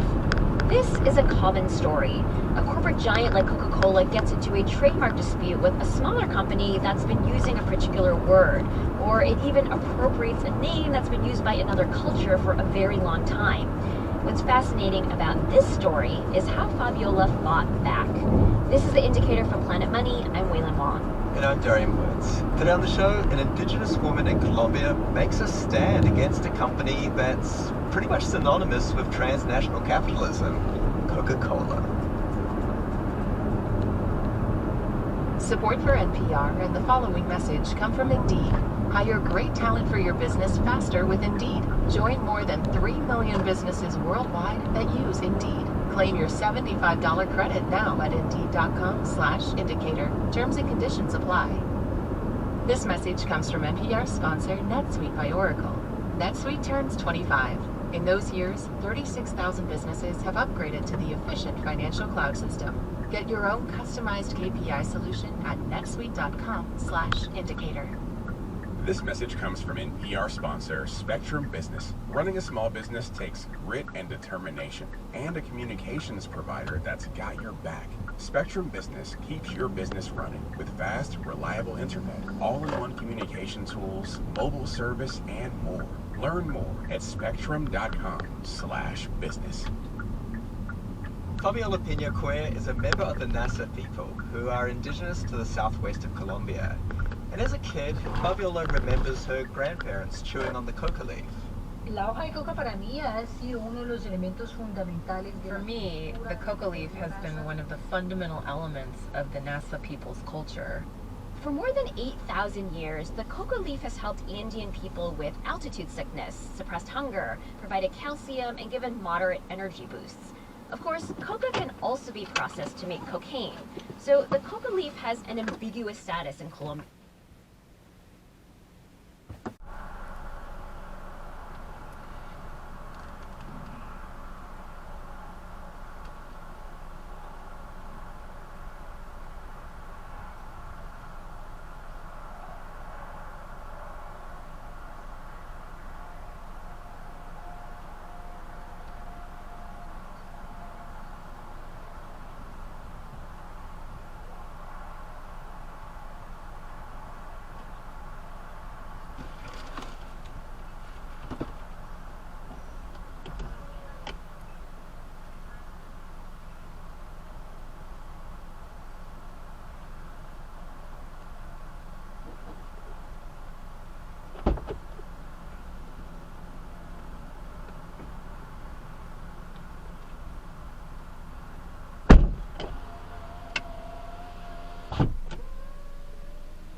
And chewing raw coca is legal in indigenous Colombian territories. On the other hand, the Colombian government has waged battles against coca. Up until several years ago, it welcomed U.S. support in spraying enormous amounts of pesticides from planes in order to destroy illicit coca plantations. This harmed both locals and wildlife, and it was part of the global war on drugs. But it's worth knowing that the raw coca leaf, as used traditionally, is really mild, like a kombucha compared to a bottle of rum. Yet even so, global government efforts to eradicate cocaine brought stigma to the coca leaf over the last half-century or so. Mis abuelos empezaban a dejar de consumir más. Turn right onto Kentucky 491 West, Violet Road, then turn right onto the I-75 North ramp. I watched my grandparents stop chewing coca leaves, and they hid it, only using it for rituals.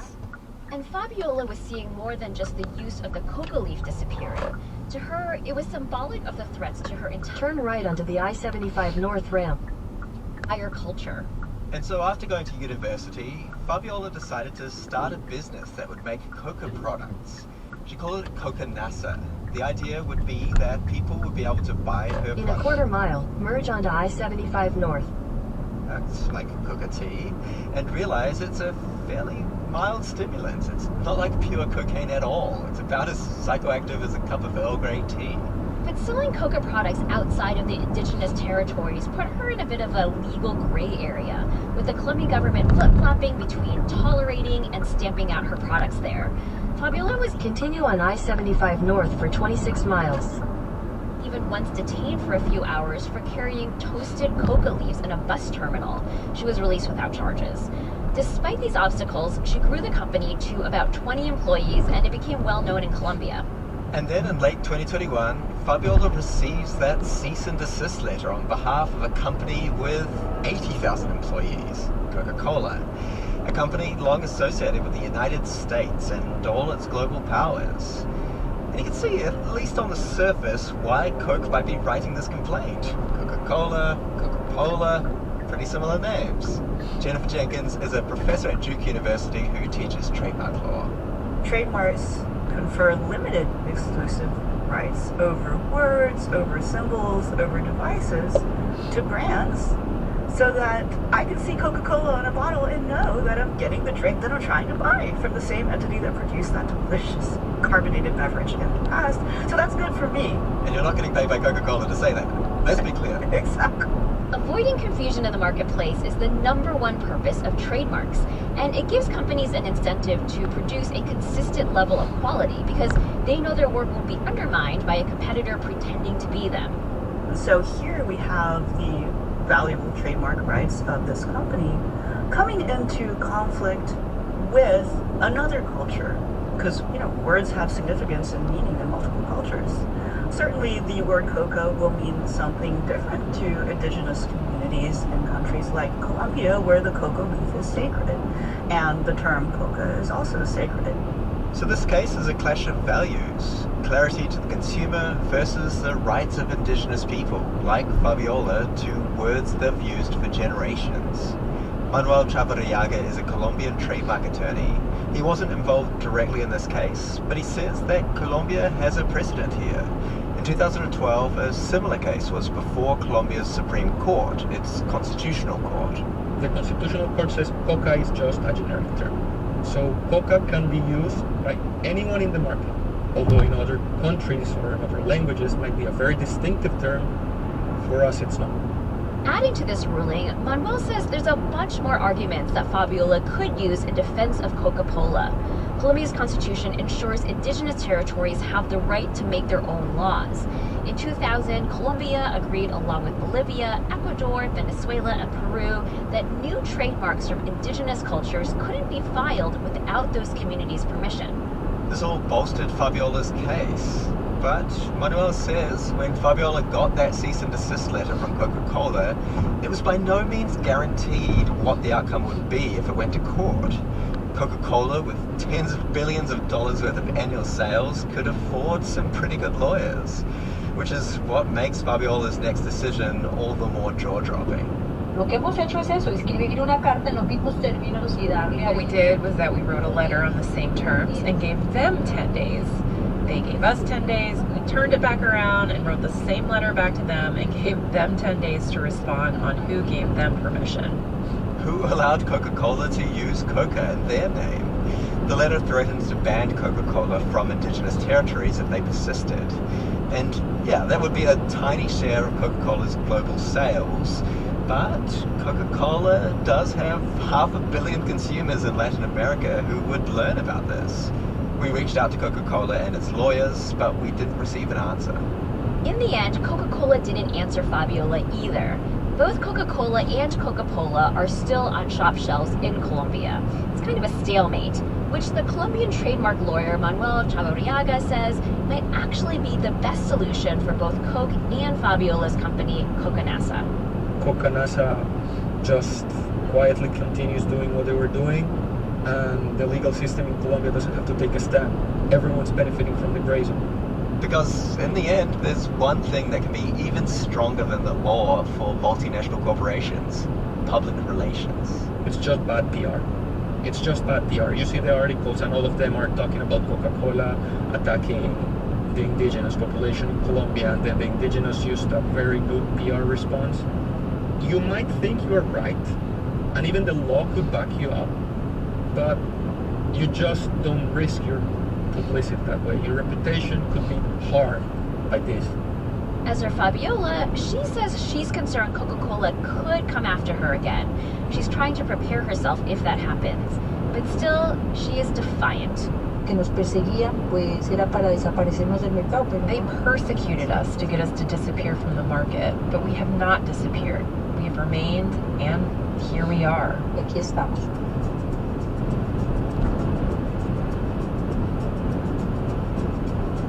This episode was produced by Brittany Cronin, Malia Agudelo translated, Sierra Juarez checked the facts, Kate Buchanan is our editor, and The Indicator is a production of NPR.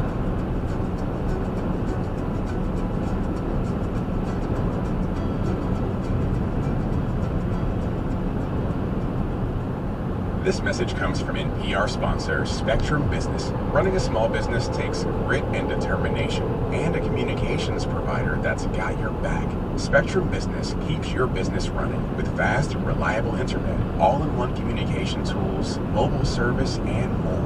Learn more at spectrum.com/business. This message comes from NPR sponsor Lisa. Join Lisa in the pursuit of better sleep for a better world.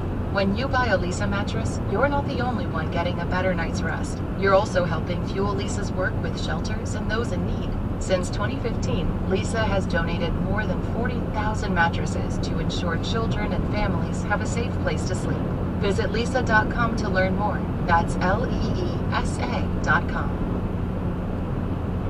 This message comes from NPR sponsor ExxonMobil. The world needs ways to reduce carbon emissions. ExxonMobil is working on solutions in its own operations, like carbon capture, that could also help other industries deliver lower emissions. Learn more at exxonmobil.com. Hi, this is Morgan, doing the dishes while my wonderful, amazing partner puts our 2-year-old to bed.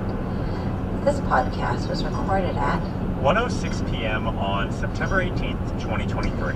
Things may have changed by the time you hear it. Like, hopefully, our toddler will have accepted the gentle slumber of tonight. Okay, here's the show. I know that division of labor quite well in my own house. There's something peaceful about listening to someone do the dishes. I think I would do a lift of that. Hey there, it's the NPR Politics Podcast. I'm Miles Parks, I cover voting. I'm Greg Myrie, I cover national security. And I'm Susan Davis, I cover politics. And we're going to talk about Ukraine today. The war is still continuing, and there's increased urgency as winter approaches. Fighting becomes a lot. Gang, the Stay Trashy Tour is coming to a city near you. Stand-up comedy, plus we play a little AYG with the crowd. Shows are selling out, and you can get your tickets at areyougarbage.com. See you there. Welcome to another exciting edition of Are You Garbage? The show where you find out if your favorite comedians are classy individuals or absolute trash. Now, here are your hosts, Kevin Ryan and H. Foley. Hey, Hey, everybody out there, and welcome back to everybody's new favorite podcast. This is Are You Garbage? Oh, yeah. It's that little show we sit down with your favorite comedians, and we find out if they're going to be classy, or if they're just a big old piece of trash. I'm your host, Tate Foley, coming at you on a beautiful day. We're out back here at Tootie's in the new edition. She is down at O'Hallahan's for an 8-cent wing night, $20 nose beers. My co-host is coming at you from right next to me. Thanks, asshole. My co-host is coming at you right next to me. He's the CEO of Are You Garbage? He's an international businessman, but always the king of the boardwalk, baby. Give it up for KJ, Kevin J. Dry. What's up, gang? Thanks for tuning in. As always, please make sure you rate and subscribe on iTunes. Full video available on YouTube. As you know, those numbers are cooking. And obviously, the greatest website of all time, www.patreon.com/RUGarbage, gang. You go over there, you get a bajillion hours worth of bonus content back pending. Check it out. Yes, sir. And having a nice quick shout out to our producer extraordinaire, the old magic man. Works the 1s, the 2s, the 3s, and the 4s. He crosses the T's and he dots the I's. Give it up for T-Bone McStruffins. Toby McMullen, everybody. What up, boys? What up, pals? Oh, we got two absolute all-time dudes in here. Woo. You can take these guys out and have the best time of your life. They'll tell you they love you, then they'll scream right in your face. Just the way we like it, baby. Just like home. Gang, the long hair ain't lying because we got two of our absolute best here in the studio today. They are the hosts of the Stuff Island podcast, two of our best pals in the whole wide world. Give it up for Tommy Pope and Chris O'Connor. Let's go. Let's go. Little Garbage Island. Little boys are back. Yeah. When did Toby get intro privilege? Yeah, Toby's always had intro privilege. I didn't know. It's been getting stretched out. I noticed a little bit too, but I like it. We riff off of I each like other. it too. I'm not criticizing. I just want to know. You don't like a shot. It wasn't a shot. You got a lot of nerve with that first day of school haircut, too. Sweet little boy cut you got going. Looks like you got the picture and Tommy took him. He went to the barber. He's like, take off 4 inches of happiness. I swear to God, a year ago, Toby would have to raise a finger. Well, we didn't have 5 mics at the time. We didn't have the capabilities. But then Patreon.com came along, and now we can afford more money. Congrats. Thank you. Congrats. This is, you guys are... I don't like this. I don't like this. You're really painting refined with these wine glasses. I know. I'm over here drinking Bud. Oh, you are double-fisted. It completely changed my mood. I came in here furious. You came in, I got to watch the Charleston. I get a little white wine. All of a sudden, I'm back. Yeah, baby. Back on Wildwood, I got the warm fuzzies all over. I go, Connie, how you doing? He goes, I'm on one. Why? What's wrong? Dude, you never know. I just, this morning, first of all, they lived together and they came separately, so I don't know what's going on. Had no idea where the other one He's was. going shopping, he's going lunch dates and stuff. I don't know. Yeah, I went to Keen's, had a couple of old fashions, a nice steak sandwich. You did? Yeah. Did you go by yourself? I got a stuffed moose head. It's nice. I got one too. I gotta go to the second. I do a show with one. Did you go to lunch by yourself? Because you like to go by yourself. I do. I love eating by myself. I used to feel bad for that. I did that shit. Now I just You enjoy it. Now you're an old man who does it. Yeah, I fucking love it, dude. Yeah. Did you throw on the pinky ring because you were going to Keen's? No, I bought this because we shot something called Tires. Shout out to Tires. Shout out. McKeever, Of course. and a bunch of other things. Me and Andrew Schultz are called the Wop Brothers. There you go. So I was like, I need a pinky ring for this role. Also, maybe I'll do it for myself. He hasn't taken him off since we shot. Yeah. So I got that. Then I get to this nice little Arab kid, Sam. Shout out Sam from Alex's Jewelry. And I always said I wanted. He's already looking for Believe more that, jewelry. yeah. Why? I'm kidding. Don't tell him what jewelry you go to. Fans will show up there. That's always what you say. Why can't we promote the bar we go to every time? We love it. Because people will hawk me. I didn't me or him. Yeah, you did. He always goes, because the fucking fans are going to show us. It's like, dude, My girl nobody cares. getting sexually assaulted. Which I did last week. I walked into a bar, Tommy's girl's back there slinging food. You did. Now, what bar was that? Shut up. Shut up.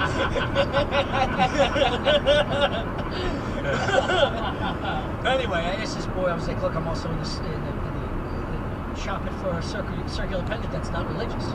And he said, we have a custom piece, just came out, would you like to see it? I said, I'll take it. And then I go, my chain's not heavy enough, I'll take a chain. And he goes, I'll throw in a bracelet for half off. And he saw you come. Oh, man. So now I complete the package right now. I feel good about it. Like a bar of gold over there.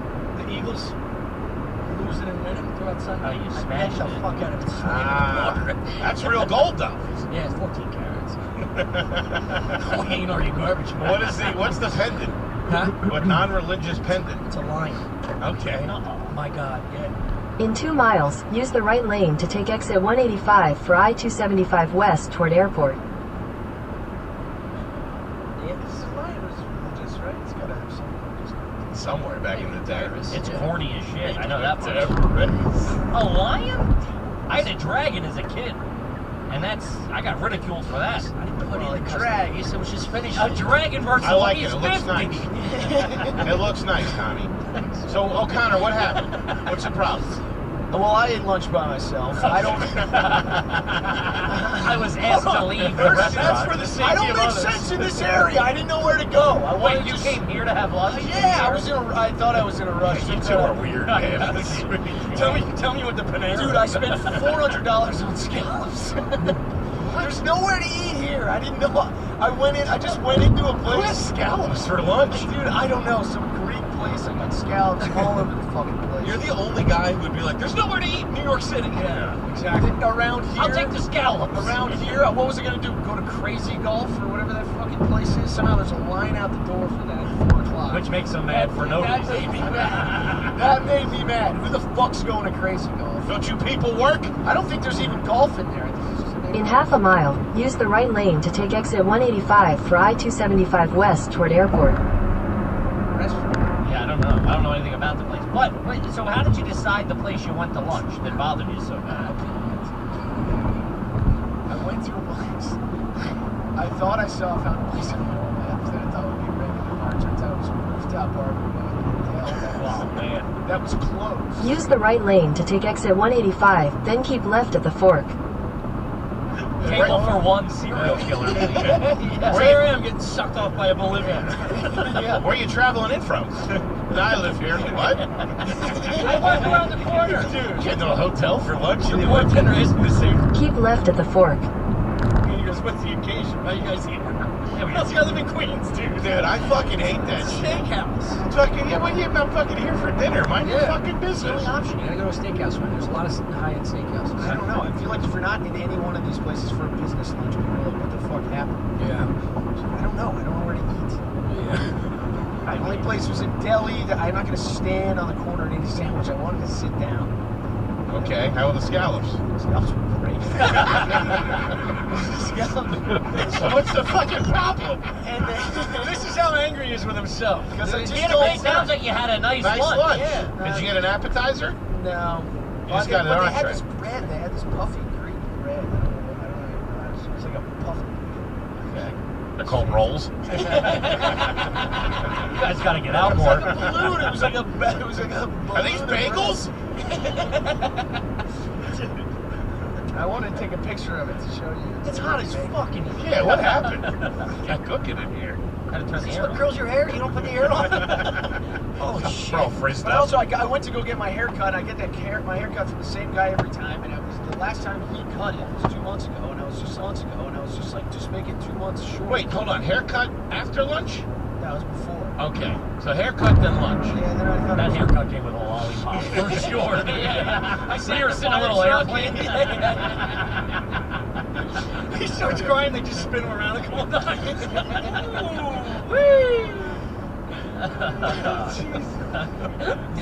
What's a haircut cost you? What's that cost you? A little $20. $20. I didn't pay too much. Cut that in half. What barber school was that at? Dude, Empire Beauty School is for felons. There's one on Steinway, and they are the most hood bitches in the world, dude. They're winged sideways, and they're fucking fighting out there. Guy usually gives me a great cut. But I was sitting there and I was making great conversation, which I never. I can imagine. Yeah. Chris, known conversation. Well, you can, yeah, exactly. You can imagine what a rare event this is. So I'm like, I'm riding. What are you throwing at him? Are you asking questions or you're just answering questions well? Dude, I was lucky to draw. You know? So what do you He do for asked work? me, he asked me what I did this summer, and I said, I have no fucking idea. And he went, what do you fucking blew by. Oh, now we're off. Now you're off on time. What is time? It's a construct. Now Connie's in. But then, and like as he was cutting my hair shorter and shorter, I got quieter and quieter. Sure. Not enough to speak up, but it's just. But I didn't want to break this great conversation we were having. I've been getting bad haircuts where I come up with the excuse that I'm going to tell my friends of how, like I'm like, all right, this is already bad. I'm going to say he was a new guy. The English wasn't great. Something. I moved my head. He did. He had to go lower than I wanted. The Latino was taken. I went to a Serb in the other chair. You get fucked up. Oh, the Eastern Europeans, that's a loveless thing. They grab your head. They're fucking. Oh yeah. Send you to the front lines. Just angry. Their wife looks exactly like them. Well, he's a gay guy, and every time they all what? They're like Eskimos, dude. Their wives look exactly like them. Oh, yeah, I don't know why you had to drag the Eskimos into that. My dad told me. I think that was the Penta talking. They go from 18 to 68 in a fucking year. They age. It's so cool. It's crazy. They're all presidents, dude. They age. It's like siding. They're like dogs, though. It's like they age like 7 years every 1 year. Who are we talking about? Russians. Yeah. It's like you know when you go to Fox News Tommy. Let's get. I'm sweating my dick off. Yeah, their faces are. It's like when you go to like New England in the summer and you see like you're like Nantucket or something. They better be siding. Yeah. That's their faces. Russians. Yeah. You know what I'm talking about. Yeah. Gotta get the roof redone, huh? This is great. You gotta try to exfoliate a little bit. How have you guys been? I haven't seen you since the shore. I know. We did have a, if you're on the Patreon, you know, we had a magical week down the shore, where we never really talked publicly too much about it. Sorry about that. You two are crazy people. I've come to the conclusion. I'm nuts. We're nuts. You two throw it into a 5th, 6th, 7th gear. Oh, and you're like, around midnight it gets hairy with you two. What are you talking about? They cool as a cucumber. You know, the one night I went to bed, it was 3 a.m. You guys were blasting Phil Collins. I thought there was 30 people on the deck. I look out, it's just you two dancing. Oh, if you're not going to feel the air tonight, we won't either. I mean, I love Phil just as much as the next one. You talk about Psycho who walks away from you. Yeah, 100%. You're down the shore. You got the bay right there. You got Phil Collins blasting. You go to bed when this track's over. Dude, fighting the bay Karen every night at midnight was the funnest. I mean, that was some of the most dangerous. I've done a lot of dumb shit as a young kid, but I mean, hurricane force storm. Yeah. You guys are jumping in the bay like it's fucking walking around the marsh. So fun. Well, if you swim all the way, if you fight all the way across, you go in that. It's like cum sauce. It's mud. Yeah, you're clawing in mud. If you risk your life, you get to sit in mud for a half hour. Still digesting his burger. It's like you're standing in cum sauce. It's beautiful. Should have had the scallops nice and light. I was referring when you said crazy, I thought you meant when O'Connor and Barris is in the Evan room in Cape May, New Jersey, accosting the waiter. Fucking hammered, dude. I thought we were having a good time. Blacked out angry. I've never seen you guys so sheepish. That was everyone was sitting there quietly. You looked like it was your first time in church. Let's show you for everybody to be like, what's the problem? Yeah. What the fuck's wrong with you guys? Yeah, exactly. There was an old lady. Did you remember that old lady table? Yeah. Oh, you know somebody's crossed the line when you're at dinner and they're not talking to the other table, but they're directing the conversation to the other table. Like, what do you mean? Well, I'm not doing nothing. Yeah, you believe these assholes? You're like, I got the fuck. I'm gonna sit with these guys because you guys wouldn't shut up about what a problem I was being. We couldn't. You were being a problem. I had to appeal to other tables. You guys I'm not bothering you guys, am I? We're having fun. Kind of scallops here, by the way. I think we did get scallops. We did. And they were fantastic. We would go to a very nice restaurant when we were down at Jersey Shore there. We look it up. First of all, we didn't have the right clothes to get in. We were borrowing each other's collared shirts so we could get in. Yeah, I was wearing a fly fishing shirt. I had 3 oysters in my ass crack. Fighting the tides. Still get passes. And Chris got wildly upset, I would say is the word, at us listening to the waitress tell the special. Yeah. It bothered you for some reason. That we all got quiet. That's what really triggered you.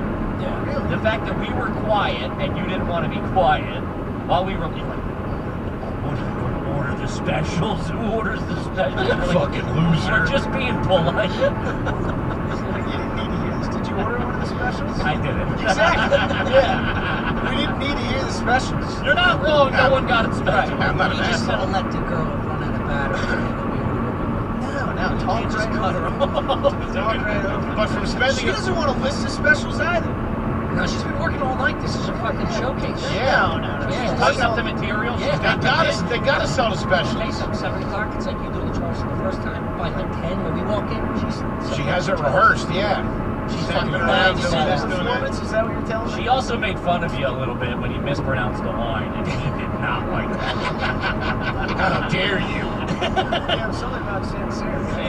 Sincere. Yeah, It's not sincere. All right. Well, do you have it? Because it's like the goddamn desert over here. Yeah. You're on the edge of creation right now. Surprised you didn't get flagged at dinner. But then it was one of those. I've been that guy. I've been that guy. Everybody here has been that guy. Obviously, not you.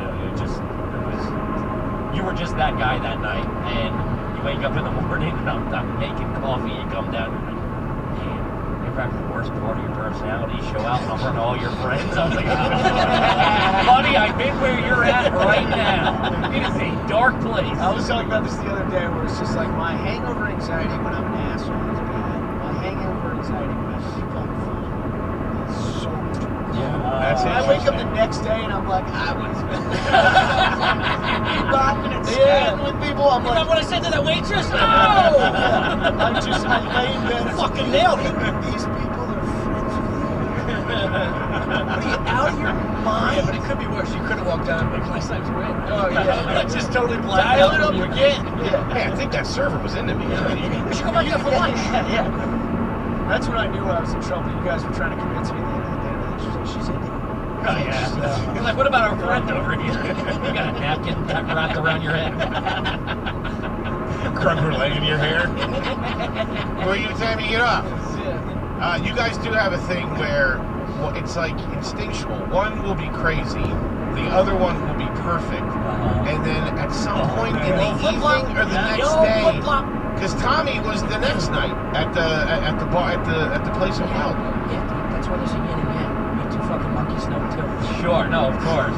But they also think the other one's crazy. They think they're sane, and they think the other one's not. Apologize. Both times, every day, both times on the shore, each one is come up to me. I'm like, he's nuts, isn't he? I'm like, yeah, totally. Yeah, but here's the thing: when we're saying that, right? I'll give you that. At that moment, you are more sane than crazy. You know what I mean? When one's acting insane, then you calm down. You're like, What do you guys, you know? You want 2 nice waitresses to hang out with you for a week down the shore? No. You want a little excitement, huh? Yes. You want to get in a knife fight with your friends. You want 2 buddies risking death in the bay.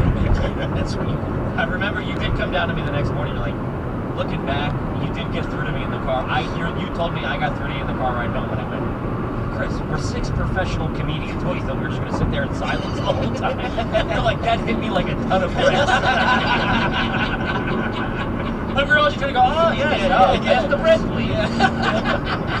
because I was spraying. So you guys are a bunch of wet blankets in there. I had to dial the energy up. He's screaming at me in a car, and a guy is not happy. And then he turns over to the Uber driver and goes, you get breakfast? Or where's you going to get breakfast?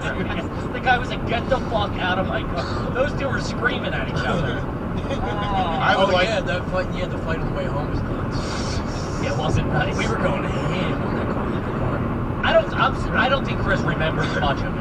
The car ride home. Well, yeah. Oh, good. Let's move on. Let me ask ask this question. Jog my memory. Jog my memory. No, you two were. We were just all. You two were yelling. I was trying to. We had a blowout fight. You had a blowout fight. I want this to remember this. You're just screaming like you do with I'm your. sure we already covered in some other fight. Yeah, exactly. It was a recap. No, it was a recap of fuck you, you always do this, you always do this. Yeah. What are you doing? Yeah, I'm sitting in the back texting them like I got in the wrong Uber. Okay, let's talk about that Mint Mobile. Mint Mobile. Do you like Mint Mobile? Or are I- you just doing the ads?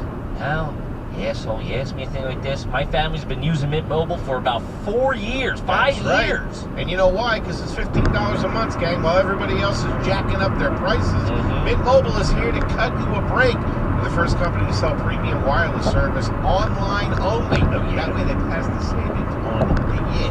Yeah, they have phone plans starting at just 15 beans a month. Like the big man said, that's a ton of money that gets to stay in your pocket instead of paying $100 somewhere else. All Mint Mobile plans come with unlimited talk and text and high-speed data or data delivered on the nation's largest 5G network. That 5G. It couldn't be easier to make the switch. You keep your same phone, your same number, and all your existing contacts to get your new wireless plan for just $15 a month and get that plan shipped right to your door for free. Go to mintmobile.com/garbage. That's mintmobile.com/garbage. Cut your wireless bill to $15 a month at mintmobile.com/garbage, gang. Hey, fat ass, let's talk about Factor. Oh, shout out to the Factor. Let's talk about taking some pounds off you there, Dubby, huh? Skinny mini like me. Sure. I like my Factor meals. #1 meal kit. Sent right to your door. Right to the door. Fresh, never frozen. You throw them in the microwave or do them on a skillet like you like. It's ready in 2 minutes. I'm a big fan, baby. Like that turkey chili. Shout out to the shredded chicken taco bowl. Hachi-machi. Helps you fuel up with chef-prepared, dietitian-approved meals straight to your door. You can do keto, you can do low-cal, which I'm on, down 12 pounds, no big deal. Shout out to Factor. I was using Factor since before they were even a sponsor. I found them about 3 years ago on an online ad. I clicked on it. I said, let me try this. What's the worst that can happen? If it's bad, it's bad. I waste 1 week. It was 6 a night. Oh, baby, I'm doing everything. It's fantastic. You choose from over 34 weekly meal options that are fresh, never frozen. You can level up with their Gourmet Plus options with premium ingredients like leeks, truffle butter, and asparagus. If lunchtimes are hectic, Factor has you covered too. You keep your energy up with lunch-to-go meals, no microwave required, and they're ready whenever you are. So here's the turkey, gang. Head to factormeals.com/garbage50 and use code garbage50 to get 50% off. Wait, what? Yes, that's code garbage50 at factormeals.com/garbage50 to get 50% off. Do it, gang. Let me ask, sorry, I was going to say, how do you guys feel about that? Do you guys, I mean, obviously when you're drunk it's one thing, but when you're in the back of an Uber, are you saying whatever, or are you cautious, or are you thinking of the driver at all? They were making personal attacks at each other, and then Chris asked them where to get pancakes, like immediately after, like a stone cold killer. Also, I've never seen anything like it. It's like an XL, right? So it was like a huge, right? It was like a Suburban. No, we were in a Corolla. You were in a you were in like a Celica. My knees were in his back. He was in the front seat. I didn't take it into consideration. This probably wasn't that bad. It was pretty good. It was not great. Kippy's Uber rating says otherwise. I can't use Lyft anymore.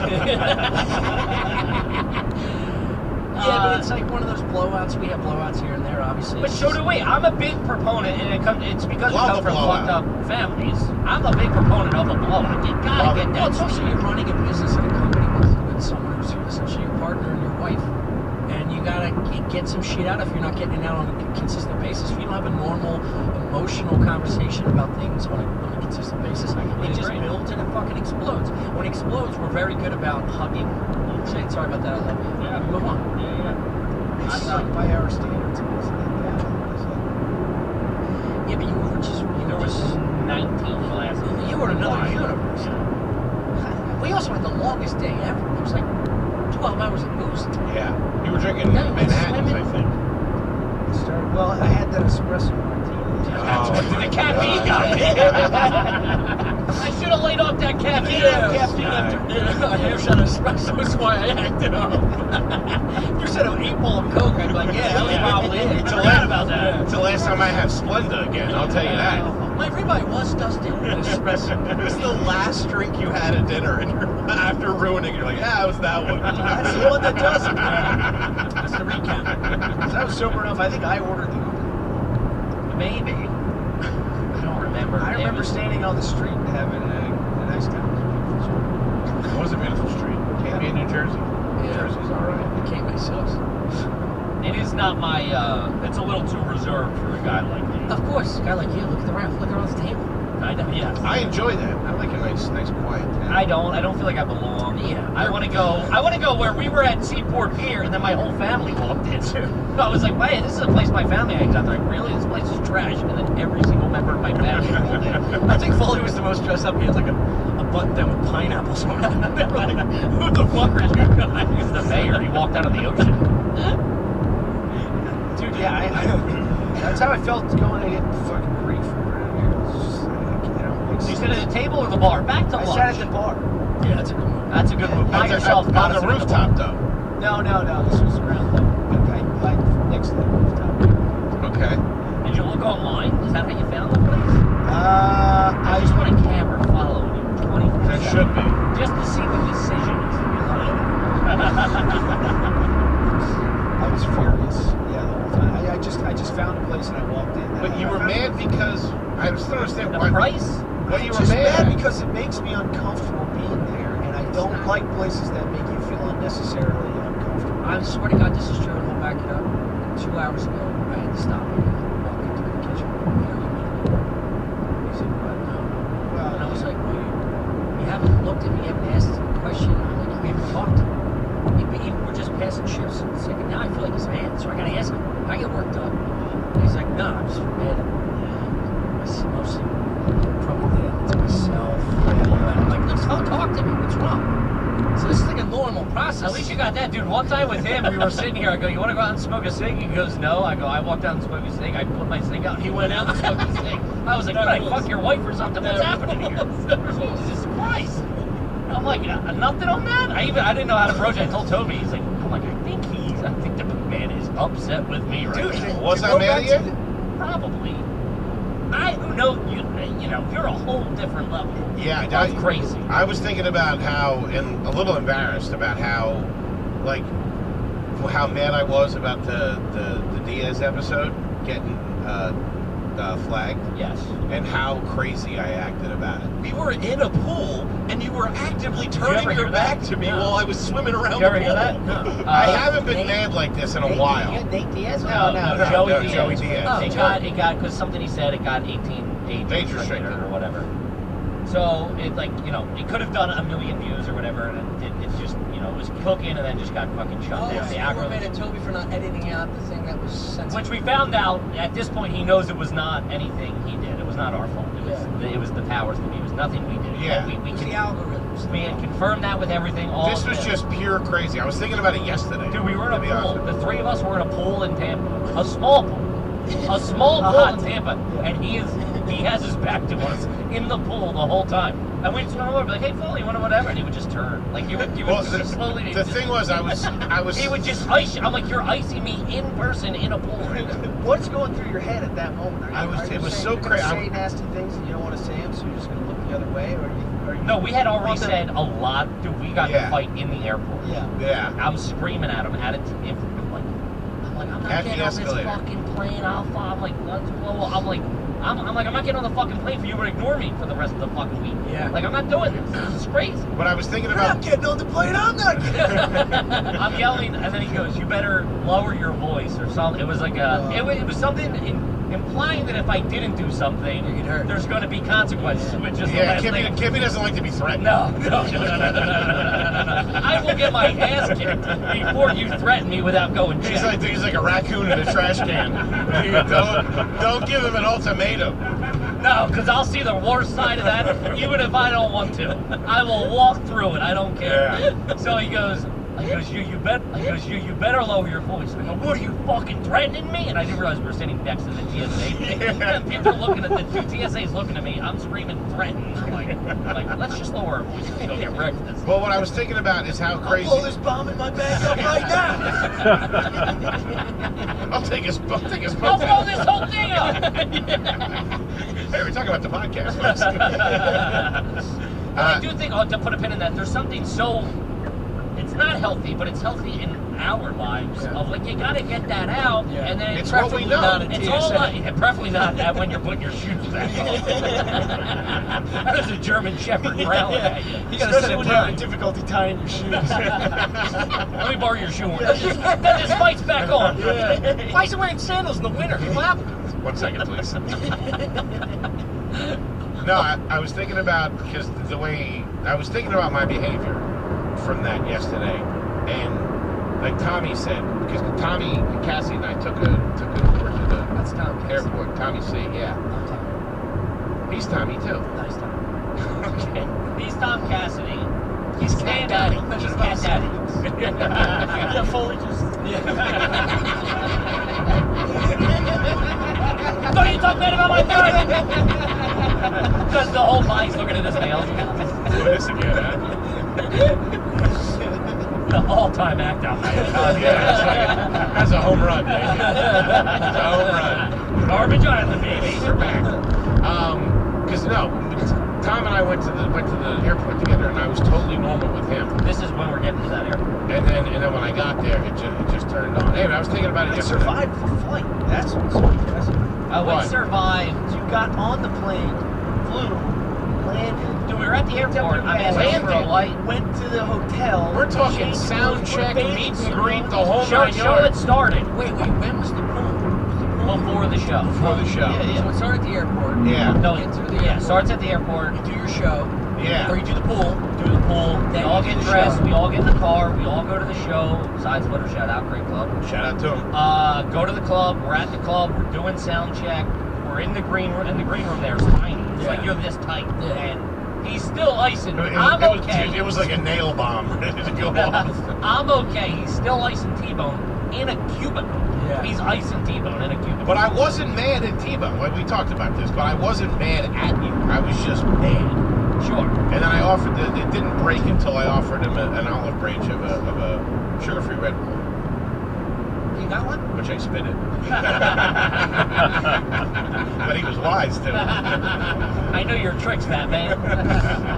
Dude, I'm outside smoking with Take Toby. this down to the lab. That sucks for Toby too, because probably doesn't want it. He's got to take it. Oh, no, yeah. it's the opposite. I wanted it. Yeah, I'll take the Red Bull. I wanted it so bad, but I didn't want to take it from her. Yeah. I know when my sweet baby wants a fuking sugar-free Red Bull. I know when he's thirsty. It is being creative is myself is a constant minefield. And we were just talking to someone about this. Of like, you think someone's mad because you're conditioned of sometimes how you talk to each other. Yeah. Like Chris is talking to you like, fuck, he's upset at me. Yeah. And you're like, and then you kind of in your head, you're like, did I do this? Is this what he's mad at? And then you're like, no, not at all. Just, And when you spend that much time with someone, there's an infinite list of things. it could be 7. It could be I didn't respond to a text quick enough. I made a joke, or he made a joke that got through. I left my toothbrush on the sink. It's always weird when... All right, Jesus, rough household. It's weird, like with me and you, when I'll do something where I think you're mad, and then I'm waiting for it. And then, so I already start to fight in my head. I have that with you as And well. then it doesn't happen. And then it doesn't Yeah. happen, and I go, man, and then it'll happen. It's like I've already built the bombs. I gotta use them. I gotta sell these off to some countries. Gotta get these. Give me Egypt on the It's like phone. when you get 3 red shells in first place in Mario Kart, and you're like, let's just go. You're fat, you smell. I gotta use these, You got an baby. underbite. It's real tough with us because we've been working together so long. And the dialogue. There's sometimes we both have. We're both, I would say, it's a 60-40 with communication based on when he's got a thorn in his side. Yeah. It really resonates. Yeah. Via text. Word on my sleeve, Tommy. Via text. Get it out. He'll hit you with like a. No, I don't get it out. But you know, But they know it's there. he starts laying the groundwork, and I'm going, this is gonna suck tonight. Yeah. You know what I mean? Yeah, Like, yeah. it's noon, and I'm in for a fucking day with a blow up at 8 p.m. Let's just talk about it like normal people. I like to stretch it out. This is exactly why I stopped him in the kitchen, because I was like, we gotta go AYG today. We have to go. If you're mad at me, let's do it now. Let's figure out what the fuck is Because we have to go. Listen, But there's something so healthy. I don't like doing it now. No, he doesn't like doing it Let's now. let this breathe. And we have See so how much. big this balloon can Dude, get. that's why my This- 5-year relationship should have been 2.5. Let's go. I'll figure it out later. Because then you can feel the other person's stress and building up. Yeah. And you hope the day snap, and then you can go, I No, wasn't he's even the going to king say of anything. that. I It's wasn't even going to say gaslighting. anything, but now that you snapped at me. He's the king of that. That's nuts. Yeah, then you throw 3 shells right at him. You're fucking useless. Oh, where's the remote? Where's the remote? Cart's just spinning around. You don't know what's going on. Your mom died because she's dumb. Knock all these coins out of you. Anyways. Shore was fun. Yeah, Shore was great, too. That was one of the best weeks of my life. Shore was fight free. Which is, It well, was. I want to go back on it, As right? far as I'm concerned.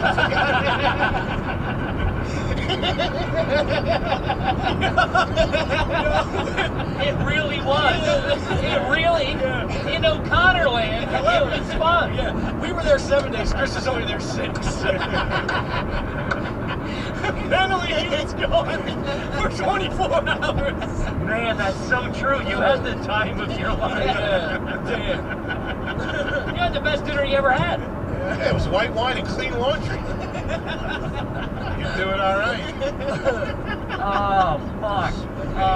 I've never seen, I'm bad with Airbnbs and laundry, but I have never seen someone show up with towels and sheets before. Dirty, dude. He brought it back and dirty. I didn't have time to separate. I just stuffed everything in there and took it. It's great. It showed up like Johnny Appleseed.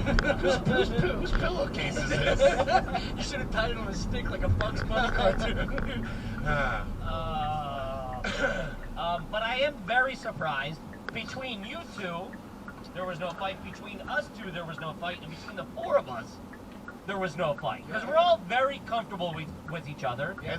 And which, like, a point in that, if I was, like, crazy upset with somebody at that point, I could be like, you know, you're so familiar by day 2. Yeah. Even. We also have known each other for over a decade, so as you get to this age and you know how much pressure it takes to I don't know, do dumb shit like this, you go, okay, when you have your own personal time, I know what you like to do, I know what you like to do, you know what we like to do. If it's not aligning, just everybody, you gotta separate the fucking time frames. Like, just figure out what you want to do to calm the fuck down. But hold on, as a comment to that, even though we have known each other all a long time, even friends have known each other 15, 20 years. Sometimes you put them in a house together, they just don't gel. Yeah.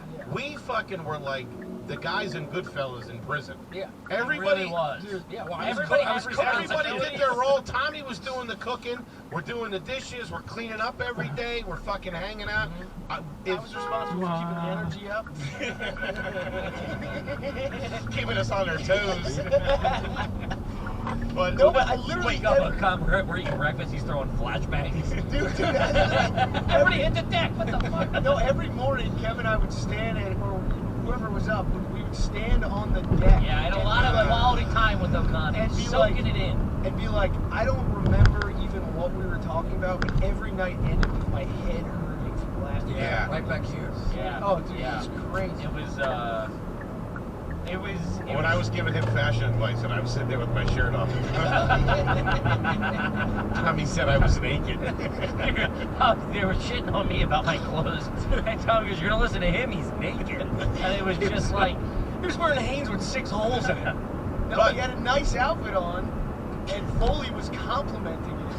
And you actually went, you were like feeling good about yourself. And you go, Tommy goes, you're going to listen to him? He's fucking naked.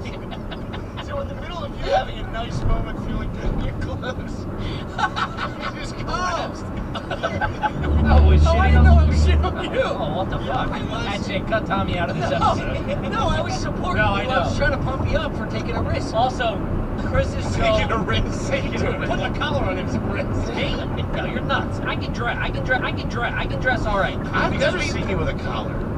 Yeah. Yes, you have. A collar? When do you have a collar on?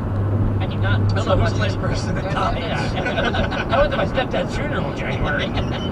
Oh, sorry. I didn't mean it like that. It was a mock turtleneck.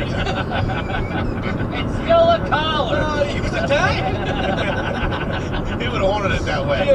We buried him with his lion. This is for you, Angelo. No, but I remember we were going out to a nice dinner. I did have some sort of collar on, and I had a khaki pant. cuffed. I do a cuff, and I had white tight cuff, like high school tight cuff.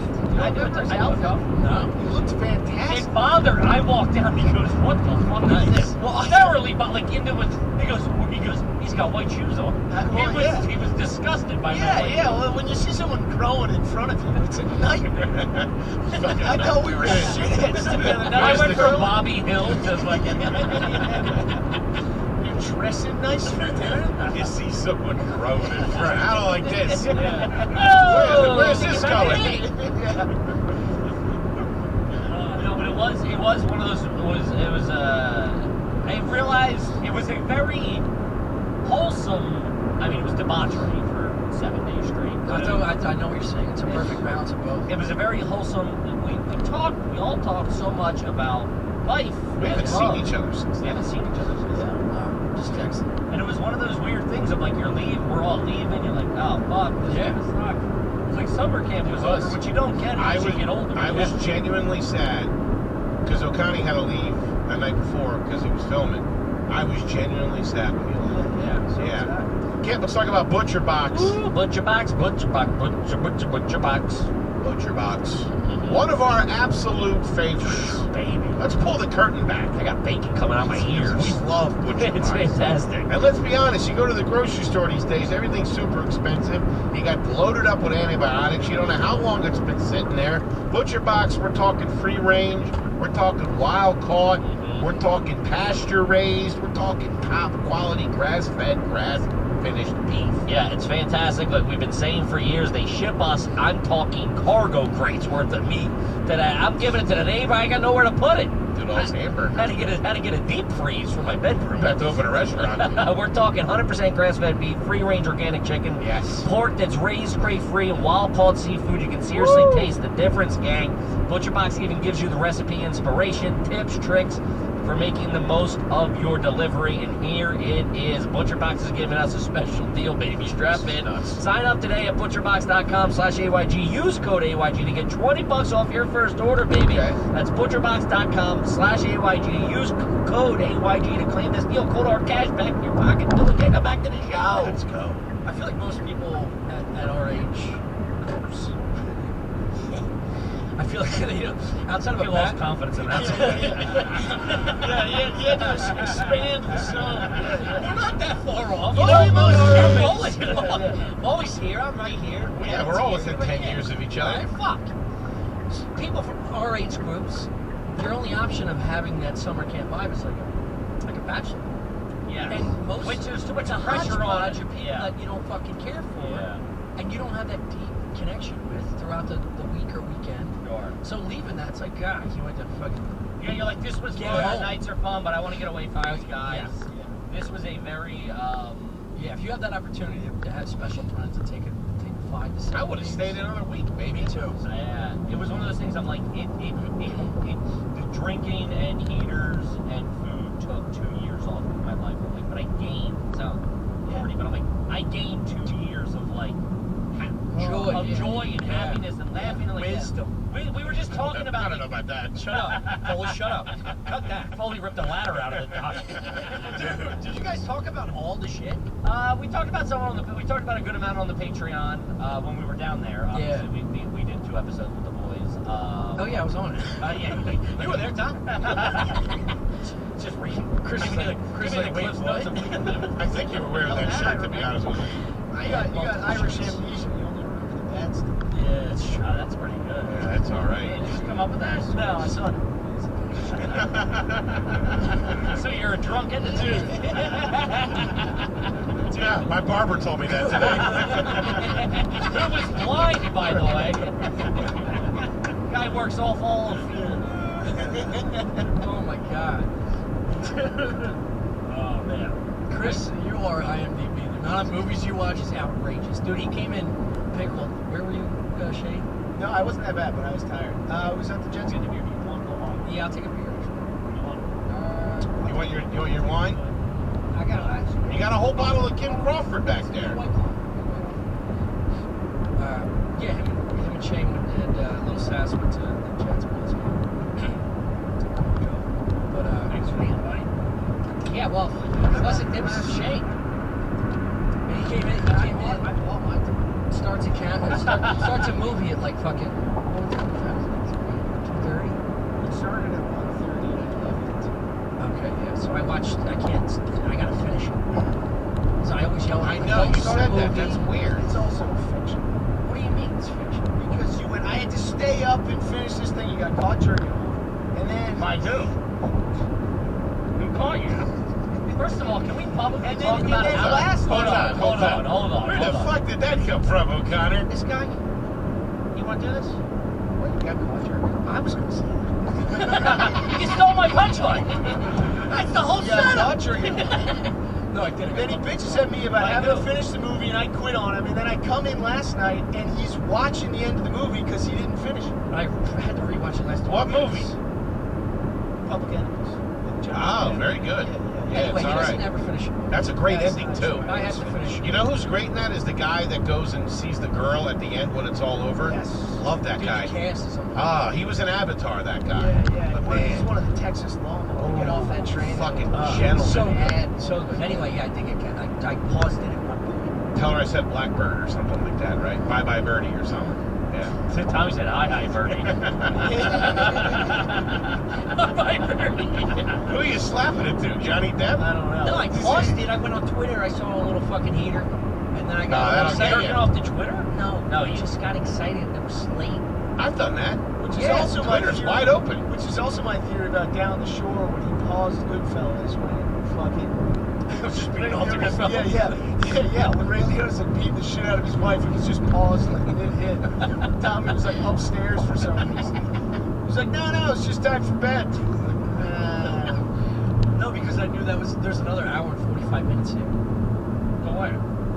To finish the movie. Who got you jerking off? Skip my girl, yeah. Oh, your girl. She just was like, what are you doing? I was like, nothing. Like, you got no answer to that. She knew Oh, that's not that bad. I thought it was one of the boys. Did you get? Were there any pumps? We just talked about it yesterday on the podcast. Does that start things up, or is that? Oh no, she was like trying to get me to bed. Yeah. You think a girl's not for me, dude? Turned on, that's never started. What the fuck? Turned on by that? Like you'd rather jerk off on the couch to a crime movie? Yeah, than later just fuck me. That's not what it was though. I didn't want to bother you. Just trying to get some anxiety out. You'd say no. Yeah. This is unbelievably hot here, no? Wait, have you ever got caught jerking off by your significant other? No. Not caught. I never once. Can we talk about this? Evidence? Yeah. Can we talk about this? Yeah. About you guys? Yeah. You guys Wail on yourselves. wail on yourselves like you're in prison. Got high taste. It's crazy. Yeah. You two would just disappear separately. I'm not saying it's a stuff island go venture. You would disappear. You guys would just Chris, go. you ready for one more? I don't know what you guys do on Patreon. We'd be sitting there and you guys would just disappear and then you come back and you're like, oh, it's just jerking off. Is that what you were doing? You guys jerk off. You've told me the number, I won't say publicly, but to me it's crazy. I mean, that's like sick teenagers. Well, we don't have any other tools to deal with feelings, so that's kind of where So anytime the pot's going, which, as you can imagine, is You gotta sprinkle a little salt in the water. You know what I mean? You ever went in your backyard and scream "fuck" as loud as you can? That doesn't work as well as jerking off. It's nowhere near beating off, but it still releases like a lot of anxiety. Sure. Some people do yoga. Some people meditate. Some people scream into a pillow. Yeah. Well, that's my mom. I wail on myself. I beat the fuck When out my of friends are home.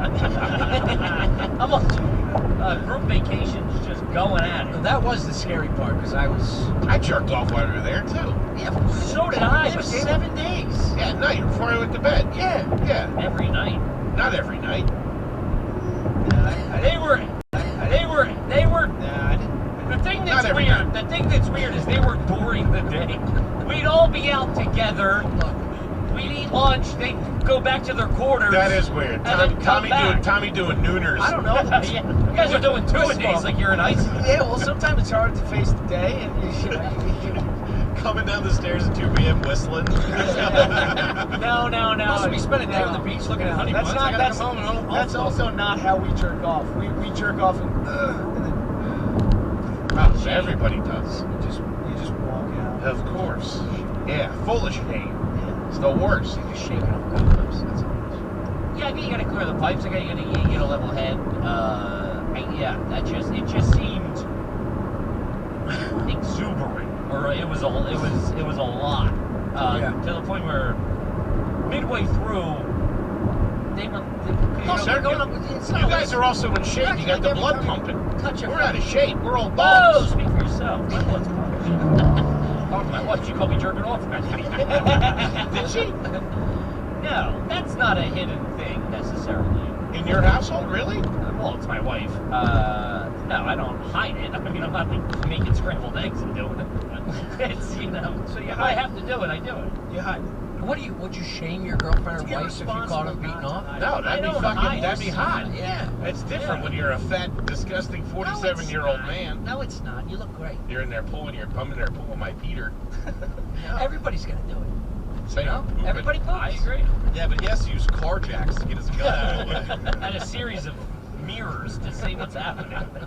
I think if I caught my girlfriend beating off, I'd be kind of pissed. Why? Of course you would. I'd be a little bit. What the fuck? Oh, because it's a missed opportunity for you. Yeah. You're like, I've been jerking off for 4 times today. They couldn't attack me in. Yeah. You probably it's coming out of my eyes. She probably asked you and you forgot you turned her down. No, I never turned her down. Someone asked. You never once turned down sex to your girl? I don't think I ever have. Only one time I was, and it was my right? uncle. You know, it depends on how active. I've done it when they used it to try to get out of a fight. Ah, like damn, that's real crazy. That is crazy. It's real crazy. No. But we're finishing this. He will do anything to win a fight. No, there was one time I was cooking with my girl, and we got in a fight, and she went into the room and put like sexy lingerie on and walked out, and I went, no. You think I'm gonna forget about what you said it there? And I regret every time I'm jerking off. I regret it. That was one less It was a fun one. Yeah. Oh man. And I let my ego get in the way. Yeah, man, you are twisted. It's crazy. You are fucked up. So crazy. But I like the fact that you still jerk off to it. That's my speed. I like that. Yeah. That's a sad state of when you're jerking off to missed opportunities. I feel like a lot. That is sad. A lot of that is missed opportunities. So every second of every day you can masturbate to? Yeah, to the fact that Missed bus connection. Missed bus connection. Yeah, is there like a fucking misconnection? No, misconnections, which yeah. they removed, I guess. Yeah. Where you'd be like, yo, I saw you had red hair and I saw you on fucking 82 bus. If you ever see this, I want to eat your pussy. I was in a drive-thru at McDonald's. My credit card got shot down. You walked by. I think we could have been something. Just praying they're a creep on Craigslist too. Has that ever worked? Do you think? I can't remember who it was, they but were sex. I would read them from time. It was somebody we crazy. know, a friend of ours, did that, and he ended up, and the girl did meet up with him. She was on it too. I think for a minute that was like a message board. Spot. Yeah, it was like before Tinder and all that stuff. If you were in Philly, or it was because it was so centric. I do understand the concept, but like I have like 2 or 3 misconnections in terms of like energy, like feeling something from somebody. Sure. Like on a train. And Sure. they're looking at you and they want you to say something, you just don't, and you think about it for months, type shit. But like a mature adult would never be like, I gotta go on fucking MySpace or some shit. But that was to find this my monkey. dad. That was very of the time. It was cool. It was like this like yeah. uncharted territory, Reddit type. What can the internet do? Yes, it was still at that point. Find this How guy. powerful is this? Yes, it was still at that point. It was still like, what can the internet do? Yeah. Sounds like a mad. Is it what they say it is? Besides make me hard as a rock. You sound like a mad scientist. Like you're pitching the internet to the government. It is, dude. Do you realize the capability of this? Take the leash off and let it run. Dude, actually connecting on a misconnection on Reddit would be as close as you get to making. I think T-Bone's got some stuff. It's a lot of people striking out. Yeah. There's no success stories? No, dude. Any about a guy at a bar eating scallops? With a disgruntled look and a boner? This is the gay bartender. Like there you were. I was going to approach you, but you were stabbing your forearm with your fork. Yeah. You were there typing on your laptop. I was there. Did you have your Yelled at for laptop out? vaping. What? Did you have your laptop No, out? she did. Who did? This is my misconnection. Okay. It's a fake woman he's talking about. No, it's a real woman. She was there. You connected with a woman at the steakhouse? I didn't connect at all. Scallop house. No, I shoveled scallop. I went to scallop hut. Yeah, That's Fo's garage. Scallop house. Yeah, I went to a fancier restaurant and ate like I was at a buffet. It was just shoveled scallops in my mouth, chugged gin and tonic, which was very flavorful, and then I just bounced. Well, so how long did our feces smell like Baywater to you? What was it? A week. Oh, did mine or you? You guys were drinking a lot more Baywater than. It's probably that. It's probably our swimming. Dude, it smelled like low tide. I've never heard of something like that. 4 to 5 days. Yeah, you get those We fucking. talked about it when we were down there. Your shit smelled like Baywater. You said. Yeah, but that was from the Ozempics. What's from the Bay? Is that's That's really not what a thing. Is? The Just Bay salt water gets into your system? I think so. Yeah. What? You know how heavily we were swimming? You gotta get some in your fucking hole. Yeah. In your butthole? No, your face hole. Oh, your mouth, your nose. It gets That's not what makes the Bay smell like the Bay. Is the salt water. It's the decomposing mollusk. Which is also in the water. Those enzymes, that's all that you gets the fucking carrot. You got some. So it's tap water up top and then shit on the bottom? You got some bad meat. No. When you're really exerting yourself, your butthole opens like you got sleep apnea or something. You know what I mean? It just like opens a little bit. Oh, you think you're gonna pop in the bun? Yeah. I think it just opens a little bit. Yeah. Some water gets in there.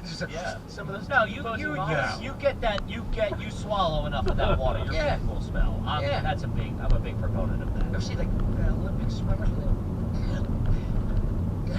Mine smell like saltwater taffy because I ate a whole box of it. Mine smell like cheesesteak egg rolls. I had about 400 of them. Oh, God. Do we even want to get into questions? Sure. Yeah, let's do a couple of cues. Let's do a couple of cues. You got the boys here? Yeah, always do a couple. This one, I try to pull some very Philly-based trash. This is from Logan. Never had one read as a garbage. You put cigs out with your bare feet. Ooh. No. Which I've done as a kid. Crazy. The callus is so heavy. I think if you get it quick, it's like a lantern fly. If you get it quick enough, it dies. Like you don't feel it. If you step on it real quick, I would do it as a kid with my dad's. Never. See that scar right there? Yeah, I would. That's why I got one too. I got one on my. What did he say? We found it. Yeah. I got one on my wrist. Do you? Oh yeah. Kev, where's yours, you bitch? Right there. You God damn it. Real group of losers we got. Yeah.